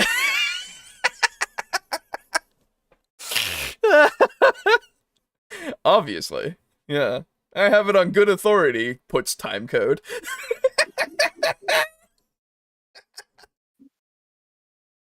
Oh, so funny. We're getting close to the throwing shade thing. It's close. It's so close. Someone made a game that wasn't D&D, and I took that personally.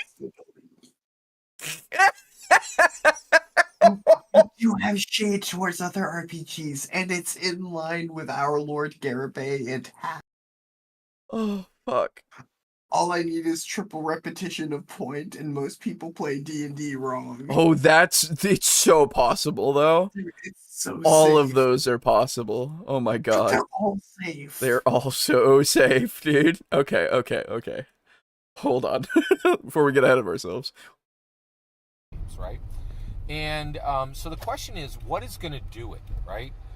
Does the team is it the team that's releasing that tabletop role-playing game, are they going to be able to surpass Dungeons & Dragons because they have more talent than the Dungeons & Dragons design team, or because they have more exposure than the Dungeons & Dragons design team? What creates a winner, right? Why would an indie game have more exposure than D&D? I was about to say that aren't the two linked? If something's if people are very talented and they put out something that's incredibly good, won't that give them the exposure that they would need to unseat the king, I suppose? Like, although they need a movie first. Oh, right, they need to be part of Marvel or Star Wars or D&D itself. Yeah. Like, Peter doesn't have any Funko Pops modeled after his game. That's right. Yeah. Wait a minute. Wait. Space Marines aren't designed to fight Peter's monsters. That's true. Wait a minute. He's a nobody. Oh my god. No. Don't listen. Obviously, I'm kidding, Peter. But like, Jesus fucking Christ. Yeah. Who cares about the validity of your ideas? It only matters your reach. Exactly. That you magically got. Insanity. I don't know how you got the reach. It certainly wasn't the validity of your ideas. No. Of course not. Of course not. God. Right? In the art scene, right? So Dungeons & Dragons and tabletop role-playing games are art. Those are art releases, right? Yeah. So I've been listening to... So I want to talk about this question. Is it talent or is it exposure? If you're a tabletop role-playing game design team, does your talent matter or does your exposure matter? That's 3 times, my dude. That's 3 fucking times. That's a triple repetition.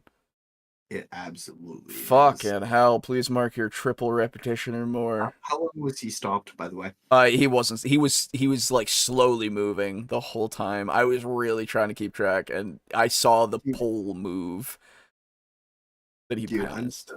I'm so mad that this camera angle makes no hands on the wheel impossible to try. Yeah. Unless he puts both hands up very clearly, it's gonna be tough. Garibay must protect this multi-million-dollar company at all costs.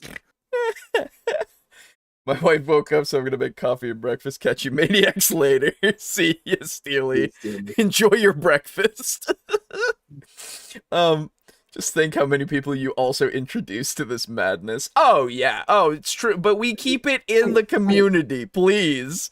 Hey, you all have Juice to thank for this. That is true. It is Juice's fault, and he wouldn't even come on the show. I'm kidding, of course. I'm kidding. He wanted to. He drops this bomb on us and then he bails. He wanted to come on for sure, and I'm hoping that he can come on in November when he has more time. But yeah, Love you, Juice. love you. Fucking, you did this to us, and I love you for it. Thank you for this. Uh, You have single-handedly given us the greatest gift.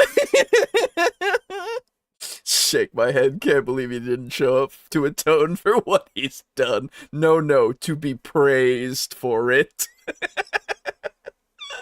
Oh, Oh, I have triple repetition. Oh, I just need most people play D&D wrong in Shade. ooh, Juice like Magnus did nothing wrong. Now I need him as Magnus. Okay, now he's that Primarch. Oh my god, Juice is absolutely Magnus. Oh my god. So good. The lore. The lore. It's flowing. Huh. Yeah, we're just at that right stage of sleep deprived and manic. Yes. Yes. Oh, okay. Right? And which one should you be working harder on to unseat the king of all tabletop role-playing games, Dungeons and Dragons? Undisputed king. Undisputed. Right?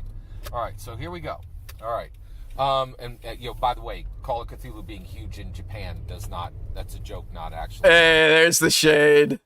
There's the shade. Oh Dude, my god.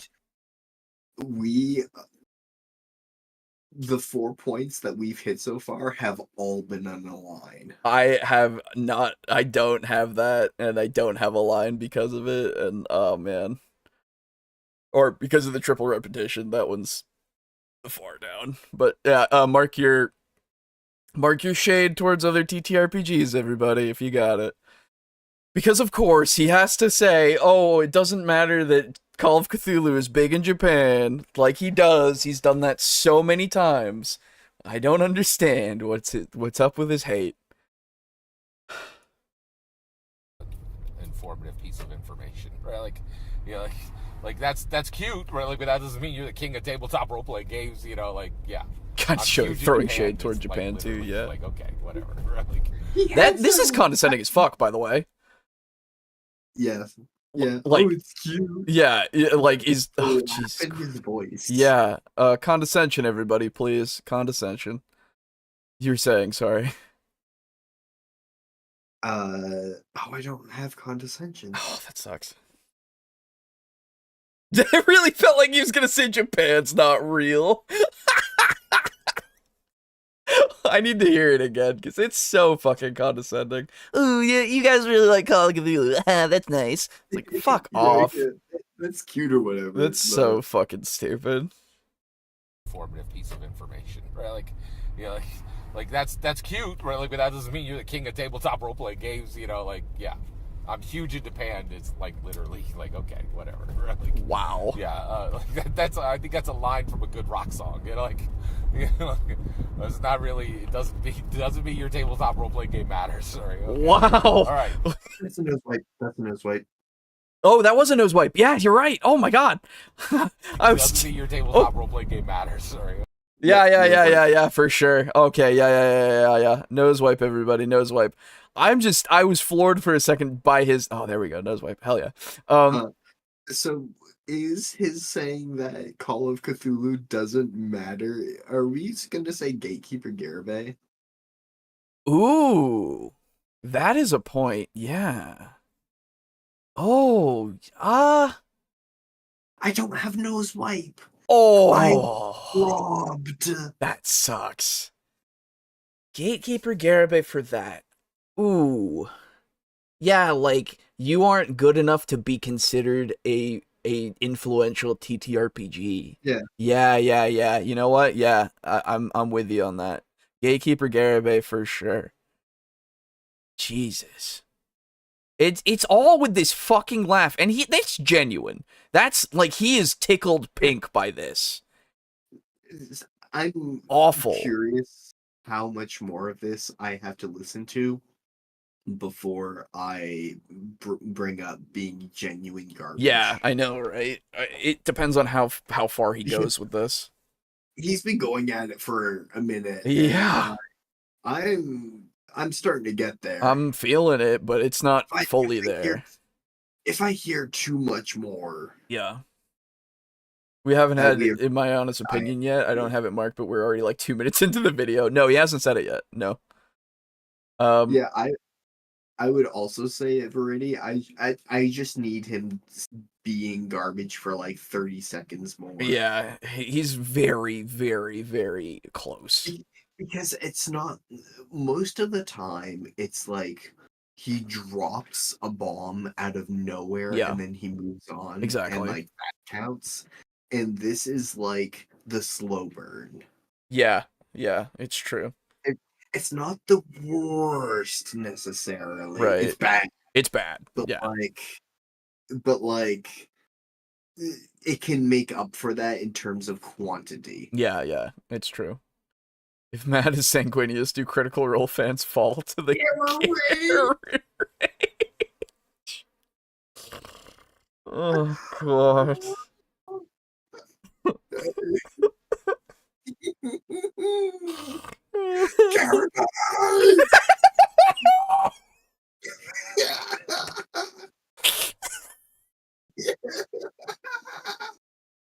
Oh yeah, it's canon. It's fucking canon. All right. Okay. All right. So I just listened to Dungeons and Discourse, and she was like raving about, Call of Cthulhu. It's like, oh, people love it in Japan, and that's great, but that Japan ain't the world. The U.S. is, right? Like, you're okay. That. Japan ain't the world. The U.S. is. Wowie. Garbage. Do I not have it? Oh, fuck. I have it. The U.S. is the world. Fuck right off. Oh, fuck right off. God. Come the fuck on. Jesus. Not. Just why? Just why? I don't have it. I'm so upset. Ugh. Mark it if you got it. Genuine garbage. Fuck me. One tabletop role-playing game in the U.S., you're the number one role-playing game in the world. There you go. Done and dusted. Right? Jesus. So you got this situation where, where do we land? Okay, so what matters? Your tabletop role-playing game design team's talent or their exposure, right? Oh, God. So I listened to a channel called Big Think, and you can find the link below for an absolutely fantastic video that they did on, and this was a scientist who was saying, I can tell you scientifically which artists are going to be able to sell 5, 10, 20 years from now, be able to sell a single painting for $100,000 or $1 million.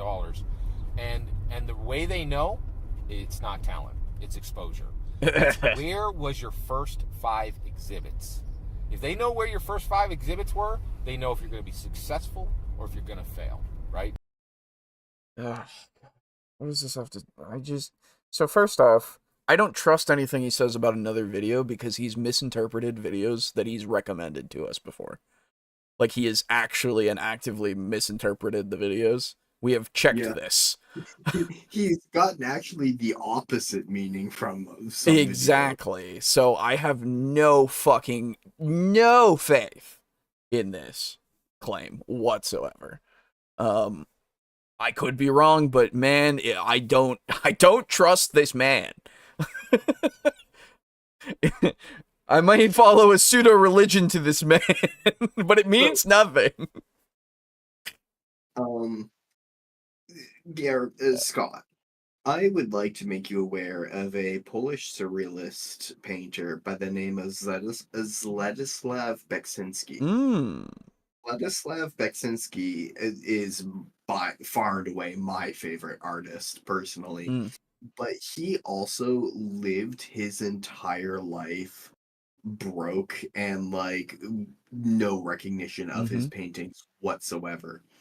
And as a matter of fact, he died in the like 1970s, I believe, Mm, because someone asked to borrow the equivalent of $50, and Zletislav, who was like 90 years old at the time, said no. I believe it was his buildings.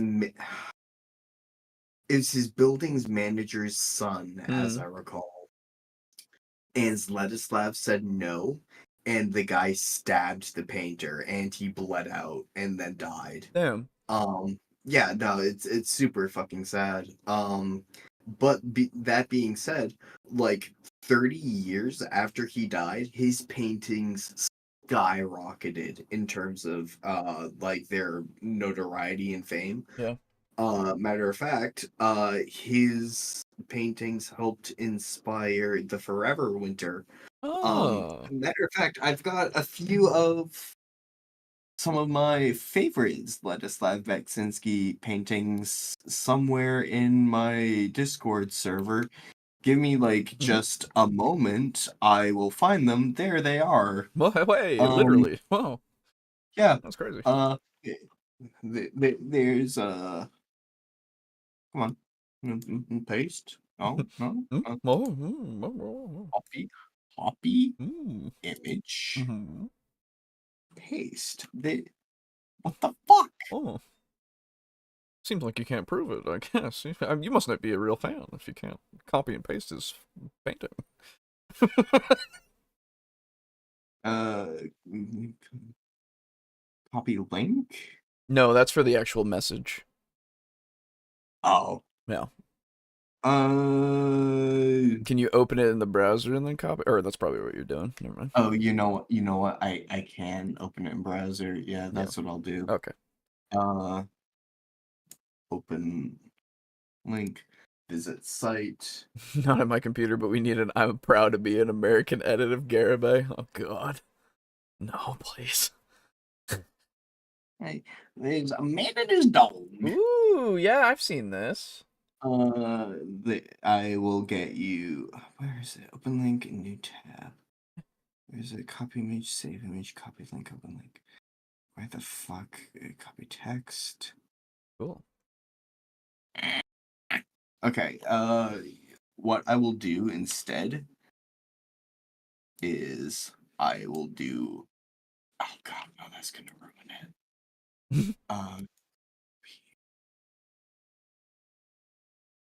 For evidence of misinterpretation, check the Ginny D episode. Yeah, true.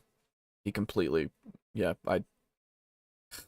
that and that one other video, I can't remember what it was, but he completely, literally did the exact opposite. Yeah, that's what Aiden was talking about before.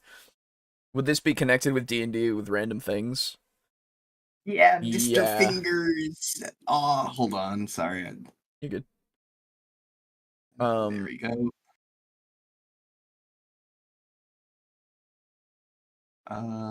Sorry. I'm getting you some of my favorite ones. Sure. Oh yeah, I'll do this one. This one's actually really famous. If you have seen Vladislav Beksinski's art before, you've probably seen this image. That one. Oh, there it is. I haven't actually seen this one. I've seen the dog and the man one, but I've not seen this one. There's that one. It's cool. This dude I like to call Mr. Fingers. Oh.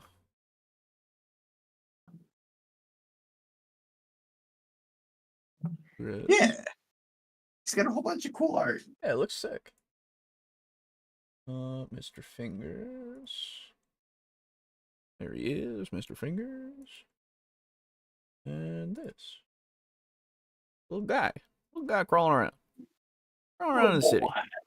Let him skin around. Oh, he's going around. He's just being a little guy. Nothing wrong with him. Anyway, yeah, that's sick art, man. That's super cool.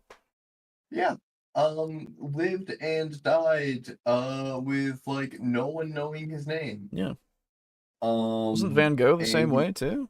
Like, I believe, yeah, Vango Yeah. was. Like, there's a bunch of them who had no fucking exposure whatsoever and then blew up later in life. And Or the whole afterlife. point of like the starving artist trope is that they are making art that shows their pain, and like they cannot afford to eat because no one knows who they are, Yep. because their paintings will skyrocket in value after they die. Yep. Exactly. All right, their paintings aren't being shown in what's a big famous art exhibit, The the one in France, Louvre. the Louvre. Mm-hmm. Mm-hmm. Yeah. Um, But what if this little indie company just overthrew D&D randomly because they were exposed? Well, what if they did that, though? hey, you remember a little tiny indie game? It's from a dev team of 3 people. Yeah. By the name of the dev team is called Team Cherry. Their Oh. little tiny indie game Hollow Knight. Oh, that? Yeah. That blew the fuck up. It did. It did. You remember tiny little Trucklefish games? Oh. And Shovel Knight? Yep. That's right. That's right. There's many examples. Many such cases. Indeed.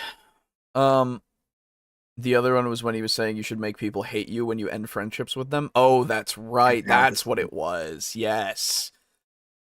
When she was saying the opposite. Yes. But yes, sorry. All this to say. Yeah, give them a reason to hate you. Yes. Oh, God. All this to say, yes, I think this should be D&D connected with random things. Absolutely. I don't have that. Oh, wait, no, I do. I do. Yes. Mark that off. What is the justification for D&D connect? This is talking about the study to do with yeah, everything that was brought up to make you talk about this. The artists and stuff. That has like no relevance whatsoever to. Feel free for you guys to mark it off if you want to. I will leave it unmarked. Okay. Because I think that given that he's talking about the relevance of D&D versus other TTRPGs, and other TTRPGs don't matter as much because they do not have the exposure. Mm-hmm. And he's throwing out a similar example of exposure mattering in art. But I can see this through line. I guess, but I don't know. Oh God, am I getting so tired? I'm thinking on Garabay's level. No, I understand I understand the logic, but I'm also like, I don't think that we have. I guess it's the study itself. I have no idea. Like don't have. Yeah, sure. If you can name the 5 exhibits that it's been in, it's gonna succeed. It's like, what metric is that? I guess that we can really rely on, and I also don't trust this man. That really seems more so a criticism of the paper that was published, and not necessarily a criticism of Garabay, though. I guess, but it might. Well, I don't know what the video is, I guess, and again, I don't trust this man to summarize the video to me accurately. So you shouldn't. Yeah, so I don't know. It seems more random because it's like, this is a video that I saw that I agree with, and I go, maybe maybe this exists in the way that you're saying, but I'm very unsure about that. I don't know. Yeah, there is a through line though. You're right. You know what? There is a through line. You've convinced me. I will take away the connect D&D with random things. I will say, however, it is a very tenuous through line. Yes. So I would encourage people to follow their conscience on the square. If they think that they deserve this square, they can mark it if they want, but... Well, I think that maybe we should just hear the whole thing first and see if there's any more relevance to it or anything that we can really tie it down with, right? What one might say, let him cook. Indeed, one might indeed say that he should cook. It's not talent. It's exposure. It's where was your first 5 exhibits. If they know where your first 5 exhibits were, they know if you're going to be successful or if you're going to fail, right? So it's exposure. It isn't talent. And this is, in my opinion, scientific evidence of why Dungeons & Dragons continues to effortlessly crush every single competitor it has. It wasn't about D&D though. Like, yeah, you can extrapolate it, I guess, but I don't know. I think it's probably legacy and longevity, and there is recognition in there as well, probably. So perhaps it's a factor. Partially because of just how long it's been around. Yeah, exactly. And it's also the zeitgeist has been opened up because of Critical Role and other things like it that have become very popular with how they play it. So I don't think the evidence is necessarily the paper. I think it's more what has happened that I guess you could describe is the effect of the paper, quote unquote. Exposure tends to snowball. Yeah. That's all D&D's fame proves. Yeah. I don't know. What? I've got to follow my conscience now? Okay, fine. Because right now, every OSR, every indie creator is going out in there and saying, if I turn the dials on this rule system, it's gonna defeat Dungeons & Dragons, and that is not correct. Okay, so first off, it's a fundamental misunderstanding of reality because that is not what they're doing.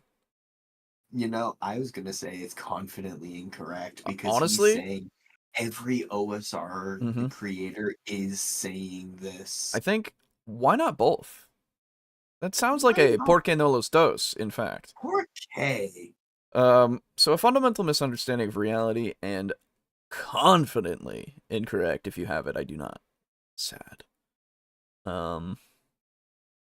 Yeah. Horrible. Right? In order to beat Dungeons & Dragons, you have to do what Dungeons & Dragons did, right? And what did it did? Gary Gygax. What did it did? Oh, Gary Gygax. Gary Gygax. Gary Gygax. Gary Gygax. I do have it. Gary Gygax. Mark your Gary Gygax. Gary Gygax.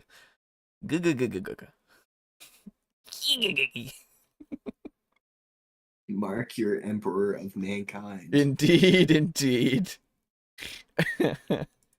Gary Gygax sacrificed everything to make Dungeons & Dragons. Jesus. Right? So first of all, if you're going to beat Dungeons & Dragons, you have to create a tabletop role-playing game that has a good rule set. It doesn't even need to be great, right? It just needs to be good, right? What? It needs to be good, and that's no easy task, right? You need to... So, I just want to throw out... Yeah. He's talking about how an indie company beats Dungeons and Dragons. Yeah. When we saw and how exposure is the only thing that matters. It doesn't even need to be good.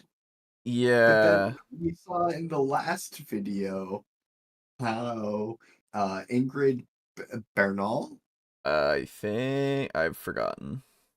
Yeah, how Ingrid Bernal was an absolute genius. Oh, Ingrid Belisarius Call. Yeah,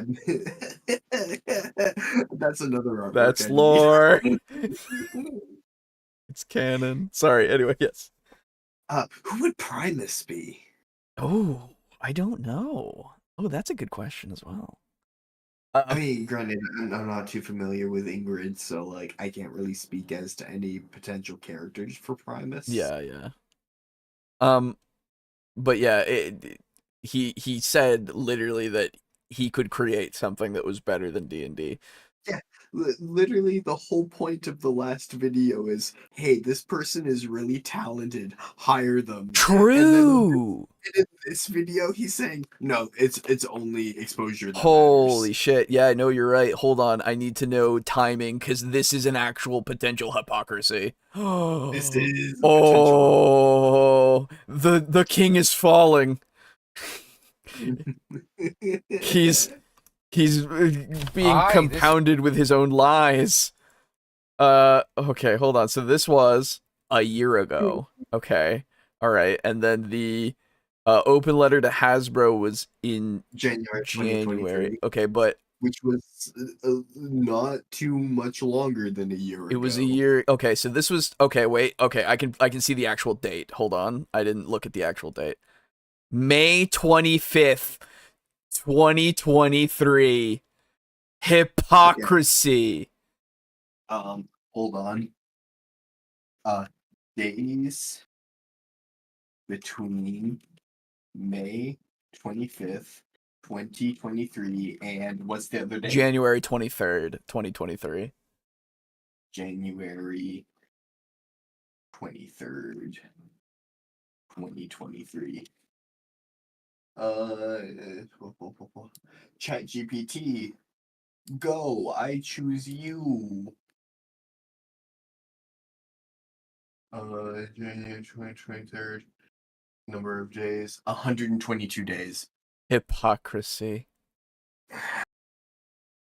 A little under 4 months Yeah. for his opinion to go to the polar opposite. Radically change. Which I have. It's hypocrisy, man. It is. It has to be. He's adamant. In fact, he said to Hasbro, "You have to hire this man. You have to give him $5 million.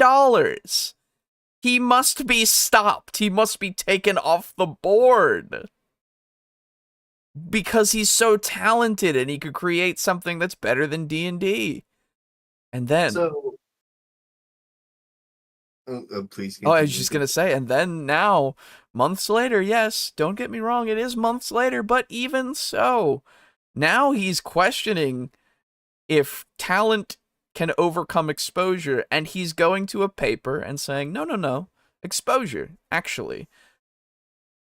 I don't know. It feels hypocritical to me because he's taking the scientific paper as his gospel now over the physical creations that he has seen of the person themselves, and he knows for a fact that it's incredibly successful. Can Olive Man be Erebus?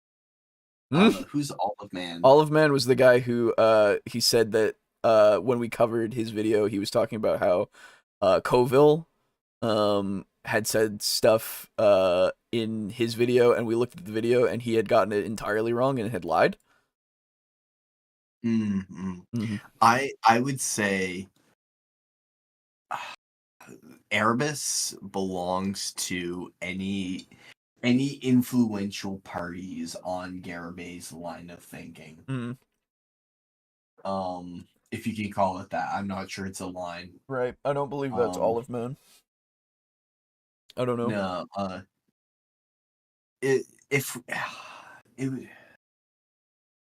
unfortunately, Garibay leaves any potential inspirations for his thought process. Like, he leaves them rather close to his chest, except for Garibay. He wears that on his right, sleeve. Gygax is the one. He's the one. I don't know. Am I wrong with the hypocrisy? Am I wrong? So, I'm being a stickler for like definitions of words. Sure. Maybe let's look up a definition. Sure. Yeah, go for it. Because this just seems inconsistency. Mm-hmm.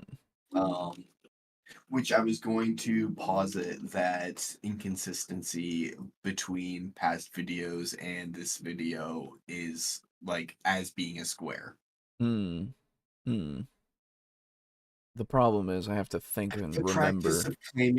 The practice of claiming to have moral standards or beliefs to which one's own behavior does not conform. Hmm. So Hmm. how would we say Mm-hmm.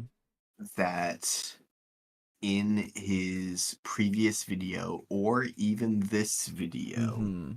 because I will allow retroactive hypocrisy. Hmm. Um, how would we say that what the ideas Garibay puts forth in either this or the last video Hmm. sets well, it does set expectations. It Hmm. just doesn't set moral standards. The moral standards, I think, unfortunately, is a moot point here because I don't believe in his morals much. Uh, I don't yeah. think morals come ac- into play most of the time unless it's about D&D. According to Merriam-Webster.com, Yeah. it's a feigning to be what one is not or to believe what one does not. Behavior that Mm, contradicts what one claims to believe or feel. mm, mm, mm, mm. You know what? I think that this just says a lot about it. I feel like that it doesn't fit. I feel like we're thinking about it a lot and we're trying to see if it Yeah. does fit, but I don't think it does. I think you've convinced me. I would say hypocrisy / inconsistency Might be a better might one, be a yeah. good, Yeah. might be a good square. Yeah, I think so. I think so. I'll fix that for the next one. Let's see.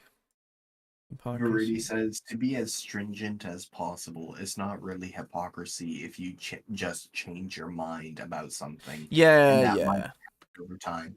Like, I'm sure you could look up some old video where I say the polar opposite of what I would Yeah, say now. exactly. Exactly. It's not necessarily hypocritical. Yeah, I get you. If it was, I guess, closer in the sense of like maybe a week, I don't know. I would feel like weirder about it, I guess. But I don't know if it would be necessarily hypocritical. Yeah. Yeah, plus like in fairness to Scott, 4 months is a decent Yeah. enough expanse of Yeah, time yeah, that yeah. like I could see his opinion changing over Yeah. something. Yeah, yeah. That's true. However, I don't know if I could necessarily see his opinion changing as polar opposite about something to which he so clearly dearly holds as Mm, D&D. yeah, that's true. All right. Hold the lines, Alejo Valores. All right. Make a good, engaging rule set. Not the best, just good, right? That's where every single OSR creator and every single indie creator is stopping right now. They're making good rule sets and they think they'll win. And that's just not true, right? You Ugh. have to get exposure. Gary created Dungeons and Dragons in 1974, right? With zero risk or zero real help from Arneson. Oh, stop. He funded the thing. He literally wrote the thing. He published the thing. He did all the work himself. And you know what he did in 1983? 9 years later, he went to Hollywood to get it the exposure he needed, and he was successful again. What? Right? He got a Saturday morning cartoon that is watched to this very day. No, okay. I mean, technically, I suppose, but I'll give it to him, I guess. it's just there's no I don't. Oh my god. I've gotta hand Garibay a dub, like I don't think it's a every dub when you limp across the finish line. Like, let him have it. I'm not disputing that it's possible. I'm just saying it's not that relevant, I guess, because the Hollywood exposure, I don't know. I don't know if that. I don't know. Whatever. So actually, bear with me. Let me cook. Okay. Is this D&D is more than a game? because Yes. he published it as a game, Yep. but like what really skyrocketed it was The cartoon. Yeah, I think that's a valid point. Yeah, D&D is more than a game. Let's see if I got that. I do. It's useless to me, but I have it. I have none of it. In fact, sadness. Come on. You need both, don't you? Talent and exposure both can be a thing, can't it? I posited that in the beginning, indeed, of this video. It's kind of like the yin and the yang together at last, working. He got Rico quotes Garibay. He got a Saturday morning cartoon that is watched to this day, and then in parentheses, by me, almost exclusively. It wouldn't surprise me. Oh, dude, he definitely has the Blu-ray boxed set. I swear. No, he's kept the original VHS copies. That's what's happened. Oh, dude, he has both. He has both. Oh, true. You're right. The VHS copies go in somewhere that's protected from light, and the Blu-ray copies he keeps on his mantle. Yeah. The VHS copies are in the VHS players waiting to be played. They do not come out, so they cannot be exposed. Right, and that's part of the Saturday morning cartoon American element of history, American success. Right, he got exposure. By the way, Yeah. Alejo. Hello. I just wanted to call attention to the lapel mic. Oh my god, this whole time I like saw it and went, yeah, that's a thing. And just wow. It must have been there forever and we just never really noticed it until it was on the hoodie, you know? It was just out of place a bit, you know? I know I've definitely seen him wearing the lapel mic before. Yeah. But I also feel that his audio quality in some videos is worse, which means he probably recorded it on his phone. Yeah, probably. I did watch that cartoon all the way through. It's on YouTube. He's laying it on a little thick with that, though. Yeah. I haven't had any interest whatsoever.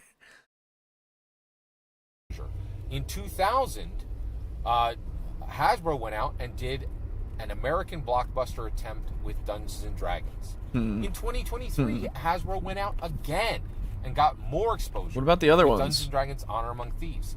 In 2016. Oh, right, okay, we go up and back and okay. Hasbro linked with the Duffer Brothers and supported the Duffer Brothers in making Dungeons and Dragons the very heart of Stranger Things. No, okay. It is technically, I suppose, but they roll a 13 for the fucking fireball. All right, calm down. I would argue it's not even the heart of Stranger Things. It really isn't. It's the experiments and such. It's mentioned in episode 1 and the final episode of each season. Yeah, and also a couple times throughout the season. Yeah, season 3.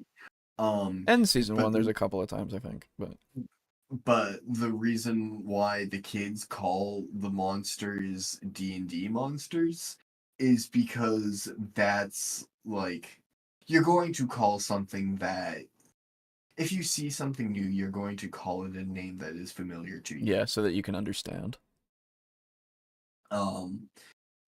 Example. When I'm playing, or when I was playing Helldivers with Boo, the little green squirty bugs that like puke up bile on you, but they're little tiny boys. We called them piss babies. That's right. Because they're green like piss and small like babies. That does not mean that we are basing our entire concept of Helldivers around childcare. Exactly. Right. Exactly. It was just another thing to get you in the spirit of the 80s, really, and then have you understand their framework of how they recognize and categorize things. That's it. I would love to see you say that D&D is at the heart of Stranger Things when looking at a picture of the Mind Flayer, Yeah. which is a 60-foot tall shadow monster. Yeah. Yeah, exactly. It's not a mind flayer, brother. That's just what they called it. Yeah, that walks on 4 legs, by the way. Yep. That's right. The whole fucking thing.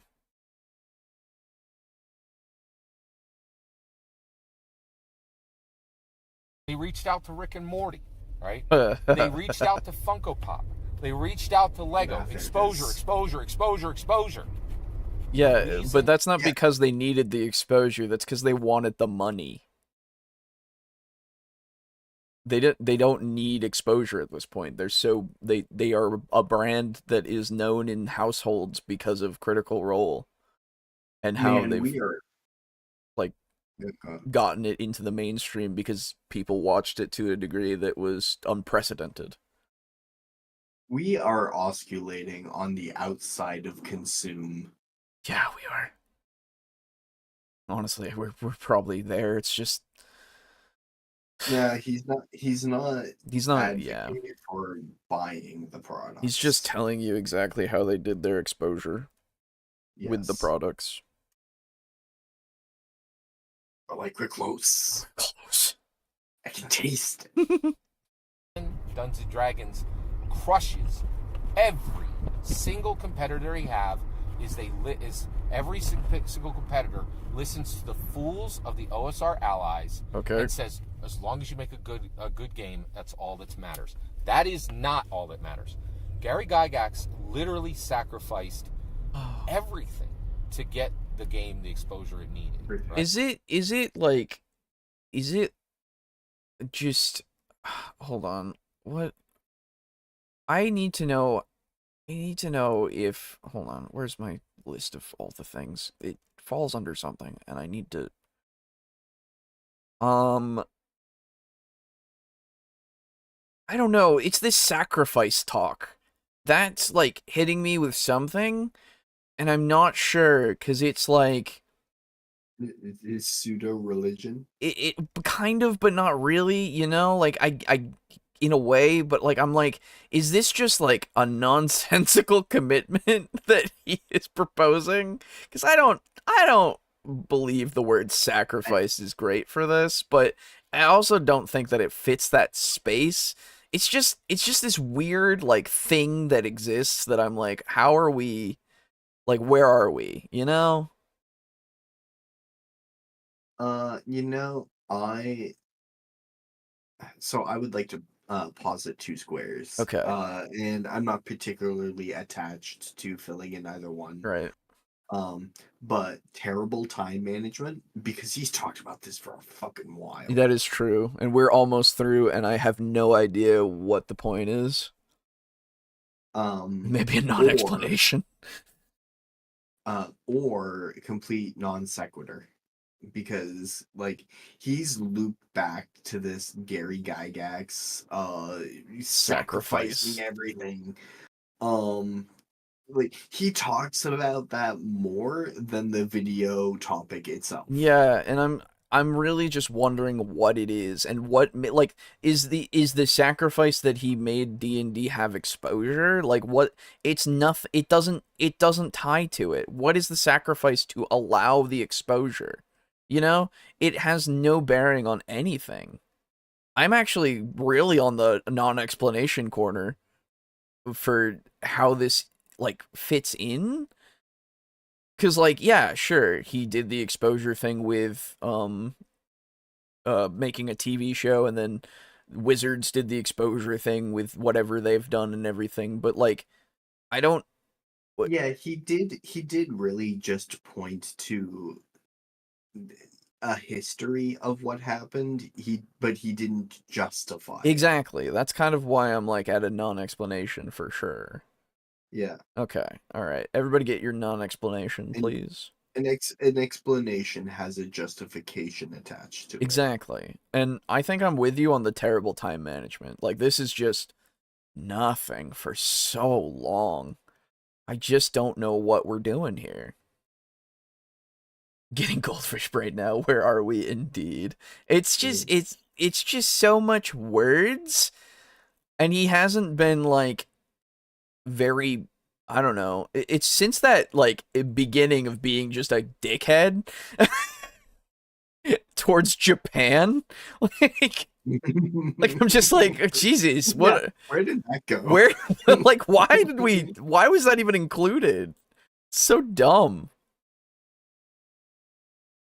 Right? He took massive risks.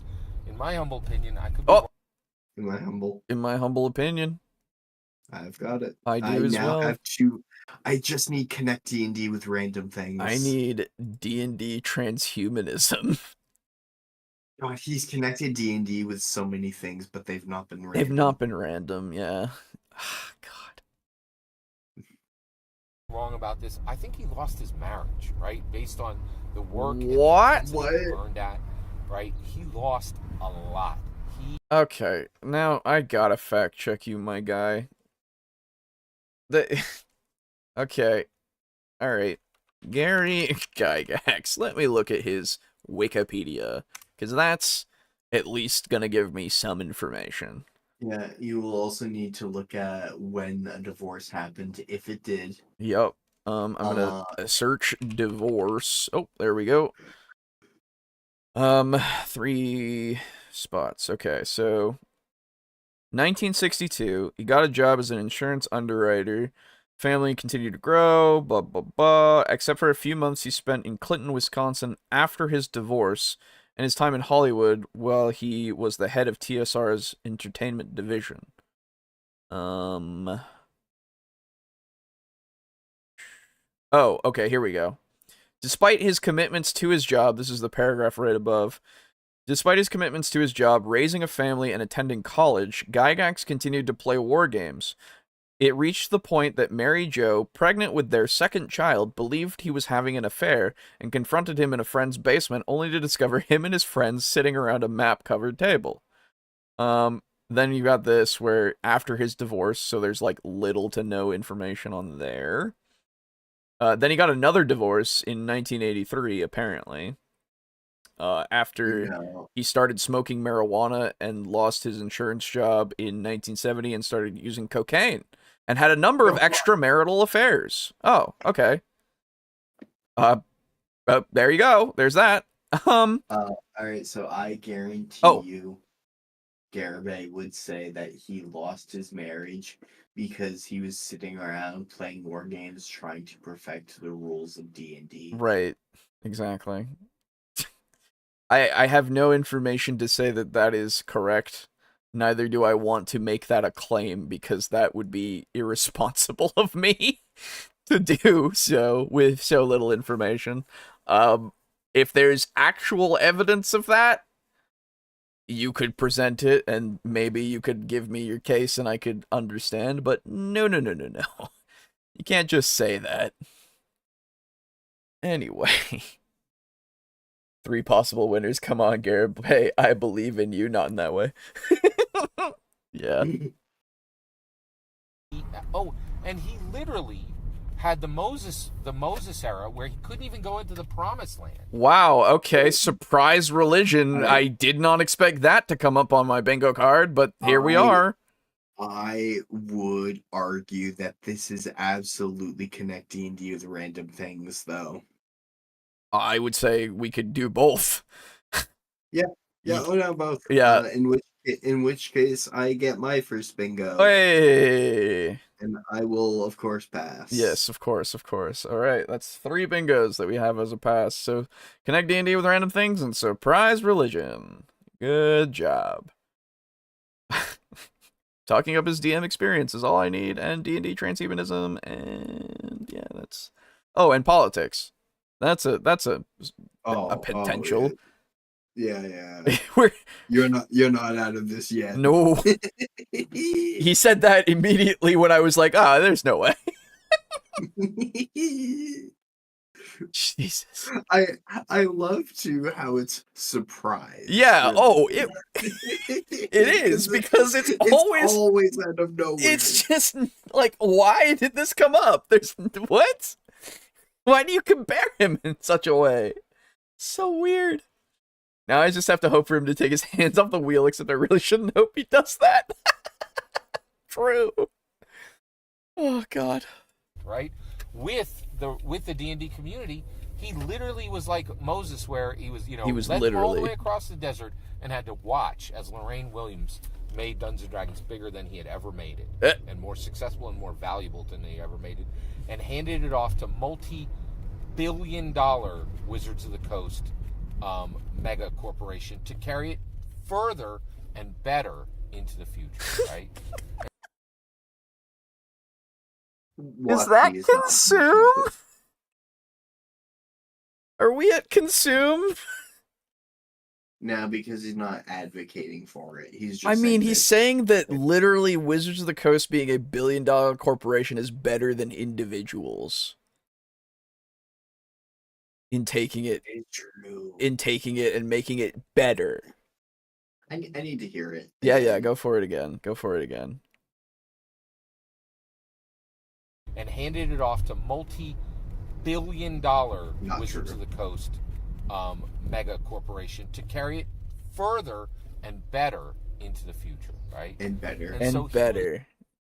Like, am I crazy? Is that consume? So I would typically argue that just because he says like he says further and better, like he's not necessarily saying success Right. is related to it being better. However, we have seen in the video where they had Honor Among Thieves, Yep. and he was saying like success equals good, Yes, that is true. and success equals good, the ergo consume. Yeah, that is kind of his belief with it. Yeah, he has said that in previous videos. So, I think Granted, though, we do know he tends to be inconsistent. that's true, but I don't think this is inconsistent. Yeah, he has been pretty consistent about consume. Yeah, so I'd say you can mark your consumes, everybody. Doesn't help me at all, but it's there. I just need no hands on the wheel. Ooh, for a second. Mm. Or most people play D&D wrong for a third. He literally sacrificed everything. And this is the part, OSRs and indie creators, are you ready for that type of sacrifice? Are you ready to understand that yes, you need talent. What? But the exposure, you have to go out and get the exposure.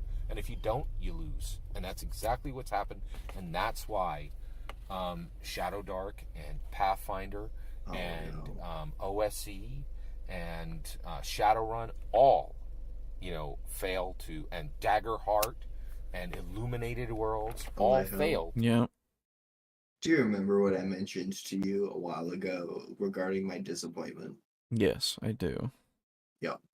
Yeah. Same thing. Yeah. I understand. I guess he parked. Yeah, it's true. Oh, that is true. Hey, which means hands is off the wheel. But that's while moving, remember? Oh, fuck, you're right. Yep. But he definitely Fuck. parked, so. I just need darkness, can't see 404.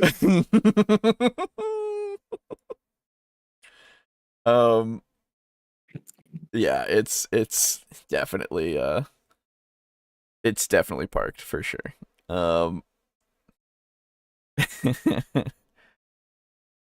Parked means bingo for me. Whoop whoop. Hey, Rico. Ooh, Congratulations. Glad you got it. Wait. Yeah, man. Parked. We did it. We did it. That's two more. Rigo, you can tell me what you want later. Oh, Slay as well. Hey, couple of bingos. Let's go. Congrats, guys. Let's go. You can send me messages of stuff you want. I don't know how much have any more of these ahead in me. Yeah, I'm thinking this is gonna be our final Garabingo, at least for today. For this round. Yeah. Okay. Good job, everybody. Let's see if we get anything else in the last 20 seconds. You never know. You could bring up politics. You never know. Oh god, his videos now are going to be super political. Oh god. Shadowrun, all, fail to, and Daggerheart and Illuminated Worlds. You got a bingo? Is Shin? You got a bingo too? Oh my god! I haven't brought up like anybody's cards that have gotten bingos. That I've just realized this whole time. Hold on. Let me do that just so that people can see their bingos on the screen. I've just kind of been going. Oh, you got a bingo? Nice. Hold on. Let me view cards. Okay. We've got 45. There you go. Let's see. I just want to look at it, please. There we go. So this is Shin's card. With terrible time management, consume, confidently incorrect, a fundamental misunderstanding of reality besides DMing, and triple repetition of point or more. There you go. Congratulations on your bingo. Rico, instead of posting the hashtag Yeah. in the URL, on the bottom right of your screen near the burger menu, Yep. when you click that, it will give you the hashtag for your card. Yeah, that's the one I need. Okay, and then 768496, we have for Slay, Gatekeeper Garibay, in my humble opinion, our Lord Garibay, of course, a non-explanation, and parked/long stop.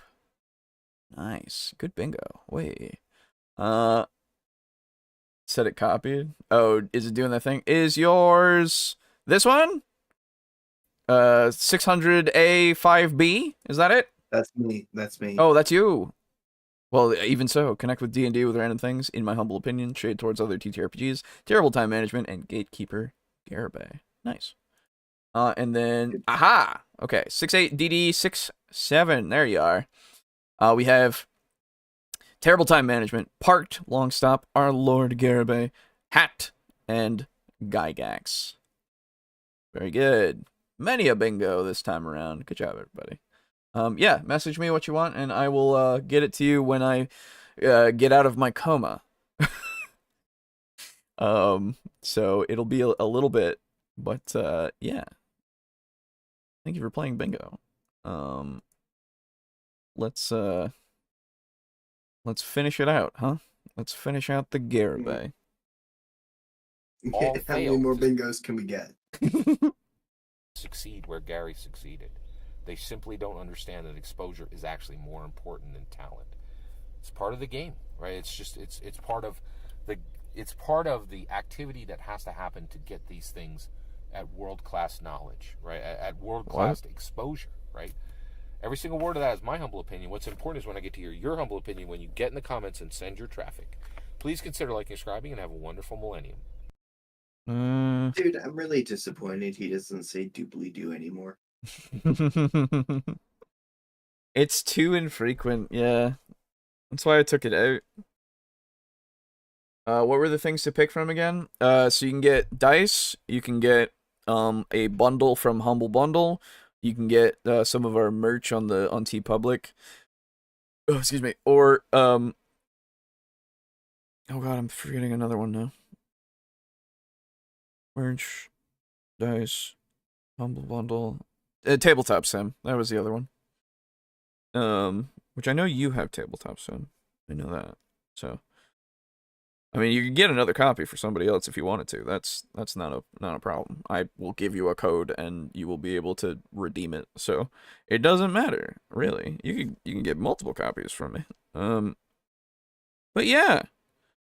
We did it, everybody. We did some Gara Bingo, and we got some bingos. Very good. I have 3 to give away as well. So I'll make a note of over here in my notepad. There it is. 3, 2, 2, 2. Give. Very good. Okay.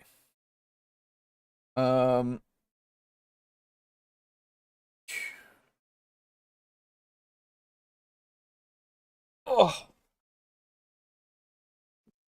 Uh.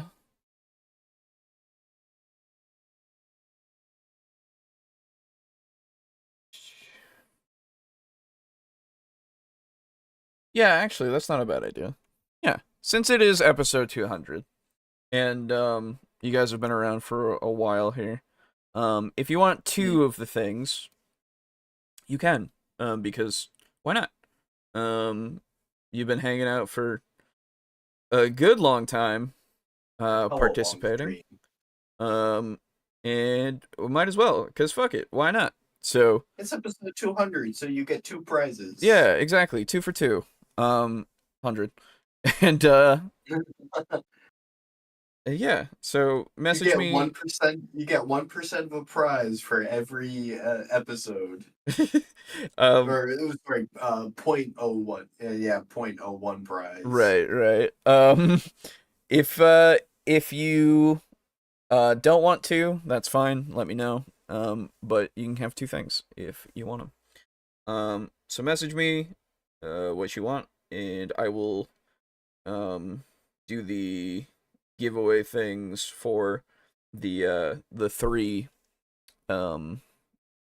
unclaimed bingos as well later on in the Discord.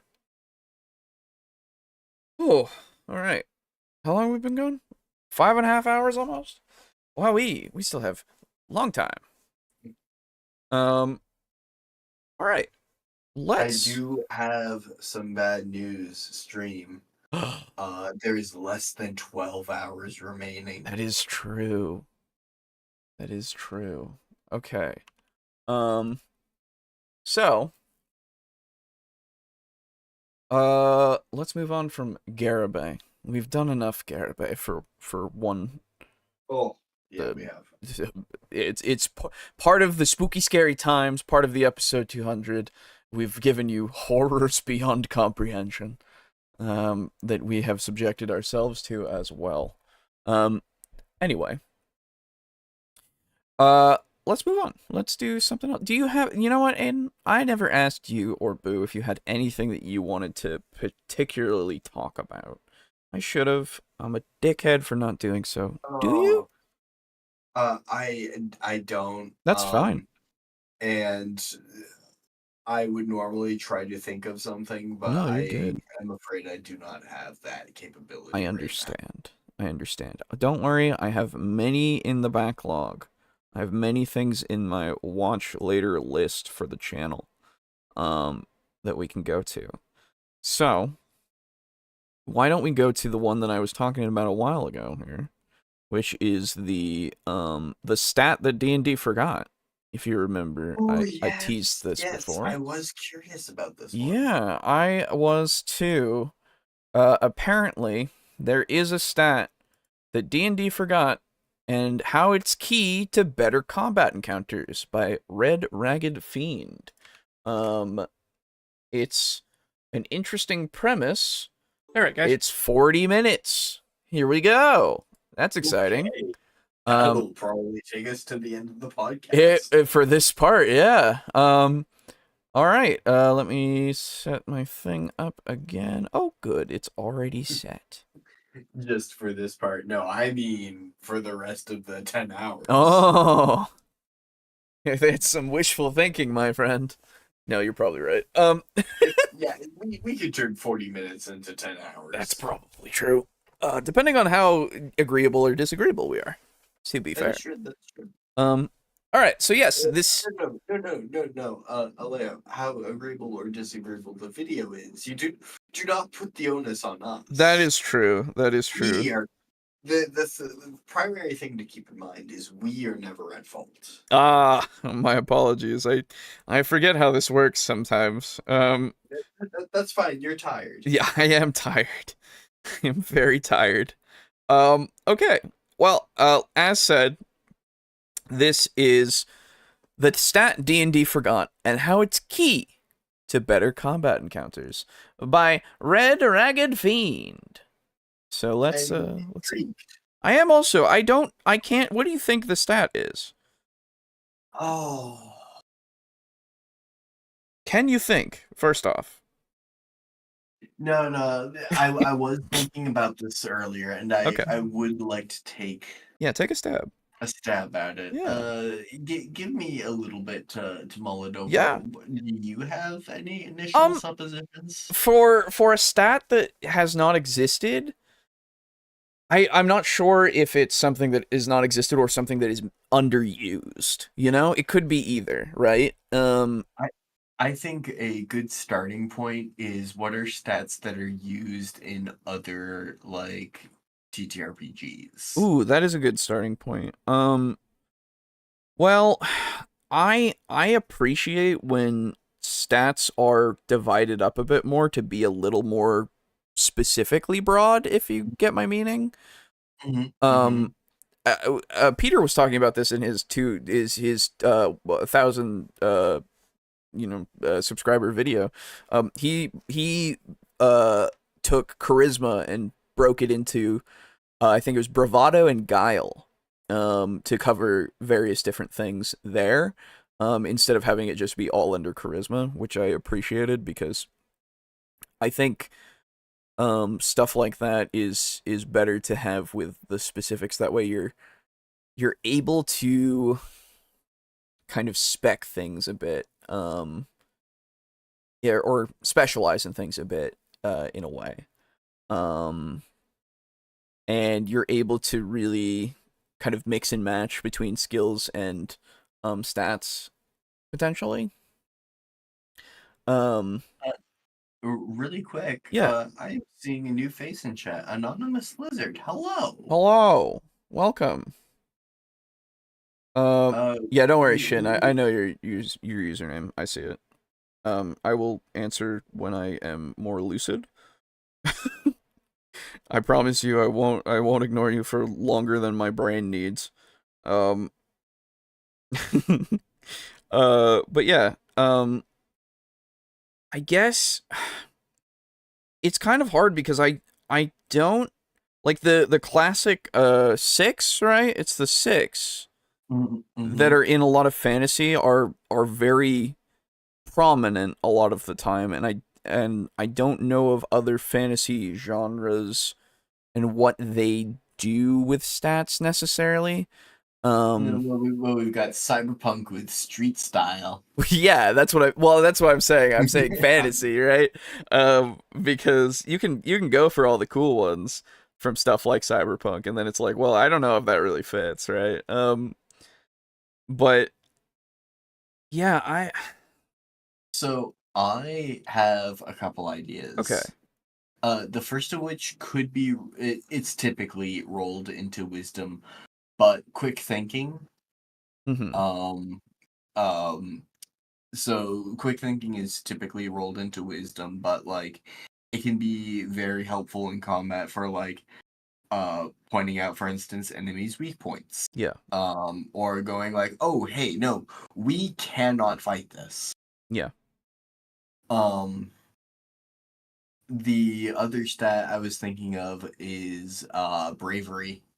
Yeah. How likely you are or not to like rout, basically. I kind of wonder about that being like under willpower though. Willpower is not a stat. It's not a thing anymore. Sorry. like, Oh yeah, true. Sorry, I'm thinking. willpower- I'm literally thinking of like Yeah. Delta Green and So maybe willpower is my choice. I don't know. Willpower, I would say, is a good one. Yeah, I think it's useful for a lot of different things, and it's underutilized in a lot of fantasy kind of things. It's there for a lot of everything around, really. A lot of TTRPGs use willpower, and fucking not just fantasy, obviously, but like we do it for vampire, and it's super useful for many things in that. But it's also just like a resource to spend because for the rerolls and such that we use it for. Yeah, I don't know. Because like with Delta Green and Call of Cthulhu, it also influences your power, and magic points, I think, as well for both of them. Uh, and I guess, yeah. I'm not sure. I think I will just choose that for now, and we can see. I will agree with you because I was trying to reach at something like earlier, and like me mentioning Cyberpunk was trying to hint at like other RPGs to see if I can get you to crowdsource my thinking for me. But I'm pretty sure willpower was what I was leaning towards. Okay. Because I was like, oh, I could have sworn we used it in some other like one shot or something. Yeah. And yeah, I will agree with you on willpower. Okay. All right. Get ready, everybody. Here we go. I can't complain about someone not being lucid right now. Fair. Okay. Here we go. Let's go ahead and hop in. So we're going to talk a little bit more in depth about morale. Now, I've gone ahead and got myself a little bit of coffee. Okay. So now that we know morale, morale itself being a stat, I guess, would be useful in being an official stat, mind you. Would be useful in being in raw books to tell people, hey, like give them the idea of, hey, guess what? Routing is something that can happen instead of fighting to the death all the time, right? Give players and DMs that idea and plant it in their heads so that they can maybe not have every combat end up like that. Which is not a bad idea, I would say. Yeah. A combat that's not going your way doesn't have to result in a TPK. Exactly. So yeah, I mean, it's a good stat, but I guess it's in stuff like things that are based off of things that have morale in them already, like I think so the Warhammer ones, like TTRPGs, do have morale of some sort. I think. Don't quote me on that. I'm not sure. It's been a hot minute since I've read one. But yeah, I don't know. Anyway, let's let him actually get to his point. So yeah, I would say we hit the nail on the head with bravery and willpower. Yeah, actually. Oh, Good stuff. God. Yeah. That was so loud. He was so quiet before, and now my ears. Okay. Well, 2d20 does have luck as a separate stat because it's in the video games. Fair. You can always just have enemies route when it makes sense. We've been doing that. Oh, yeah. It's something that you can do, like, intuitively, but it would be nice to have inherently so that everybody can have that option if they don't even think about it, you know? Just have it built into the system. That way it's just there. Yeah, luck would also be another good stat, and sort of ashamed of myself that I did not think of it. But so I'm having the grace to cut myself some slack because I have been up for 19 hours. Nice. Yeah. God, it's been since 2 p.m. yesterday, so I don't know. I'm not gonna do the math. My head hurts. But I was gonna. I thought about luck, but I was also like, luck is one of those things that, like, I like how it's used in something like Call of Cthulhu, and I'm assuming Fallout works well with it as well because it is a built-in thing from the game, so it has to translate over, well enough for it to work. Something like D&D, if it worked kind of like Call of Cthulhu, I guess, something, to influence rolls, I guess, and be used as a stat to help with I guess populating the world with things potentially. It would be something, but I don't know. It's I don't know what it is about D&D, but D&D and luck, for me at least, just doesn't feel like it's compatible for some reason, and I can't really pinpoint why. Could it be because luck is already based into, like, it's baked into the system? Like, Yes. with the whole D20 roll thing? Well, you could also say that about how it's baked into for like Call of Cthulhu, though, because that's also Yeah. a roll of dice. You know, it's already there. Plus, there's no reason why a luck stat, if your modifier is, like, say, +1 or +2, why you can't make all of your rolls D20 +1 or +2. Right. Yeah. I don't know what it is. I couldn't tell you off the top of my head, but something about it just doesn't compute with my brain for something like a D&D. I I I can't put it into words. Maybe there's something out there that talks about it that I could be like, yes, that makes sense to me. But like I can't think of it on my own, at least at this current moment in my current state of mind. There's also that, but I don't know.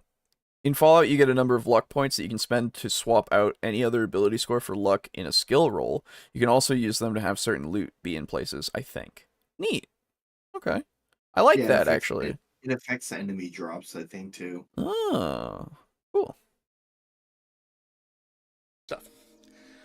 All right, so let's talk a little bit more about morale. So the pain point that we're trying to sort of address with morale are those overly long D&D combats.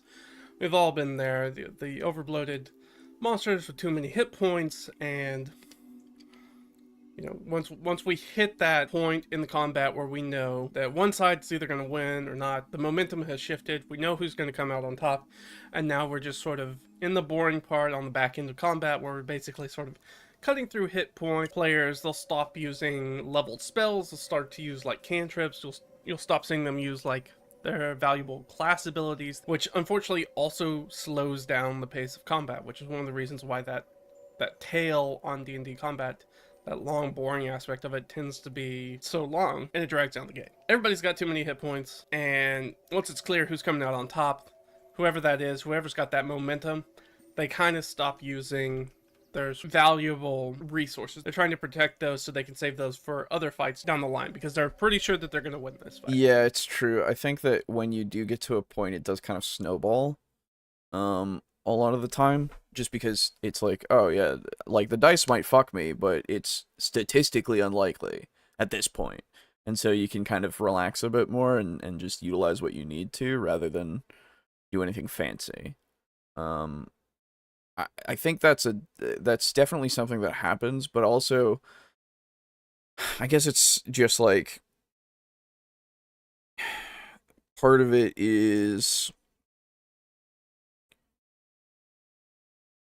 it's less to do with the fact that the monsters aren't like running away or anything. I guess it just it can become mundane because it's the same combat that's been going on for rounds and rounds and rounds, you know? Yeah, everyone's just slinging firebolts at it. Yeah. And guiding it. Yeah. So I would say that a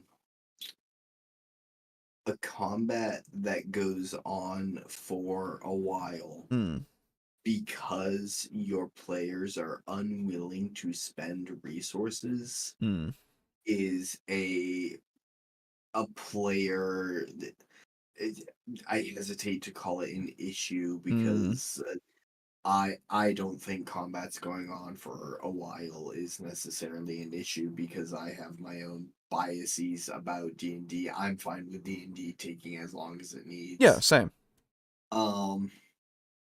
But Alejo and I are freaks. Exactly. We are freaks of nature that do not belong on the D&D panel, obviously. Yeah. So I think that your players being unwilling to spend resources in order to kill the creature and end combat faster is just a player choice. Yeah. And I don't necessarily think that the fact that may happen with some players is necessarily indicative of needing a brand new stat. Yes, I would agree. I think it's just like, again, I've said this a couple of times now, but if the morale was in the regular rules, then it would encourage people to not have, battles to the death all the time, because you have this system that's in place, so that, you have this reference of, well, when my bandit gets to, like, 5 hit points out of his 15, he's gonna go, oh, I might die. I should probably get the fuck out of here because I want to live. Yeah. It a morale system like that is very convenient for like new or first time DMs. Yes. To help indicate to them when it makes sense for a creature to like run away. Yes. However, once the DM gains more experience with creatures potentially running away, I would argue that you outgrow the need for a morale system. Yeah, you can do it yourself pretty easily at that point, I think. Now, that being said, I do still support the addition of a morale system that I can Yes. choose to listen to or ignore. Exactly. But again, reminder, I am a freak and I love me some crunchy games. Exactly. You take what you want, you leave what you don't. It just works. It just works. So I will say at 1 minute and 23 seconds into this 39-minute and 31-second long video that because my biases are the ones like listed as such, Mhm. I don't necessarily know if I am perhaps the most qualified to weigh in on this topic. Mm. I still will weigh in absolutely, because when have I ever let not being qualified to weigh in on a topic ever affect me before? I don't know if there needs to be a specific qualification for this as well. Yeah. But yeah. Yeah. Definitely. Please feel free to cook, and I will let you know what I think of your dish. Exactly. Let's see. I was going to say it would make sense to use will saves, but that would make it likely for marshals to route, and less likely for casters, which I would say doesn't feel right. In defense of not tying it to the system, you can kind of just know when a battle has been decided, and it would get kind of boring if it continues, so why leave it up to chance? Just let it be over. When the enemies lose their perceived advantages, that's when we have them run away. Yeah. It's exactly like that's a perfectly valid way to do it. I see nothing wrong with that. So the solution that I decided to sort of implement that really, really worked for me was to use morale. I want to talk a little bit about sort of like the history of morale, because morale's not a new thing for D&D. It is in fact an old thing for D&D, like a 50-year-old, like from the very beginning of the game, like it used to be a stat for creatures. So it comes. Are we going back to when it was a war game? Because yes, of course it had morale then. It was a war game. Yeah, all war games have some sort of morale system at this point because it's important. One of the reasons why I absolutely love Vampire Coast is because they never rout except for when they do. And good God, is that bad? Yep. They drop dead. Exactly. Comes from sort of the wargaming roots of D&D and was included in the original versions of D&D. We're talking about sort of a unit's morale for them and whether they're going to break and rout, basically, in a fight. And so when our founders were looking at that and they were translating what they knew from war games into sort of like individual creatures, morale made that transition. And where it kind of got dropped off was in that transition between 2nd edition and 3rd edition. Okay. when there was this sort of shift, the difference between second edition and third edition, that is when we see the shift. That's when TSR leaves, and then third edition is Wizards of the Coast. And so you have this moment in there where the game passes hands to a different company, and they decide to put out a new edition of D&D. And this new edition of D&D has some new designs, has some new focuses. It has a bigger focus on sort of set-piece battles, and a more formal design doctrine about making balanced encounters. That's when we really start to see balanced encounters start to be language that people talk about both in the design of the game and as dungeon masters playing and running the games. Interesting.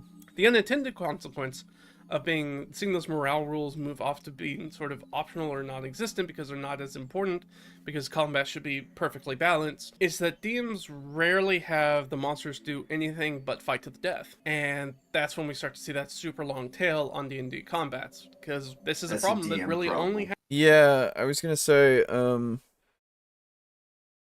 you don't need to have the rule there to implement the action. We've talked about this. Again, it's useful to have so that you have the reference, but it is something that you can implement. For the first timers, obviously, it might not be something that they immediately get. Yeah. I don't need a rule telling me, no, you're playing D&D wrong. Right. If I'm playing D&D poorly, I just need to I need to get better. Right. And sure, a rule can help catalyze that, I suppose. Mhm. But I would hope the real catalysis for um this change at your table would be motivated by the faces on your players Yeah. and not a dice roll behind your screen. Yeah, exactly. Once you even if you're brand new, once you've gone through enough combats where it has become a slog and you can see the pattern develop of, wow, we just kind of fought until this thing fucking died every time, you can probably piece it together pretty quick. I have faith in the people who run games. I roll to see if you're playing D&D wrong. What I want to say is that the dropping of the morale stat is probably to do with streamlining the game as well, in the sense that if you have everybody having an individual morale stat, you would have to roll off on each person during combat once they hit a certain point. And that's just a lot of stuff that you just don't need to do necessarily. You could obviously just take, if they're all the same kind of creature and just go, oh, I'll just roll it once for everybody, right? But even so, it's like, do you need to necessarily do that, It's just, I don't know, morale and routing just seems like a common sense thing to me, because everybody wants to be alive most of the time. Most people do most of the time, yes. Most of the time, I will add that caveat. And at least in the TTRPG, most of the time. At least in your TTRPG. Right, exactly. In your campaign. Right. Sorry. I don't know. It's just one of those things that I can make an assumption of, at least. That unless I'm very certain that this guy is running at me with the most half-hearted dagger thrust I've ever seen, with a look of pure desperation on his face for me to kill him, I can usually assume that he wants to be alive. If he sighs as he stabs at you. Yeah. It's a telltale sign. That will probably be a fight to the death. Yeah, exactly. In which case I will not give him that and keep him alive for as long as possible. No. The ultimate torture. Deny him his death. Forever. If he dies, I will resurrect him by God. You need to have the consent of the dying spirit. Damn you. Anyway. I will impale this lich on a stick and carry him around with me, Did you just... dungeon soup style. Oh, wow, you're making yourself a phylactery? No, no, no, it's not for me. No, no.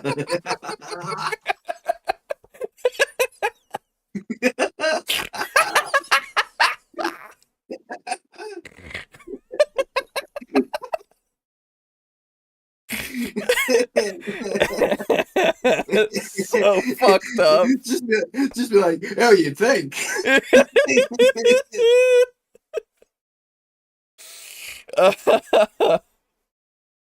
That reminds me of back when I played the paladin, the undead paladin. Yeah.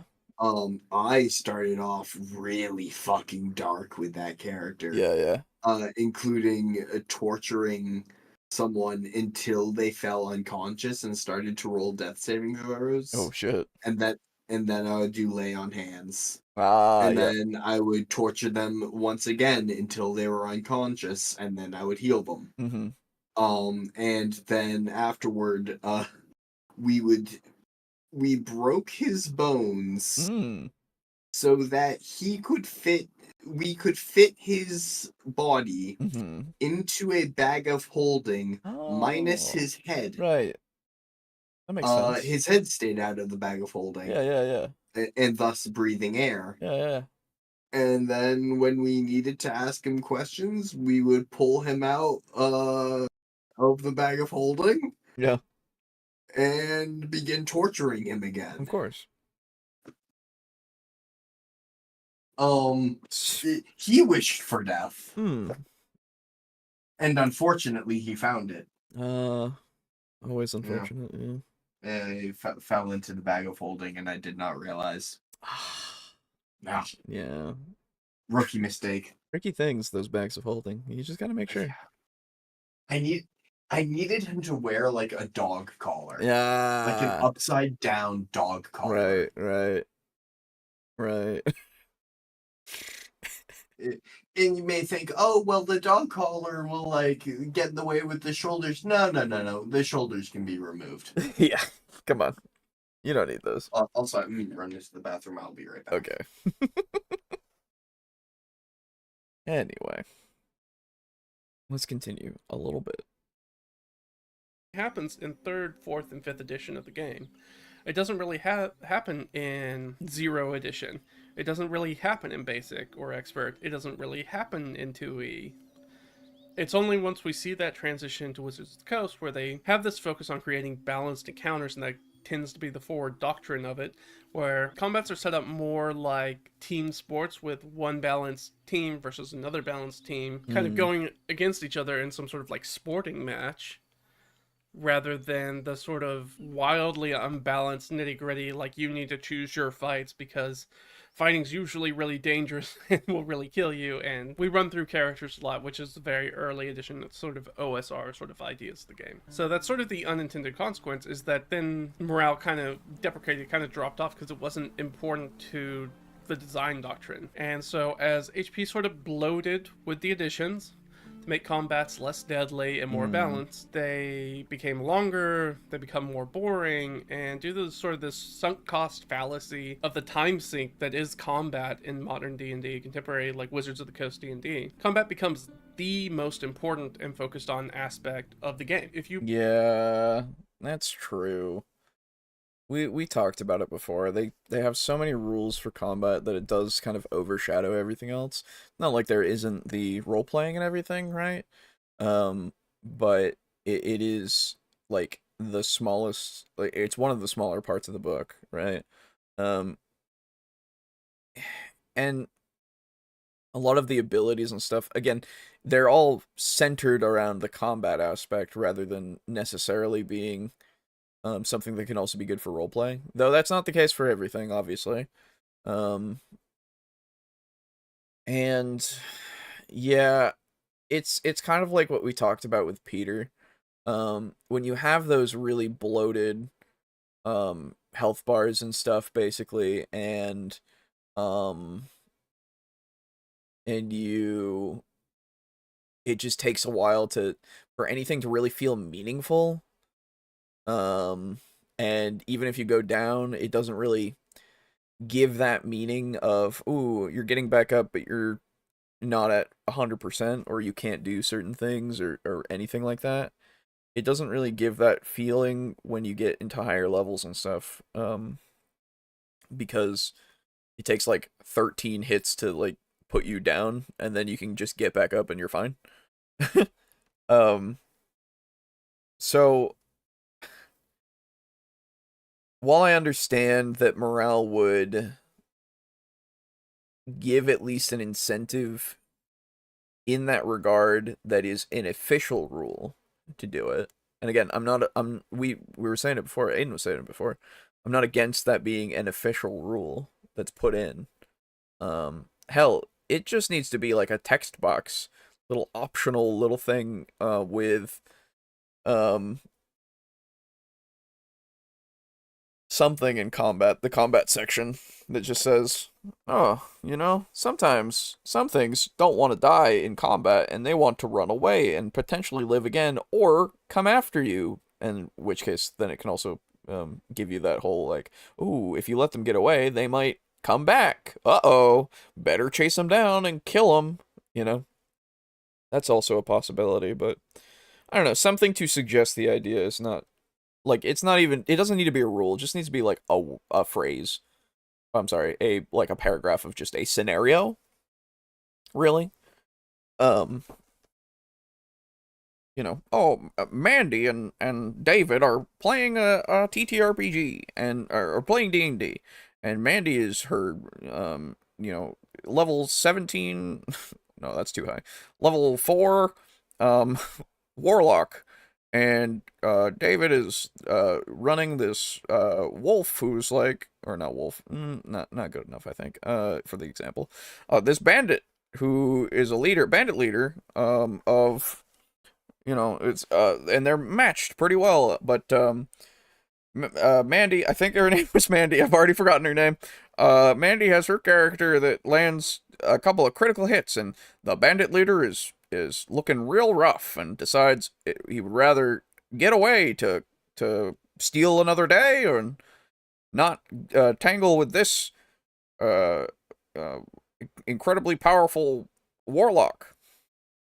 Just something, just anything like that could just give the impression that, and Mandy had taken a couple of pretty nasty hits as well and decides to let him go, but will track him down at some point when she is better prepared and perhaps with more people. Something to just give the impression. I don't know, something like that. It's a way. It's a way to do it. We don't necessarily need a stat. You pop open a rule book, especially a 5th edition rule book, but certainly a 4th edition rule book, and certainly I think 3rd edition and Pathfinder, you're going to see that 60% plus of those rules are focused on combat specifically. Mm-hmm. So if we look at sort of like each section of the game in the classic 3-pillar format, Mm-hmm. almost 2/3 of the game is covered by 1/3 of those pillars. And that's very easy to sort of look. If you flip any of the 5th edition books, whether that's 2014 or 2024, you actually start reading it and look at the table of contents, look at the pages, look what's on those pages. You notice that, like, there's just not a lot of support for exploration and social aspects of the game.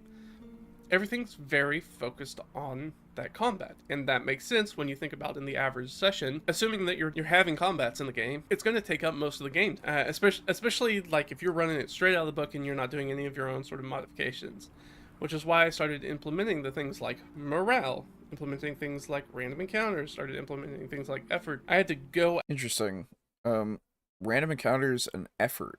That's two things that I hope that we get a little bit more on as well. But yeah, I mean, if you implement the rule, that you have the quote-unquote rule that you have things run away when they do not want to be killed, I don't see any problem with that. I think that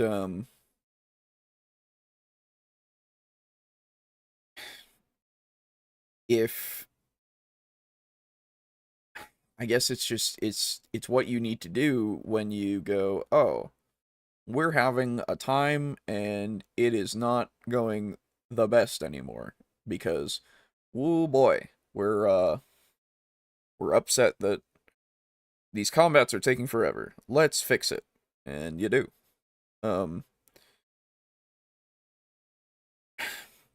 I don't know. It's the official rules are serviceable for what they need to do. They're good for what they need to do. And combat having so many rules is more of the necessity of the variables that are in play, that the mechanics that are in play that make it so that you are having to have a bunch of rules that pertain to them. If that makes sense. Am I making sense? I'm wondering. Because you know, you don't necessarily need rules to say how somebody role plays, like, at all. You can have rules for benefits for role playing, and rules for roles for, like, specific skills when they're role playing.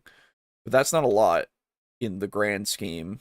Whereas the 13 different ways that I can swing my sword is and the 5 different things that it can actually do as damage types or something, like, those need all of the the various rules so that they're not I guess misinterpreted, or not misinterpreted, but misconstrued in such a way that feels like it's you're not able to do things in certain ways. Which doesn't mean that you need a lot of rules for that, but it's something that's useful. So that the possibilities are there, and again, the inspirations for each of that come from each of those rules are there, so that you can understand how the game kind of functions, and then you can base fixes and changes upon those. Excuse me, those. Mandy and David played D&D. See Mandy and David run. Run, coward, run. I am Sinistar. I hunger. Yeah, I don't know. So far, I'm just kind of hearing the same kind of thing over and over for the past 5 minutes of, like, it wasn't there. It moved to a different company. I'm sorry, it was there. It was moved to a different company, and then it wasn't there anymore. And we have too much combat rules, or at least not too much necessarily, but a lot of them, so that other things are overshadowed. Which, like, I think that's also up to the DM to kind of, like, it's up to the DM to kind of create the game in such a way that you potentially aren't neglecting the other 2 pillars, quote unquote. If you're going by pure raw, it's like, what, a couple of combats, a lot of combats, and in a single session or something. I don't remember, or encounters, excuse me. Which anything kind of counts as an encounter, really. That's notable.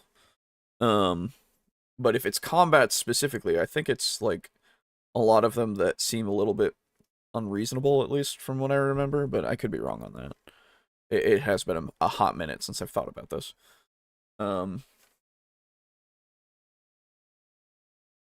So, I don't know. How much of this should be the responsibility of the DM running it, and how much of this should be the responsibility of the people creating the system and publishing it, right? They give you what you need for role-playing and such. From what I have seen, it's fine. It's plenty enough. It doesn't need to be too in-depth for what you need. It's nice to have a lot of different things, for sure. And, we talk about we talk about how, 5e was missing some rules in the PHB and everything for, like, and the DMG, like, the core rule books were missing a lot of creation rules and such that we were hoping for, and all that. And then they put them in supplements and stuff, and then they put them in the actual books, as far as I'm aware, for 5.5. Excuse me, I need a drink. And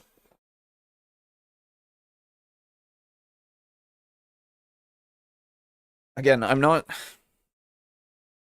sure how much of that is, or how much of this falls under the fault of the publishers, or the creators of the system.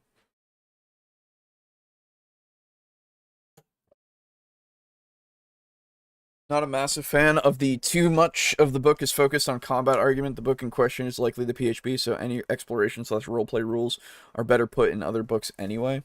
Like, put those kinds of options in the DMG and campaign books and stuff.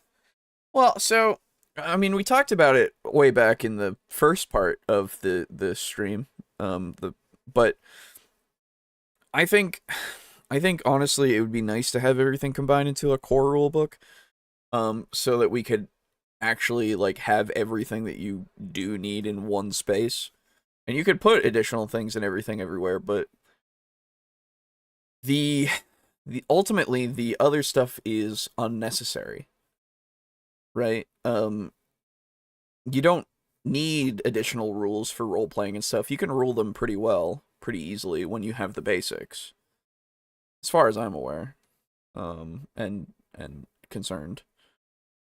But stuff like of course I'll point back to 3.5 and say the DMG2 with its business running rules. That stuff was stuff that, you know, never thought about in D&D until I looked at them and went, "Ah, cool."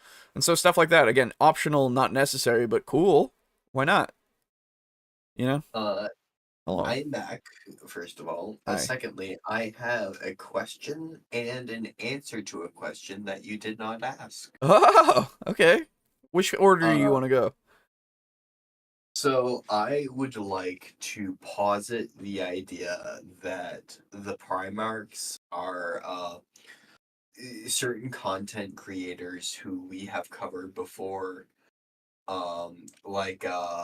so Angron Mm-hmm. is how to be a GM, cut off their hands. Right, yeah, true. Yeah.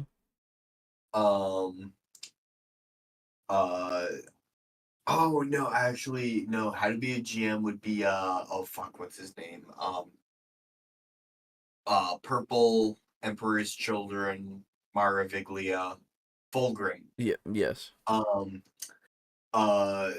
For picking up the glass of water and it tastes like semen. Yeah, that's also fair. God damn it. I don't know who would be Lorgar. I don't know yet. I also don't know who would be the fucking Night Lords guy, not Corvus Corax. No, yeah, I know who you're talking about. Perturabo is RPG pundit because he's petulant.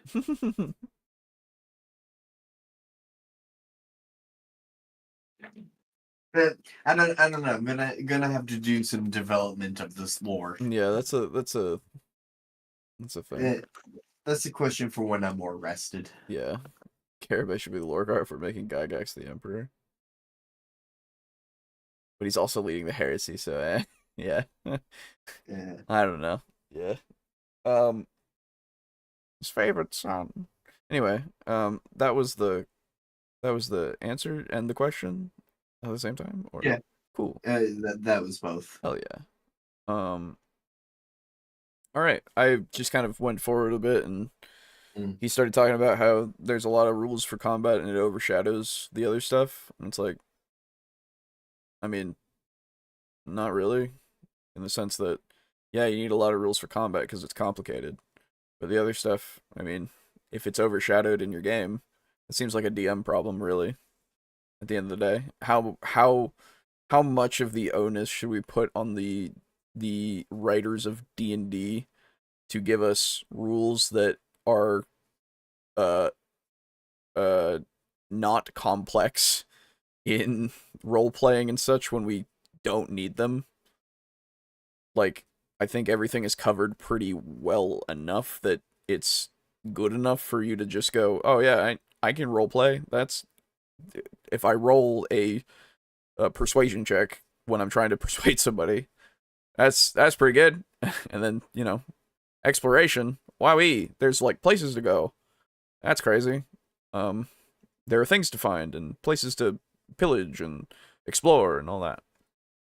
I just I don't know. It's one of those things that with like not having the morale thing and all this kind of stuff of the rules, I'm honestly wondering how much I need to give credit or give not credit. What's the opposite?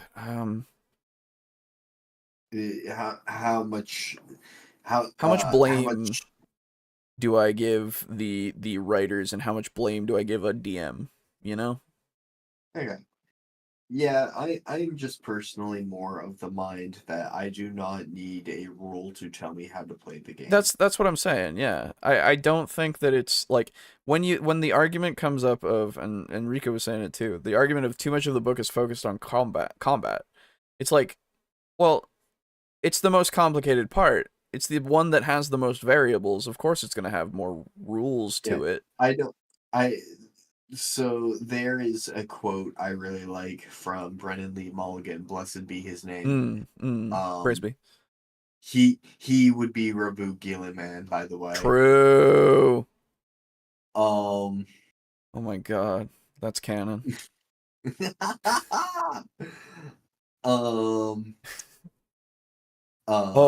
Coville is the walls, the fortresses, the Ferris Manus? No, that's Iron Hands.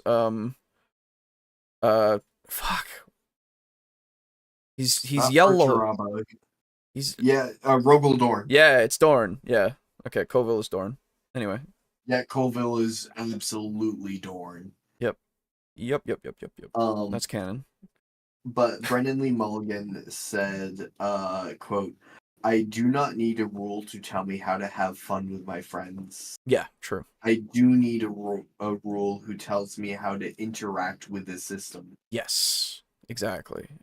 So, which is why there's so many rules for combat, but not for roleplay. Exactly. So, like, this again, it's just one of those things where you put that argument forth, and it's like, yeah, there's a lot of them. It doesn't overshadow shit necessarily unless you let it. Yeah. There does come a point where I believe that as a role player, I should be allowed to struggle or fail. Like, I should have a sink or swim moment. Yeah. I should be thrown in at the pool. Yeah.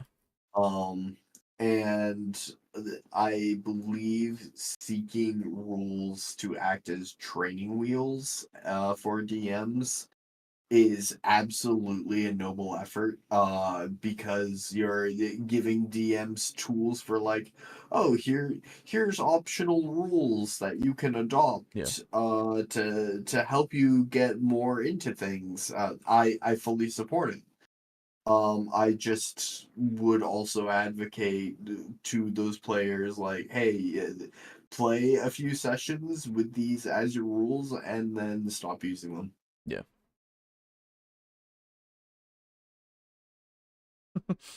Give judgment, give condemnation, give them glass on the back. Yes, all of those apply, I suppose. What I was looking for. Go outside and find other ways to strengthen these other areas of the game and retool combat to the combat aspect of the game to make it faster and more punchy and really reduce the slog on it, which is what we're doing with morale. It's just that the contemporary editions are a far cry from sort of the TSR editions of D&D, those early editions of D&D, where most combats could be run in minutes, and some combats are ended in one action in many cases. If anybody is familiar with OSR, is familiar with the power of the sleep spell and what it can do, it can just hand wave a combat, especially of low hit die monsters. Like, we could fight these kobolds, or I could just cast sleep. and we don't have to fight them, but certainly in the in the way that OSR games are played, we put them to sleep and then we cut their throats and then they're dead. But that is far different. And then if you look at something like the sleep spell in 5th edition and be like, oh, this spell is, yeah, it looks very much like the Gravity Falls meme. This is worthless. Less than worthless, my boy. We were talking to Peter about this, and again, so it's just another good point to bring up of in the low levels, things are punchy. In the newer editions, in the OSR stuff and TSR stuff and all that kind of things, everything matters a lot more in terms of being hit and hitting things because they have way lower health. And it feels like you are going to end a combat in like 2 rounds or less, potentially. Whereas, yeah, after like 5th level, or once you hit 5th level, everything is like, oh, well, But also, if you get downed and then you get back up, nothing happens. You're fine. You can still do all of your crazy shit when you have like 5 hit points left after you're being healed. After being downed. And it's like, yeah. There's a lot that's gone now in terms of what D&D is now. But I don't know, it's a different game now, you know? Those types of games still exist of the one hit and you're dead thing. We have plenty of examples and plenty of things that are based off of those older editions that are still in circulation and being made every day. Does D&D currently need to be like that is my question. Or can you make it so that it's something that has a personal, like, routing system, like we're talking about here, with just personally having added in some sort of morale system to make it so that fights don't take for goddamn ever and all that kind of stuff, but everything still plays pretty much the same as it has been for 5e. Things might be slogs still when you get the big boss monsters and everything, but that's where you need to have the versatility and experience of being a DM to make it so the fight is dynamic a lot more, I think. And it's a challenge when you have, you know, spells like Force Cage and and shit and mechanics that are there for, like, if you get downed again, like, you can get back up and it's like you were just, you know, pushed over for a second. It's hard to do with those kinds of things, but it can be done, I think. Obviously, I mean, people still, you know, have great times all the time with it. But yeah, I don't know. It's so, Alejo, Yeah, I hi. would like to pause it as a non sequitur. Okay. I would like to posit an idea. Okay. We should have a, like, say a stat, we will call it morale. Sure. I believe that players should not have a morale stat because and my reasoning for that is I don't think that there should be a stat that tells players you are now running scared. Yeah, I agree. However, I do believe that morale should be a stat that exists in a creature's, like, the page in the monster manual. Sure. That should be in its entry of, like, how likely is this creature to run. Yeah, it doesn't have to be like a stat per se. It can just be like a temperament. You know? Yeah. Yeah, it could even be that. Like, I was saying this before, but, like, you don't need a rule to say how morale works. You just need an example of somebody running a game. Like, you know how the books are full of examples of, like, I was using Mandy and David are playing D&D together. One is running the game for the other. And then it's like that whole kind of thing where it shows a mock kind of thing happening. You could just have it be like, oh, you know, oh, the bandit wants to run away because he wants to live, and Mandy lets him go because even though she knows that it's probably a bad idea, she's been very hurt and needs to rest before, and probably get more people to take him down, you know, all that kind of stuff. Where you just have that glimpse of an idea so that if people read it, they go, oh, that's a way I could do things, without it being an explicit rule, you know? Same thing with like temperaments of like, oh, this is how goblins usually act. They're very and even it's even in the monsters descriptions usually. Goblins in a pack are usually very fierce and vicious, but if you corner one of them, oh, it wants to get the fuck out of there, you know? Yeah, I agree. So yeah, I mean those my thoughts. Again, another non sequitur. Yeah. Who did we say was Rogaldorn? Coville. Colville. Yes. All right. So, do you know Sigismund in 40K? Sick as wind. No, I do not. He was the first captain of the Imperial Fists. Oh. Okay. And he died to Abaddon, the Despoiler. Oh. Fuck. However, Yeah. I believe he killed Abaddon. Did he? Oh. Good for him. No, because Abaddon took Cadia. That is true. He did do that. Although I don't think he Abaddon's died in got that battle. fucking warp shit. Like, Yeah, he going wouldn't on, die, so. Although, I don't know. Anyway, again, I'm not too familiar with Abaddon because he doesn't really interest me. Understandable. Some interesting. But one of my absolute favorite quotes was said by Abaddon by Sigismund to Abaddon, while like Sigismund's own sword, I believe, was like through his stomach. Oh, I know this. Yeah. And like he was like face to face with Abaddon. Yeah. And he said, "You will die as your weakling father died, soulless, honorless, weeping, ashamed." Ooh. Ouch. Yeah, and I want to try to find a way to fold that into the lore. Yes. That's true. It needs to be. Just because I think that quote goes hard as fuck. It is really good. It's a great quote. Anyway. That's kind of the feeling. Is that, not to mention the ridiculous number of monsters that are just immune to charm effects or sleep effects. So it makes it much less useful because the spell was so overpowered that they kind of they decided to knock it down because they're trying, again, the function of what they're trying to do is to create this perfectly balanced encounter. That is what they're trying to do. That every encounter must be perfectly balanced. Well, so no, it doesn't have to be because it says like, hey, if you want to spice it up and make it harder or easier, you can do that. Yeah. So yeah, the balance of your own game is up to you. Yeah, they just give you the thing and then say, oh, maybe add a few more monsters here if you want it to be hard, or oh, you want this to be deadly, add a few more, all that kind of stuff. Because this creature is roughly like, if difficulty was a currency, this creature would be worth 3 currency, and that's what the CR system is. Exactly. Yeah. So, it's to balance it to a point, but not to make everything balanced always. Come on.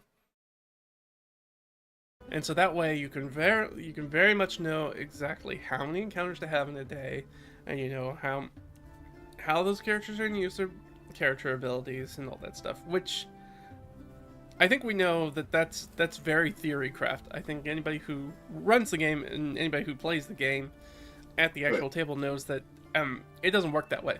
It's never worked that way. For me, morale... CR doesn't work. We understand, yes.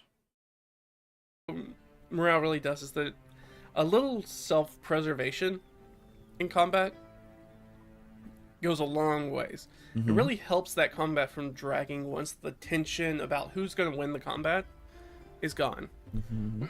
Because just as you as the DM can see who's going to win the game, the players get that feeling of who's going to win the encounter, like who's going to come out on top on the encounter. You know who's going to come out on top of the encounter. There's no reason your monsters can't grok that as well. If they realize that they're on the losing... Yes, that's why you as DM step in and say, this wolf ain't fucking dying. It's fucking getting out of dodge. Exactly. And yeah, a morale system is a handy tool to help new DMs know when that wolf runs. Yeah. But I know when the wolf runs, and it's Yeah. when it sees the biggest member of its pack die. Yeah. It sees the barbarian lifted up by the scruff of its neck, stab it with its sword, and then flop it left and right, bashing it against the ground and crushing its head in. The Exactly. wolf's gonna go, "Hey, I'm not about that," Hmm. and leave. It's so again, I want this to be very clear for anybody who might be new, and might be watching this part specifically for some reason. uh we aren't against the implementation of this rule into the book. Yeah. We are not against that at all. But I think that there is something to say about the common sense and ability to intuit how things will act, because everyone who runs these games is intelligent. I will say that is something that I will stand by. They're intelligent. I would stand by that. Yeah, they're intelligent, and they can understand that if something doesn't want to die, it will get the fuck out of there. Because if you were in the situation and you did not want to die, you would try very hard to not die and get the fuck out of there, potentially. Alejo, you've seen Crit Crab videos before. You know full well not everyone who plays this game is intelligent. Intelligence does not mean that they are able to apply it easily. That is true. They can have it. Does not equal wisdom. Exactly. They can have it, but they cannot. They can, not be wise. So. Also, I will add to piggyback off of your point earlier about we are not against this. Yes. I like the morale system. I'm really quickly trying to develop a way that I can add it to a creature's stat block of like roll the 6 stats and then say, oh, this creature has a morale of 3. Make a roll at a bonus of whatever amount. Set DCs arbitrarily. I'm working. But again, even though I do support the system, and also think that it's not necessarily the best system to roll out wholesale in campaigns. I am very tired. I'm not going to be the best with tone, and also, again, because I'm tired, am also slightly short. So, like, may sound angrier or more critical of it than I am. Yeah. I do like the system. Yeah, exactly. I think it's unnecessary ultimately, because I think we can all pretty easily on a case-by-case basis kind of figure out when a creature would go, if it has the wherewithal to, when a creature would go, oh, I want to leave. I don't like this whole being hurt a lot thing. It's making my chances of survival much lower. I think it's something that we can really, like, I can say with confidence at least that most everybody can understand pretty easily. But again, I'm fine with it being put in there. I'm fine with like an actual system being developed. I'm fine with an actual stat being put in if that's necessary. But I don't believe, or if it's something that's beneficial. Yes, beneficial, that's the word. But I don't think it's necessary. I thought Mandy was a child, but she's killing bandits now. That's terrifying. True. According to our Lord and Savior, people who run D&D are superior beings even. That is true as well. So really, at the end of the day, I think that you are more than intelligent enough when you run D&D and when you're playing D&D. Question, does this make Garibay technically Lorgar? That's what we were talking about before. But he's also in charge of the heresy, so yeah, it's a dichotomy there, in a way. Which, speaking, like, I after the burning of Monarchia, like I really would have expected Lorgar to spearhead um the heresy, Yeah, except for the fact that like, oh, Horus was stabbed with a warp dagger, meh. yeah. Well, And Erebus was a little fucking shit. that's right. Lorgar was very fanatical, and he would have made a good leader for it in the sense of like having that fanaticism and charisma. But he didn't get warp touched, baby. So, I mean, he was a little Dude, bit, but you know. I would love any lore on what pre-heresy word bearers were like, because in my head canon they're all paladins. Yeah, yeah, it's weird, you know. I don't know. As a superior being, I just like to just grab something I think the party can probably beat and throw it at them. There you go. Yep. Basically how it works. Inside, they're gonna not stick around just to die. True. Assuming they have that sort of self-preservation instinct. Again, Oh my that's God. anything that's not mindless. You're saying the or words that I've said. not mindless, not serving a higher power, has a sense of duty beyond itself. Right. So that basically means you're basically Xing out. Morale works on basically everything except undead, constructs, Some undead. low-level elementals that are dumb, religious fanatics, and like parents protecting their young. That's about it. It pretty much works for every other type of creature, which is most. I mean, it can still work for them. It's just a higher DC or something. You know, Yeah. like it's no. You know, I get it. It's thematically I understand, but at the same time, everything kind of wants to live. At the end of the day, I mean, again, within reason, obviously. What's 17 more years? Just gotta get a little more sleep. That's all I need. I can make it. Creatures. Sure, they might serve some sort of big bad evil guy or overlord or whatever it is. But at some point, we'll cross that threshold where they throw down their weapons and say, "Look, I'm not getting paid enough for this," and try to just remove themselves from the situation because they don't want to die. And the nice thing about morale is that it can work both ways. So let's say you're in an encounter where the player characters are kind of. I'm really hoping it doesn't say anything about player characters having morale, like in the sense of them having the stat. I really like, because like what you were saying, I don't want the player characters to like, it's not a war game, you know. The war game and stuff, I can have my units have morale and fucking run. That's fine. That's not me controlling a person, you know. It's the whole unit. But in D&D and any TTRPG, unless it is literally affecting my mind in some way, like how sanity works in like Call of Cthulhu or in Delta Green, that actually like makes my brain break, so I act out of character sometimes or develop something that makes me, you know, think a certain way now. I don't want there to be a stat that tells me, hey, fucking get out of here, you feel so scared.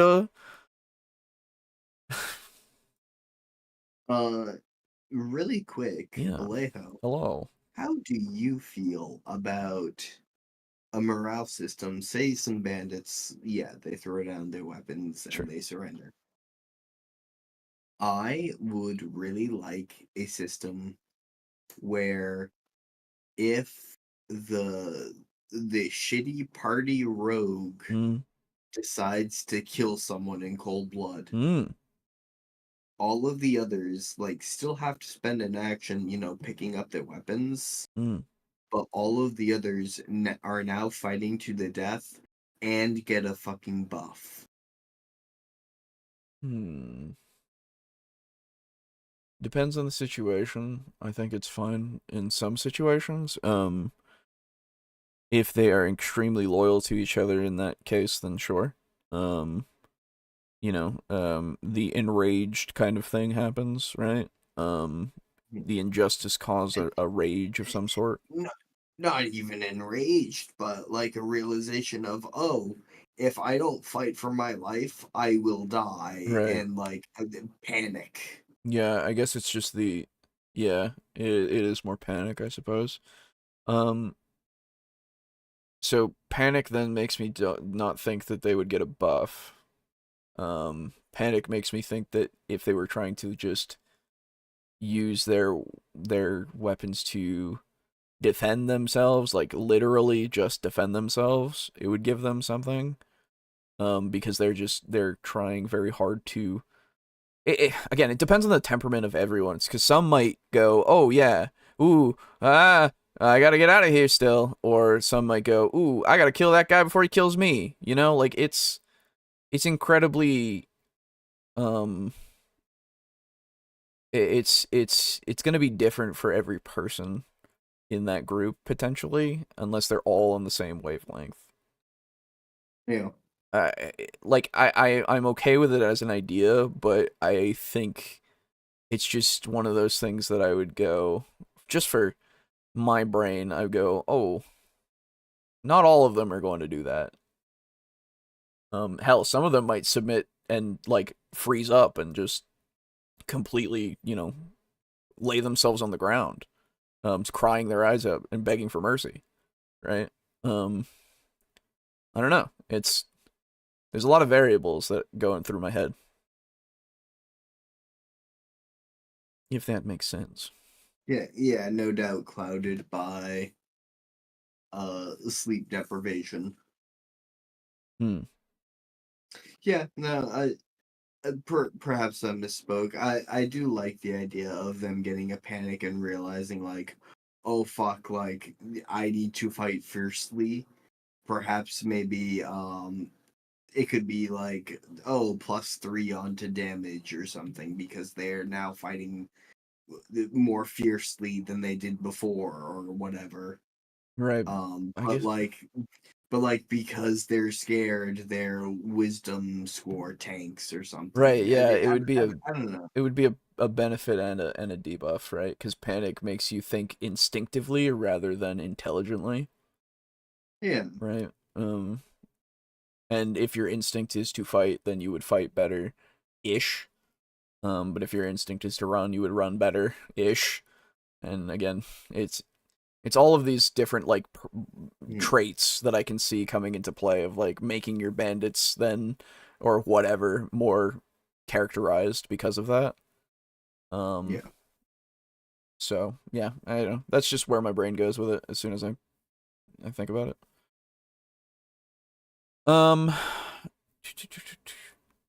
Fire attack on a bandit camp, which came down to a bluff check causing them to run away. That's true. That did happen. I remember you writing that. On the low end. So the momentum is definitely on the monster side. Things are going the monster's way. We've got some good die rolls. The players have made some blunders. They've had some bad die rolls. As we all know, players are really, really, really bad because of that balanced combat design. Players always go into a combat in contemporary D&D with the assumption that they can win this combat. And so it takes a lot of pressure. Often they do not make the decision until way too late to decide to leave combat, to flee combat themselves. Right. And so one way that you can kind of protect them as a DM is to instead try to end the combat from the monster side. If they have the momentum, they have the characters outnumbered, maybe they've got that one or two player characters have been downed and they're making death saves, or one stunned or something like that. They've got more people. You can actually try to force them into some sort of parlay, into a negotiation, and be like, hey, you can grab that unconscious person, like unconscious PC, and like put a knife to their throat and be like, hey, surrender now or I'm going to kill your friend. Okay. Or leave now or I'm going to kill your friend, and drop all your stuff. We're going to take your stuff. And now they have a decision to make. Yeah, okay. This is better than where I thought it was going. That's good. Making it into a more role play situation to potentially get them out of it in a way that seems natural. It depends on, the combatants that they're facing, but if it's like bandits, like was said, then yeah, I can see this happening for sure. But it gives them an out That's not, hey, you're all just gonna get TPK'd here. And as somebody who has had run plenty of their share of TPKs, I could tell you, players are really not very good at recognizing when they should run from combat, even when they're told you should run from this combat. So sometimes you gotta protect your players a little bit because, of course, you have more information than they. So yeah, I understand the sentiment. I think that giving them the options that make sense in the moment are fine. Like he was saying, like if that is the temperament of their combatants, then sure, I'm fine with that happening. But if they fucking lie in the bed that they fucking made, what are you gonna do but fucking stab them in the bed until they're dead? Yeah. Like, it's just, we don't need to babysit them, you know? Fuck it, dude. They've got D6. They can roll them. Yeah. They can make new characters. And you know what? If they don't have 3D6, I can loan it to them. And hell, yeah, I have a phone on me that I could just fucking get a generator if I need to. Like, it's, like, I can just make it roll virtual D6 if I really don't have anything. Like, yeah, easy. Because you know what's going on with the monsters in the dungeon and everything else.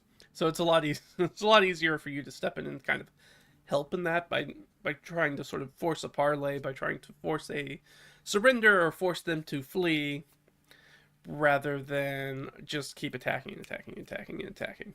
Yeah, I mean, ultimately, I think in any combat, you want your adversaries to act in their best interest, and fighting and fighting and fighting is not always in the best interest, especially if they're winning.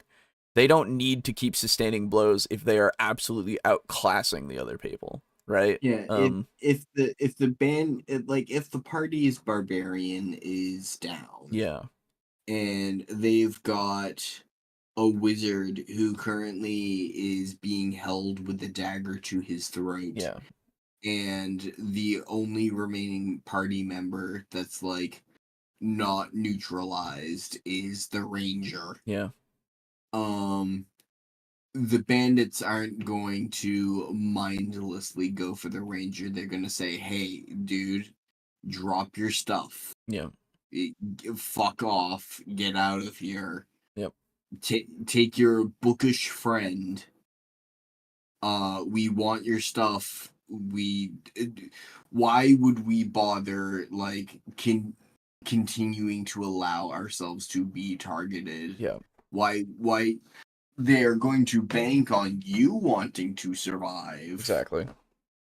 And they're just gonna say, like, fuck off, get out of here, your stuff is ours now. Yeah, you can't beat us. They're going to parlay to accept just on their own terms. Yeah, exactly. So, and I think you should be doing that in most every encounter, just making it so that people act in whatever interest that they currently are serving. You know, it's just, whether it be their own or something else or whatever, it's just, people will act, you know, in a way that is beneficial usually to them and or whatever they're doing, or whatever they need it to. So yeah. In a situation where the ranger says fuck off now, yeah, I'm going to treat my players with the respect for their intelligence necessary. Yep. To just say okay and kill them. Yep. Exactly. And when they look at me all mad, I'm going to reference them to when they said fuck off. Yeah, exactly. Like, what did you expect? What did you expect to happen? Come on. Now, you might say, well, I'll just have the player characters make morale checks. No. Don't do that. Good. Players do not appreciate that. Good. You can't really force people to act in their own best interest. It's really difficult to do that. Thank God. They're in control of their character. They get to make they determine the actions, they make the decisions, they deal with their own consequences of their choices. You create the consequences. Yes. But it's sort of been my experience that about 3 rounds of combat feels about right. And like I said, this is sort of across different editions of D&D. About 3 rounds of combat feels right. For you. Everybody gets a chance to get into the combat if they want to. Everybody has a chance to basically do something cool. To spend some sort of resources. Everybody's going to take usually a little bit of damage, or at least most of them are going to take a little bit of damage. And usually by the end of round 3, I feel like almost always I have an idea of which side has an upper hand in the combat and who's going to come out on top. Which is very different because you see, especially in those really, really long combats, you see things take like 6+ rounds, and then you're like, well, we know we're going to win, so now we're not going to use those resources, which lengthens the combat. Alright, I'm sorry, but you're just repeating the same point over and over. Which is when you throw a complication at them. Yep. Make it more dynamic, as I said. Bandit Shank saying, "Your stuff is mine." Very good. Yeah, I don't mean to, but like I've been listening to this video, and so far you have repeated yourself a lot, which is fine, but I don't know. Triple repetition of point or more. Yeah, I'm marking my bingo square. I'm sorry. It's just like not for nothing. You seem like a nice guy and everything. Like, good for you and all this, but like, I don't know. I got the point. I'm here. Like, I'm following you very easily from the 2 times before now. I'm afraid of throwing out this point of criticism, Sure. given that the channel that I'm aware that this is coming from. Yeah. But I'm not entirely sure if we need the remaining 27 minutes. Yeah, I don't know. I hope that we move on to something. If we don't, we'll stop. It just, you know, this seems like we're at 12:46 now. Seems like it could have been done at 10 or less so far. It could have been done at 6. Unless we get something more in the next few minutes. Yeah, I am perfectly willing to like just shut up and let him cook. Sure. Yeah. It's just and see if he gets to something new. Yeah, but, like, exactly. It does feel like we've talked this point to death. Yes. It's been my experience that by the end of like 3 full rounds of combat, everybody's going to go and do their stuff. Everybody's going to do something cool if they wanted to do something cool, or engage with the combat however they want to, or figure out what they were going to do. Mm-hmm. And it's usually pretty clear who's going to win the combat at that point. So now I'm looking for outs for the combat. Now I'm trying to resolve this combat and just, we're done with this. I'm trying to move on from this. Right. So morale for me really helps. That's when my creatures, my DM controlled creatures, are diminished by a certain number in their group, or they lose a certain number of hit points. Okay, here's something. Where they're fighting, that no longer makes sense for them to be in the fight. They're like, I think we're going to lose. I don't really want to die. By using morale, we're looking at combats that are a lot more snappy. They're often cutting the encounter times down by 50% or more for those, especially for those really long combats, especially once you start getting into higher levels and we really start to see that hit point. Thank you. Mm-hmm. Is the rule of thumb of if you have a standard dumb creature, for example, a wolf, right? The rule of thumb of your creature should roll a morale check. Yeah. Once they get to half health, with a 50% like flee rate and a 50% stay and fight rate. Is that a homebrew rule or is that raw? That's because homebrew. Like, that's homebrew. Okay, yeah. That as far as I'm aware, that's such a common rule already. Yeah. I'm waiting for any sort of substantial like numbers or anything to really like give me an idea, because he's just saying morale stat, right? Yeah. I would love to see some numbers thrown up on the screen. I need anything as an example for this, because I understand and agree with your process, I guess, but I don't have anything else to go on, because I've already like figured out how I'm gonna do this myself, like Yeah. really easily. I am sitting at the restaurant. You have fed me a salad, and I have said, "Ooh, that was a tasty dressing. Where's the meat and potatoes? Let me Yes. see some stats. Exactly. Let me crouch down on something." Exactly. So like, and again, it's not for nothing. Like, I'm glad you're at least, you know, coherent with the point, and you're articulating it pretty well. But I need Yeah, more. You yeah. know, you've already To given his me your credit, point 3 times or more. yeah, yeah. To his credit, he has explained it very well. And in by off chance that I may have misunderstood or not got his point, he has made sure that every possible interpretation of his argument has been made. Yes. Which, I mean, there's something there for sure. But Yeah, no, again, fine system. after the second one, I'm just kind of like, okay. I am sitting here with an empty salad bowl and saying, "Yeah, but bring out the steak," and the waiter is saying, "Oh, dude, the steak is so good." But here's some more And I'm like, breadsticks.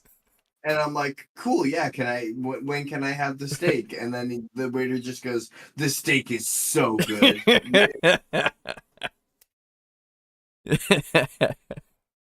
Yeah, exactly. Um, in the Middle Earth wargame, your models start rolling morale checks once you lose half your army and run if they don't pass. Leaders can make troops auto-pass in a bubble, and some armies need to lose more models, but generally it sounds like a decent rule of thumb. Yeah, I mean, that's how it's, like, That's, I believe, how like war games yeah, are in general. exactly. There's a lot of stuff for when you hit half strength, because at that point you've lost half your guys. It's like, oh, Yeah. we're not that effective actually anymore. We're Well, missing most of our men. uh, picture Sorry, over with half me, usually, but uh, if you would, you are going out with a group of 30 of your friends. 15 of them have died to artillery oh strikes. Jesus. Are you staying? Fuck. Yeah, I do not know the reference. I'm If just, that it's was just a sound to express I'm dreaming this. I'm imagining it. okay. Oh, okay. Anyway, sorry. Uh, Yeah, 1 out of every 2 people is dead. yeah, Do you stay? exactly. It's probably a no. But if you do stay, oh shit, you're a trooper. Hey, Yeah. good fucking job, I guess. If you live, you're getting a commendation. Point bloat a lot. Especially when characters are like, I don't really want to use my high level spells. When it's very clear that they Okay. think we've got this combat in hand, but then they still Did you have scroll back? No, we the hit didn't. point pool as But Okay. do you want to? No, no. Okay, because this is just another of the same point again. My eyes have been closed, so like I understand. Yes. Yeah. No.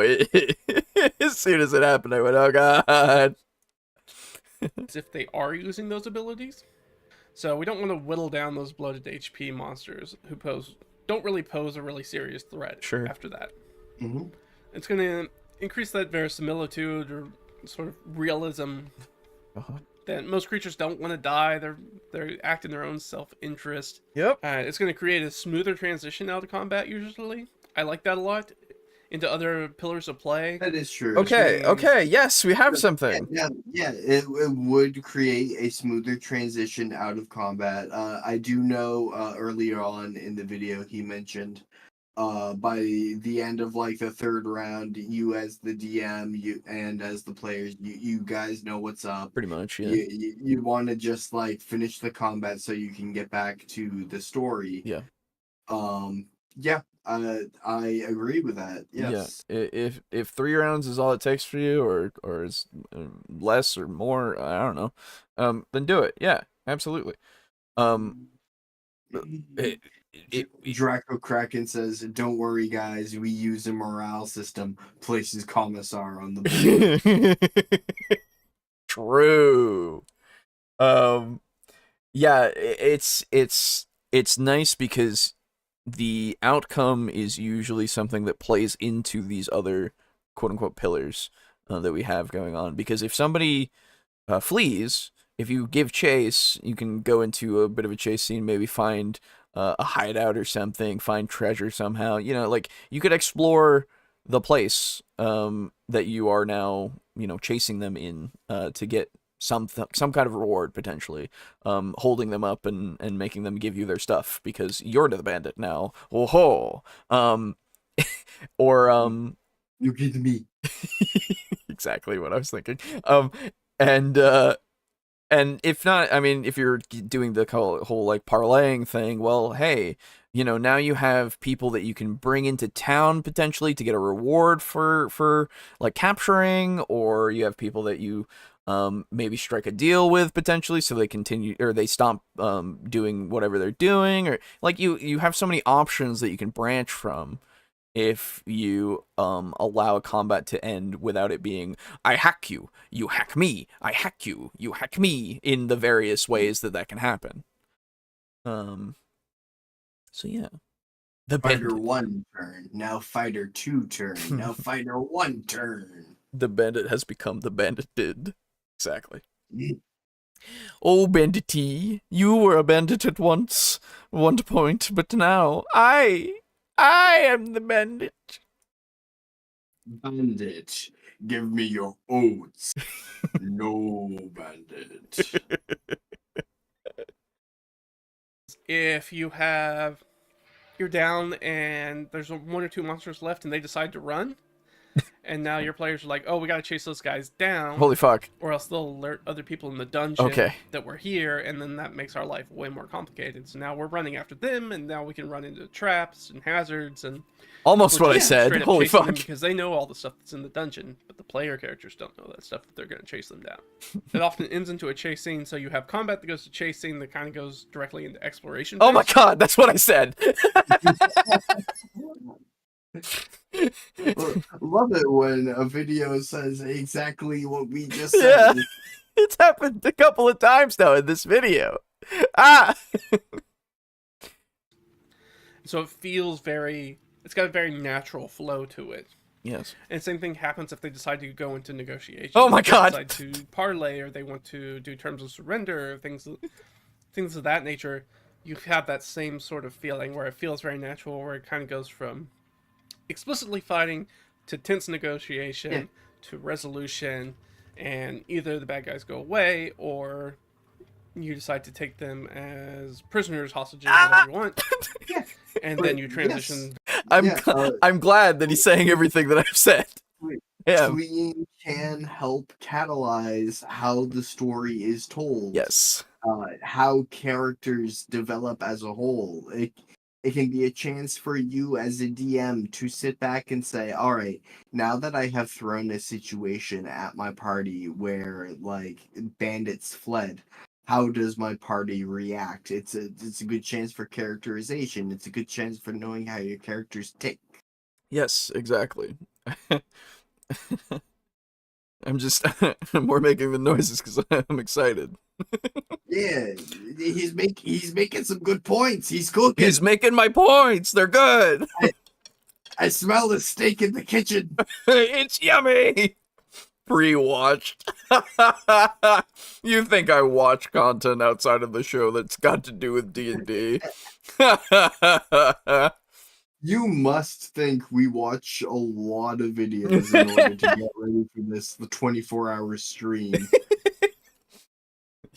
Made sure to take 24 hours to pre-watch everything before doing the 24 hours. I've been up for 48 hours. Been lying this whole time. I definitely have time for that. Yeah. I barely have time for this.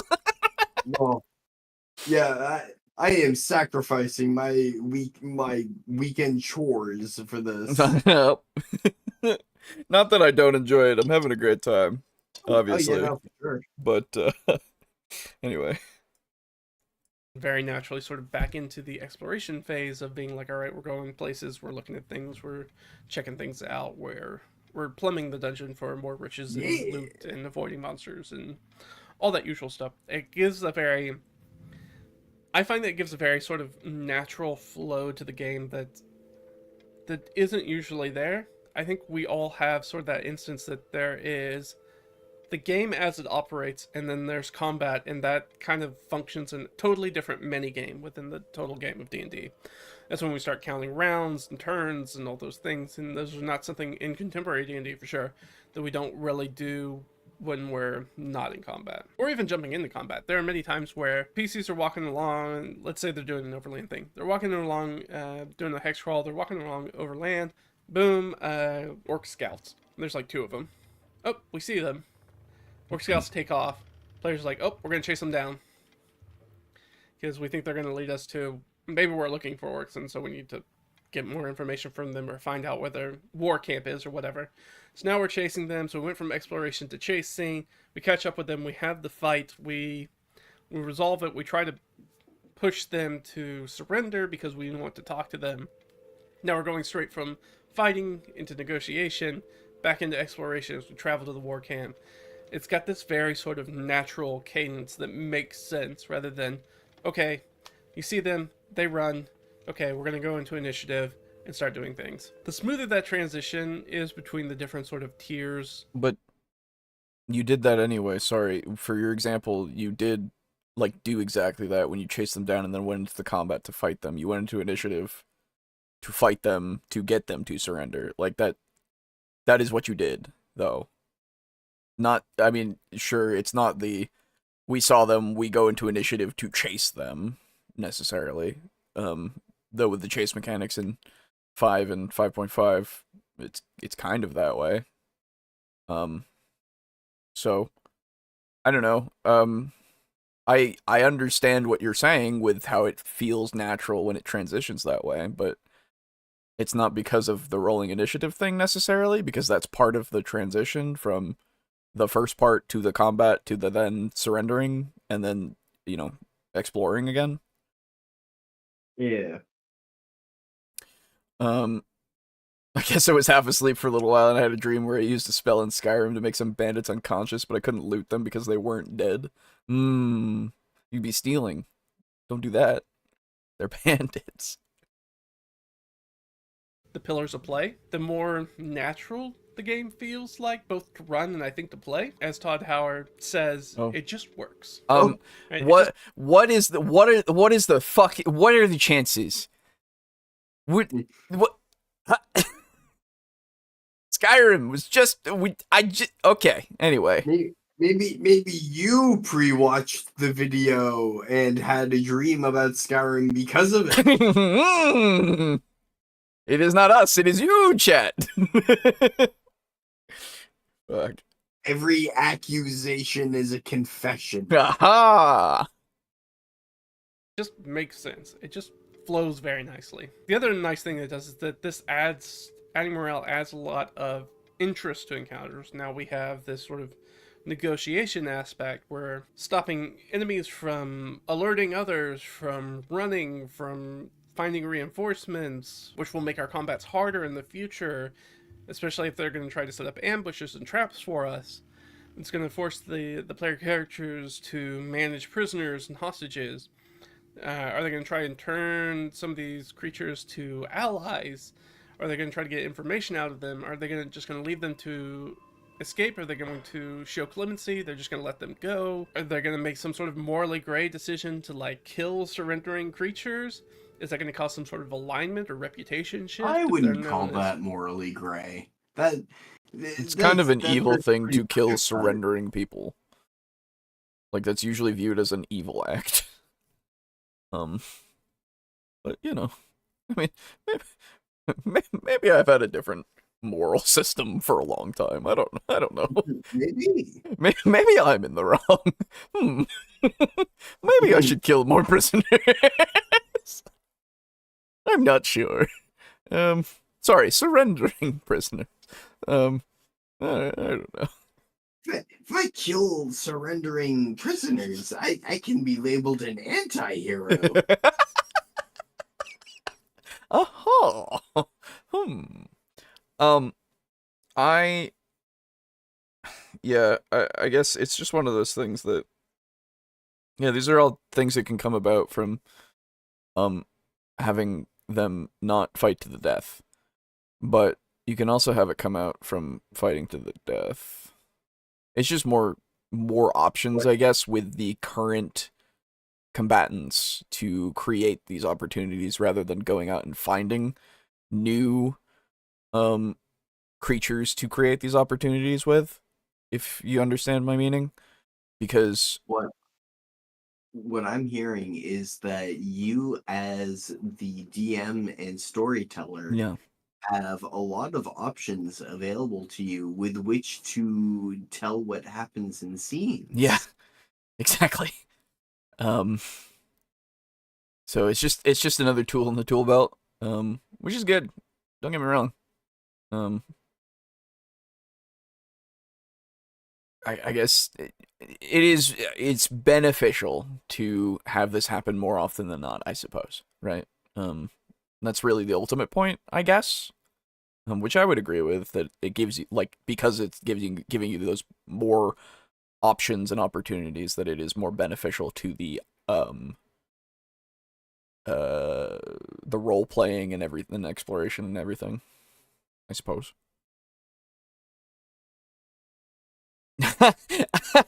Tracker cracking. I would never kill a fleeing / surrendering person. Yes, let's not think about that too hard. Yes, I'm not thinking about a lovely rifle that was emptied into a woman's legs until she died.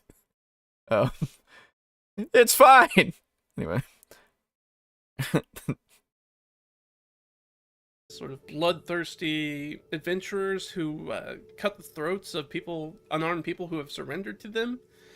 And, you know, what is that going to do for your paladins and your clerics and those sorts of people? And once they find out about that reputation, going to view them, how will they approach them? How will they feel about talking to them? How will they feel about being alone in the same room with these people? Right, it kind of changes how the game is played. Again, we can add morale to basically any combat with thinking creatures. It's especially useful, though, I think, for your BBEGs, your big bad evil guys, your villains, who are very good usually at prioritizing their own life, so they can always sort of like regroup and continue to be a pain in the party's butt. Especially if they get vindictive after the PCs like foil their plans. These villains can be really fun, especially if they come back to sort of like hunt down and hurt the PCs in different ways other than killing them. They hurt their friends and other NPCs they love. They do things like impact their finances, their wealth, mar their reputation. It is true. It's a very good usage. It's just one of those things where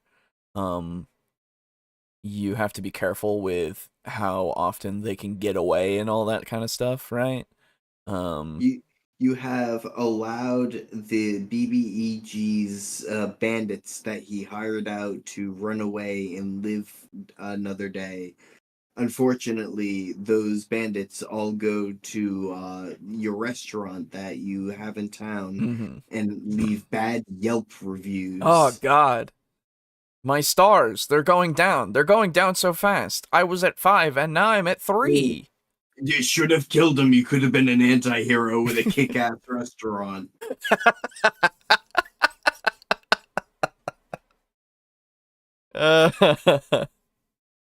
Oh, man. Anti-hero with a kick-ass restaurant. That's an indie band. Commit slander and defamation of character and all that fun stuff. They do those sorts of things as well. So that can make a reoccurring villain who, even when they're no longer like a physical combat threat, can still just be a pain in the butt, especially, and then the player could just have to focus on like tracking them down. They can even set up a rival restaurant. It makes it just so much easier to build a villain that your players are going to love to hate. And these creatures can also be added to. I've talked about in other videos about sort of my session timers. If you want to look at sort of my resource die mechanic video, which you can check out the channel, sure, like and subscribe, check that stuff out. Sure. The resource die thing where we're sort of slowly ticking down session to session to when they're going to show up, and the players are going to have to deal with the consequences of their characters' actions. How did they treat these NPCs? Help them? Sorry. He who knows when to run away lives to yelp your restaurant away.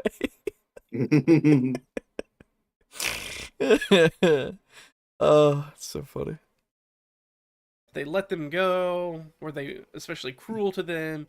And then those NPCs can show up at very specific moments when the PCs are off doing something completely different at this point. These are going to show up to help them, or maybe hinder their plans. Maybe they're allied with other bad guys that they're dealing with this time. Creates this web of interconnectedness, having this sort of inbuilt karma system that's based off of the morale, that works with the morale. Your party decides to set up a bagel shop in town. Good Bagels, they call it. Oh, it's a restaurant of some sort. Yeah, Good Bagels, they call it. Right, of course. While off adventuring looking for supplies, they fight some bandits, and the bandits run away. The party decides to let them live. When the party returns to town, they find that a nearly identical bagel shop has opened up opposite to Good Bagels. Better Bagels, it's called. Better Bagels, the bastards. When did you learn that your actions have consequences?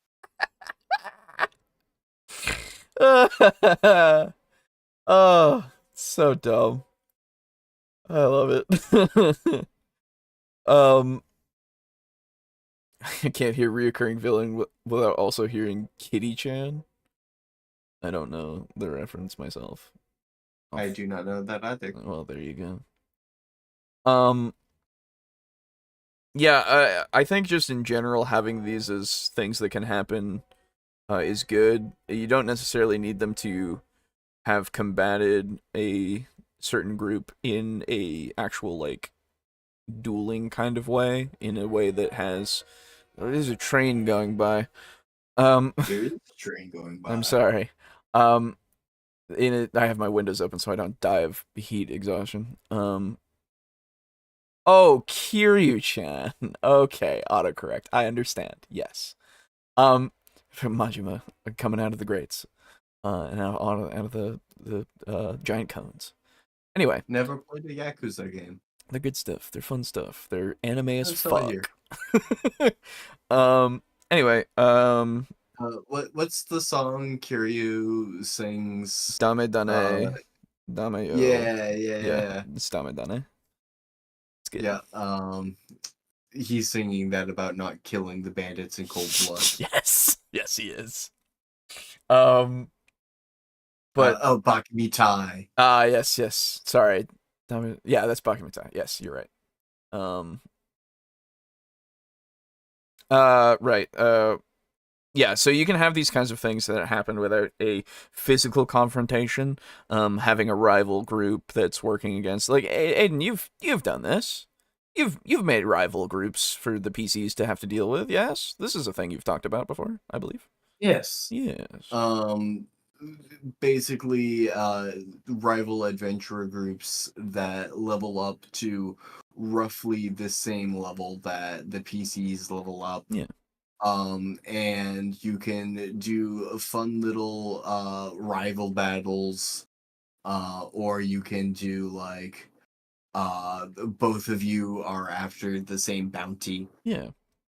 Is a very fun usage, especially if you see like signs that the rival party has been in the area. Yeah. Like for instance, if what was it? I believe they encountered like a hand axe that was like thrown through a goblin's head, and the goblin was like dead, and the party had like moved on because they were in a hurry to like capture the bounty. And they had left the hand axe behind. And when the party saw a hand axe that had been thrown at them previously, they were like, "Those motherfuckers are here." Yeah, hell yeah. But yeah, I mean, having villain shit happen as well from letting people go is also a good usage. It's all opportunities. We're talking about opportunities because you're letting them run away or not die, at least in some fashion, or yourselves not die. You now have a fucking bitter grudge against the bandits who have taken all of your stuff and left you to go the fuck away because you can't beat them. You'll never beat them. They're moving on. You'll never beat them. You'll never find them again, except you do. And then you get your stuff back and you beat them up. And then you say, "Haha, idiot! I can beat you up now." And they go, "How the what?"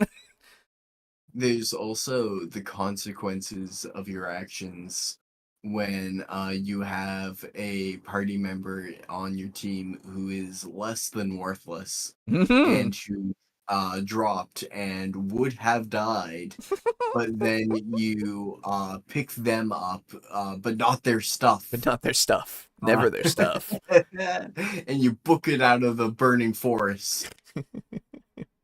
And then when your friend shows up to the next session and he's like, "Oh hey, I rolled a new character," you go, "Nah, dude, you're still playing Kalungo." And he goes, "Oh shit, I made it," and you go, "Yeah, unfortunately, none of your equipment made it." Oh, Kalago. I only had enough weight to carry you and my equipment. Couldn't even drag it. Sorry, too much. I'm a turtle. What do you expect of me? Suppose no campaign is truly complete without an Iron Chef competition. True. True. Foolish bandits, we're PCs. You should have known we would gain XP and you wouldn't. Also true, except they've also gained XP. Not done. Bum, bum, bum. But you still beat them because, you know, it's just round 2 and potentially, I mean, if you don't beat them, that's just embarrassing. System as well. And now they have to consider, will they let you live? Which is a lot of fun. So you see all these sort of systems are nested and kind of ancestrally sort of linked together, and they all work with each other. And that might make it sound like it's a sort of like Byzantine, cumbersome thing to sort of engineer. If it was that difficult, why the fuck did you say Byzantine? Just because it's old? An empire that's gone? Hold on, ancient? I need to look up Byzantine as an adjective. Yeah, I've never heard that used as an adjective except for the Byzantine Empire. And even that's not necessarily, like, I mean, it is, technically, I guess. Complicated or difficult. Really? Oh. Wow, I learned something new. Thank you, Red Ragged Fiend. Thank you. I've learned that Byzantine is an adjective that I can use. Thank you for broadening my vocabulary horizons. Yeah. Unfortunately, I doubt I will remember this after I pass out. Yeah, my brain is maybe gonna remember this, and if it does, holy shit, it's gonna be one of those like memories that has taken out so many more important things out of my brain. We will be really lucky if I remember your face. I will more than likely remember the green background with the glaring purple. Yeah, that's fair. Byzantine bureaucracy is a term basically means super cumbersome and complex. Really? Oh fuck! I think I've heard of that before. Oh, okay. I've never heard that used as a term. Because the codes of Hammurabi were like really like in depth and complex. I believe Byzantine became an adjective of like it's so up its own ass with so many loopholes of like, well, if this then this, but not if this. Yeah. Unless this. Right. Like it's fucking like horribly complex, basically. Yeah, I get you. I did make a big bad evil guy once that always had Misty Step and greater invisibility prepared to deny the party. Hey, I mean, you're a dickhead in the sense of like the guy. But hey, I mean, why wouldn't he? You know, if he can. Hammurabi was Babylonian, maybe. But yeah, he's the big bad evil guy's a dickhead. But I mean, why wouldn't he want to survive? Yeah. I remember when I threw my first big bad evil guy getting away scenario at my party was the big bad evil guy was at the time working for a boss who was like, hey, if you encounter resistance, you are not to engage. Simply report back that you have encountered resistance. Right. And we will know that this area basically will have more resistance than was previously planned for. Right. And when the party burst into the room that the BBEG was in, he looked up from some notes he was taking, and he walked over to a corner of the room where a portal was basically set up. Yeah. And because I've talked on this Yeah. Many podcast about, the flesh work. Yeah. The flesh work doctor. He reached back, he walked through the portal and then reached his arm back, and basically ruined the portal to make it the party unable to follow him. Yeah. And he sacrificed his arm as the portal closed. It sliced off his arm, but he's like, fuck it, I can stitch a new one on me. I don't care. Crafting ain't too bad. Yeah. Hell yeah, brother. The patchwork doctor, that's what he was called. Very simple. So I say definitely go check out the resource die and my 2d6 favorite tables dies video.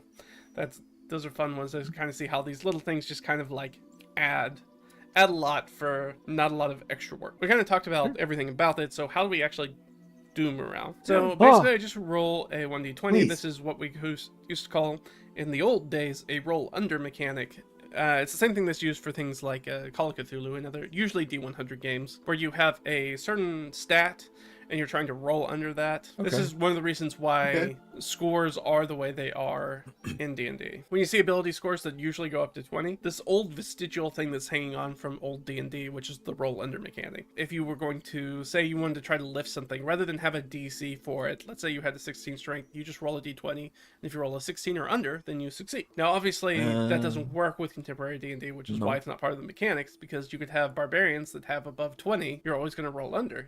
You can't fail. So that doesn't really work as a mechanic, which is why, especially in the old versions of D&D, it only ever went up to 18. And that was a cut in the video. I thought for a second, and then I was like, oh wait, no, it didn't. Okay, it's very jarring. My brain fucking micro now. I was gonna say, yeah, my tired eyes were like, oh Jesus, you fucked up. Somehow you're dying. 18 was exceptionally rare for ability stat. Yeah. I've done this a ton in the solo RPG, but let's say we're fighting a pack of wolves. Why not? Pack of wolves. I think wolves have a charisma of 4, something like that. They've taken their damage. They've reached the point where they need to start making morale checks. They pick up the D20 at the start of their turn. I roll it for each wolf. Did I roll a 4 or under? Then yeah, they stay in the fight. If I roll a 5+, they're gonna run. So it works really well, especially with beasts who don't have sort of that religious fervor or zeal. They generally don't have that sense of duty, except obviously they'll protect their own sort of pups and things like that. So that's when I will apply something like an advantage. Yeah.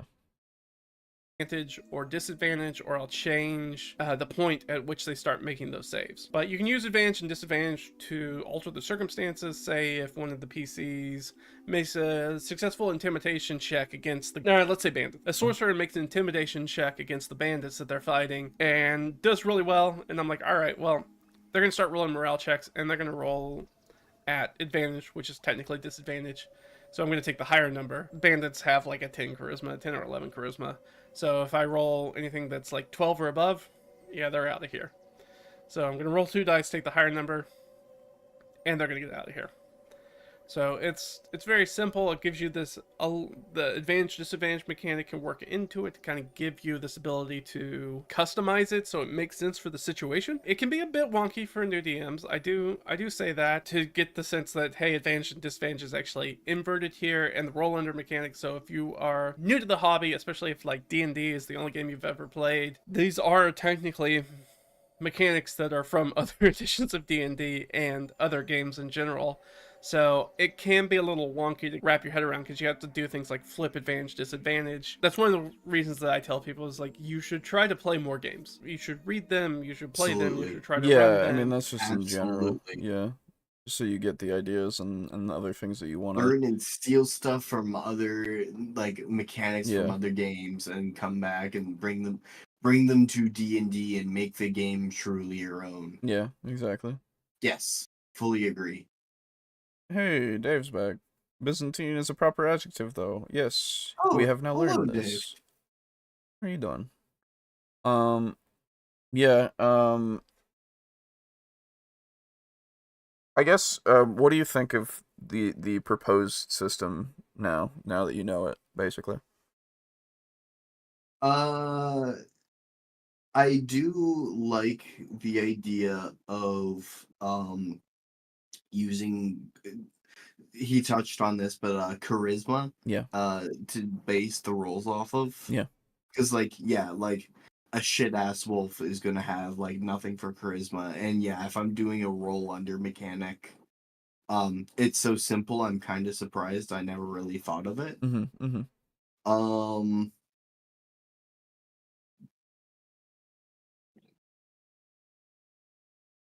I would say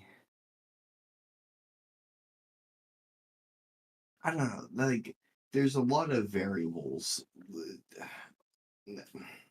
When deciding whether or not to flee, a creature is going to look at the situation, weigh everything out, Yeah. and then make their decision. Yeah. And as such, I believe that the DC should perhaps be a bit more complex Exactly. than just the charisma score or what have you, necessarily. Like for instance, is their leader dead or nearly dead Yeah. or bleeding or surrounded? Um, I think, yeah, no, I like it. And I do really enjoy how he leads into the point of how the mechanic works with saying like, oh, hey, here's some situations that you could perhaps use like this system to lead into. Yeah. Like how will you deal with the consequences of these actions? Mhm. Tell me your thoughts. So I guess it's just another one of those cases where like it's a functional thing and I'm fine with it to a degree, I guess. Like the roll under thing to make it so that you are blessings. You are Thank you. you are going to either remain in the fight or flee is good for low stats, I guess. For those kinds of creatures that are more likely to flee, I suppose. What about the aboleth that has a charisma of 30? Right, exactly. Which means that it's probably never going to run away. No, fuck that. Right. It knows it's a higher life form. Exactly. It's unfortunate for me to keep going back to this, but I at least don't see it as a necessity to implement something numerical here when I can kind of feel it out. Yeah. Like it's not bad.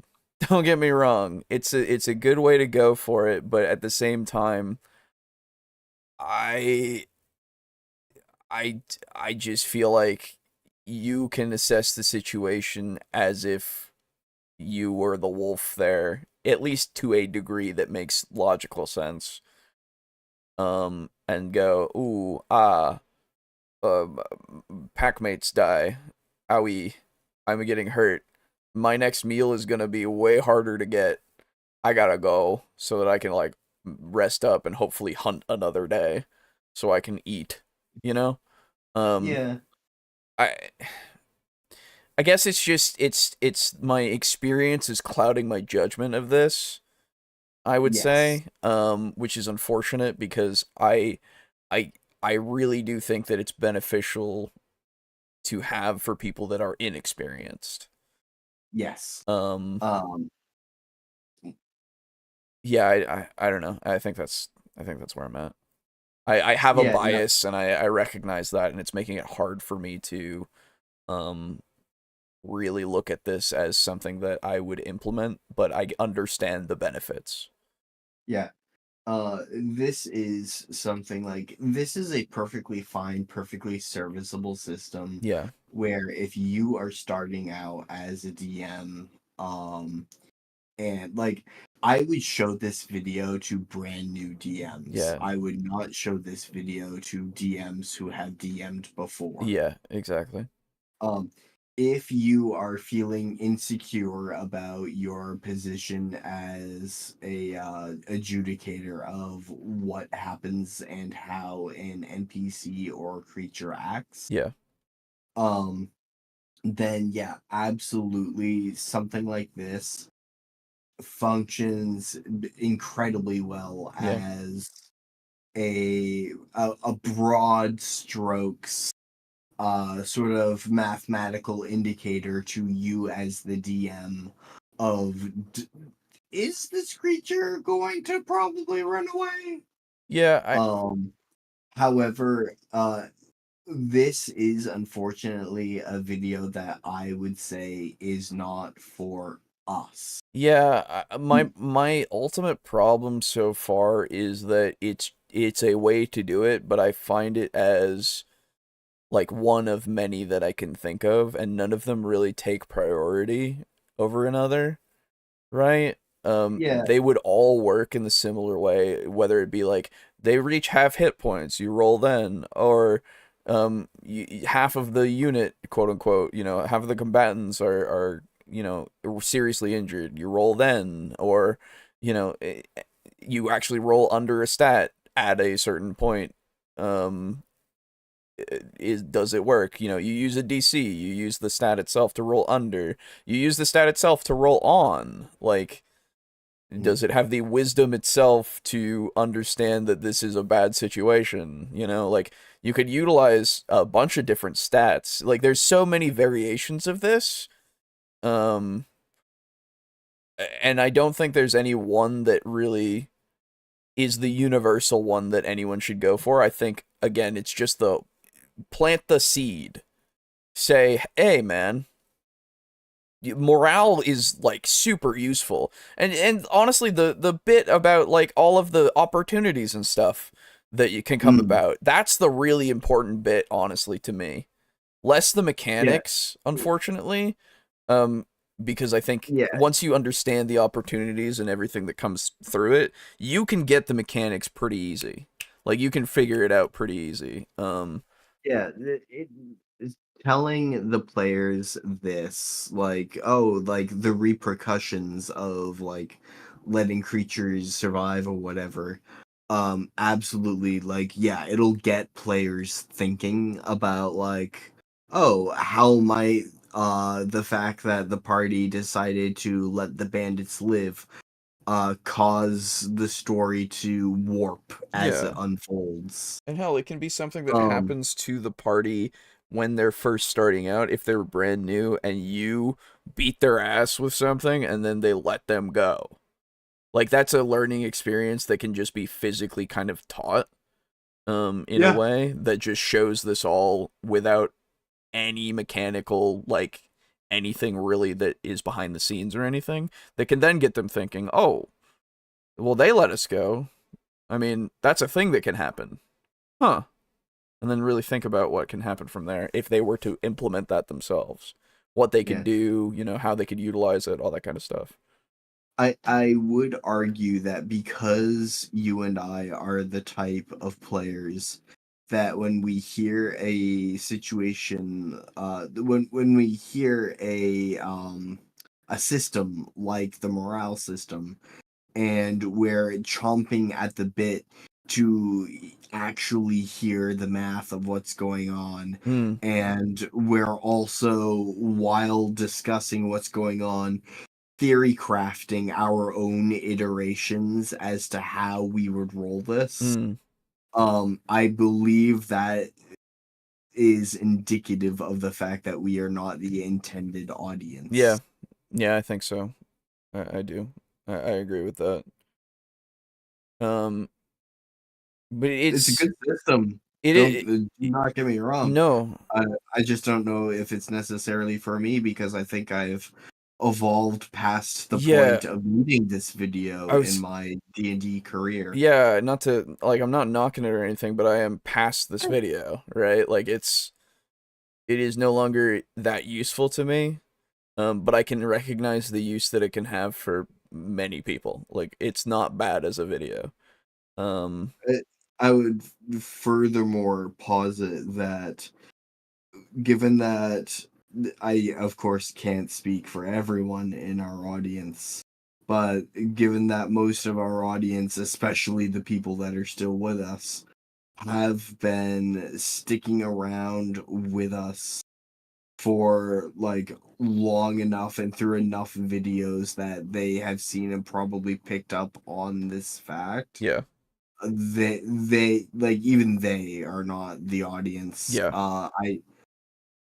I actually would advocate for perhaps calling it here on this yeah. video. I think this is a very beginner It- only video, and like we don't like if you want to watch the rest of it, please by all means, it'll be in the description. yeah, it's a good video. It's a good video. It's not bad. If you have any like, there's still 16 minutes left, 15 or 16 minutes left. So, there could be more stuff there, but I feel like it's a disservice. Yeah, this is ground that we have broken as DMs, Yeah, and you all as listeners have also broken. yeah, I do feel it would be a disservice and a waste of your time. yeah. And hell, if you watch it and some crazy shit happens in the next 15 minutes, and Yeah, we just let us know. yeah, I We'll was come gonna say back. we'll come back to it, but I really think that this is like, it's not that it's like, not in a disparaging way of this is all there is. It's just this is literally like a thing that we all get from the beginning, Yeah. But anyway, okay, cool. Yeah, no, this was a pretty good video, though. Yeah, that's let me say again, Red Ragged Fiend. With the stat D&D Forgotten How It's Key to Better Combat Encounters. It is definitely a useful video. Don't let us, say make you think that it isn't. If any of you have any friends who are considering DMing, I would. What? I just got a notification. Whatever. Something crashed. Yeah. If you know any first-time DMs, consider sending them this. Yes. But I will remove it from my list of the backlog. At least. Cool. Where is it on my list of the backlog? Oh, there it is. All right. Well, we're nearly at the end of part 2. We've done this for a little over 16 hours because we went a little long for the first part. But hey, we're getting close. We're getting close to being done. We're getting close for me to be able to go and close my eyes. Holy shit. Oh, dude, I'm still not going to be able to sleep after this video is done. I need to force myself to stay awake until 2 a.m. so that I can reset my sleep schedule. Yeah. That's, I'm sorry. Uh, Um, I've got energy drinks, a litany of energy drinks that I have not cracked open yet. Yeah. So I can definitely feel that I'm awake. But like in that state of I'm just functioning, right? Yep. Yeah, Like I can, there's not too much beyond surface level yeah, happening. like, well, I can think about things, but like, I don't know, it's that weird like middle ground of like I don't want to expend a lot of energy because when I do, I will crash hard. Yep. But I have that energy that's there and I know I could use it, you know? Yeah, the reason why I'm functioning as well as I am is because I had just been sitting in my office chair. Exactly, right? Yeah. The moment I get out of this office chair, it's over. It is done. I'm gonna go out there. I'm gonna say hi to my cats and maybe fall on the floor. Who knows? What are you gonna do? You know? Um. Uh. We'll let it go for another 3 minutes or so. That's all right. I think. Wait. I need to do math. Hold on. I need to do mhm. How long was that first part? It's a good thing I recorded these so I can see the exact amount of time that we've done this. um, because you'll get 24 hours and maybe a few minutes more, but not a lot. Let's see. Oh, that's this one. This one is 8-4. Okay, wait. 8 hours, 48 minutes, and 19 seconds. Okay, cool. Plus, Yeah. Hold on. I'm just putting that down. And then so far we're at what? 7:43, 44. okay. So that's 15 hours, plus an hour and 31 minutes. So 16:31 something. Yeah. So, yeah, we're almost there. With the half-hour break in between, I think when we start the third part, we'll just need to do the 8 hours, or no, less than that. Am I crazy? 7.5. Yeah, 7.5. Okay, yes. Yes. Hell yeah. Sick. We did it. We did it. We did it. Pretty sure the Byzantine Empire was depicted as having an overly complex bureaucratic government, but I get the impression that this was slander. Well, in that it wasn't necessarily worse than any other government, at least. My brain is in a place right now where Boo in the picture looks like food to me. He does look a little like Jello sometimes, you know? Looks like tempura. That's also good. Hey, Peter. We're doing okay. Oh, hello. Hello. We're getting near the end of this second part so that we can start the third part if you want to hop in a bit. Hell, I don't know. Dave, you want to, if you're out there still, you could hop in too. We could hang out. Throw my back just thinking about staying up that late. Yeah. Hell yeah. Cool. Glad you're making the sacrifice for us. Been working on cleaning and putting together some Forge World resin and metal minis, and God, it's a pain at times. I hate super glue. I hate super glue too. It sucks. All right. Well, this part is a little bit less than 8 hours, but that's because we took so long with the first one. We'll take a 30-minute break, and we'll be back, and we'll have Dave, and we'll have oh, small No. window this afternoon to hop in, but I'm running my game at a small local convention tonight, so might not have time. Oh yeah, no, that's cool. No worries, Peter. Yeah, If you have, it's just good. no It obligations. is good to see you at least in chat. But we'll have Dave on, and if you want to come through, then hey, you can come in, come out. You just let us know. But yeah, we'll So yeah, we'll be gone for a half an hour, so that we can do stuff. And by that I mean I'm gonna sit here and like preserve myself, and then and then we'll start again. So I'm going to do the dead ass opposite of that and go start chores for a half an hour. okay, all right. Well then, Yeah.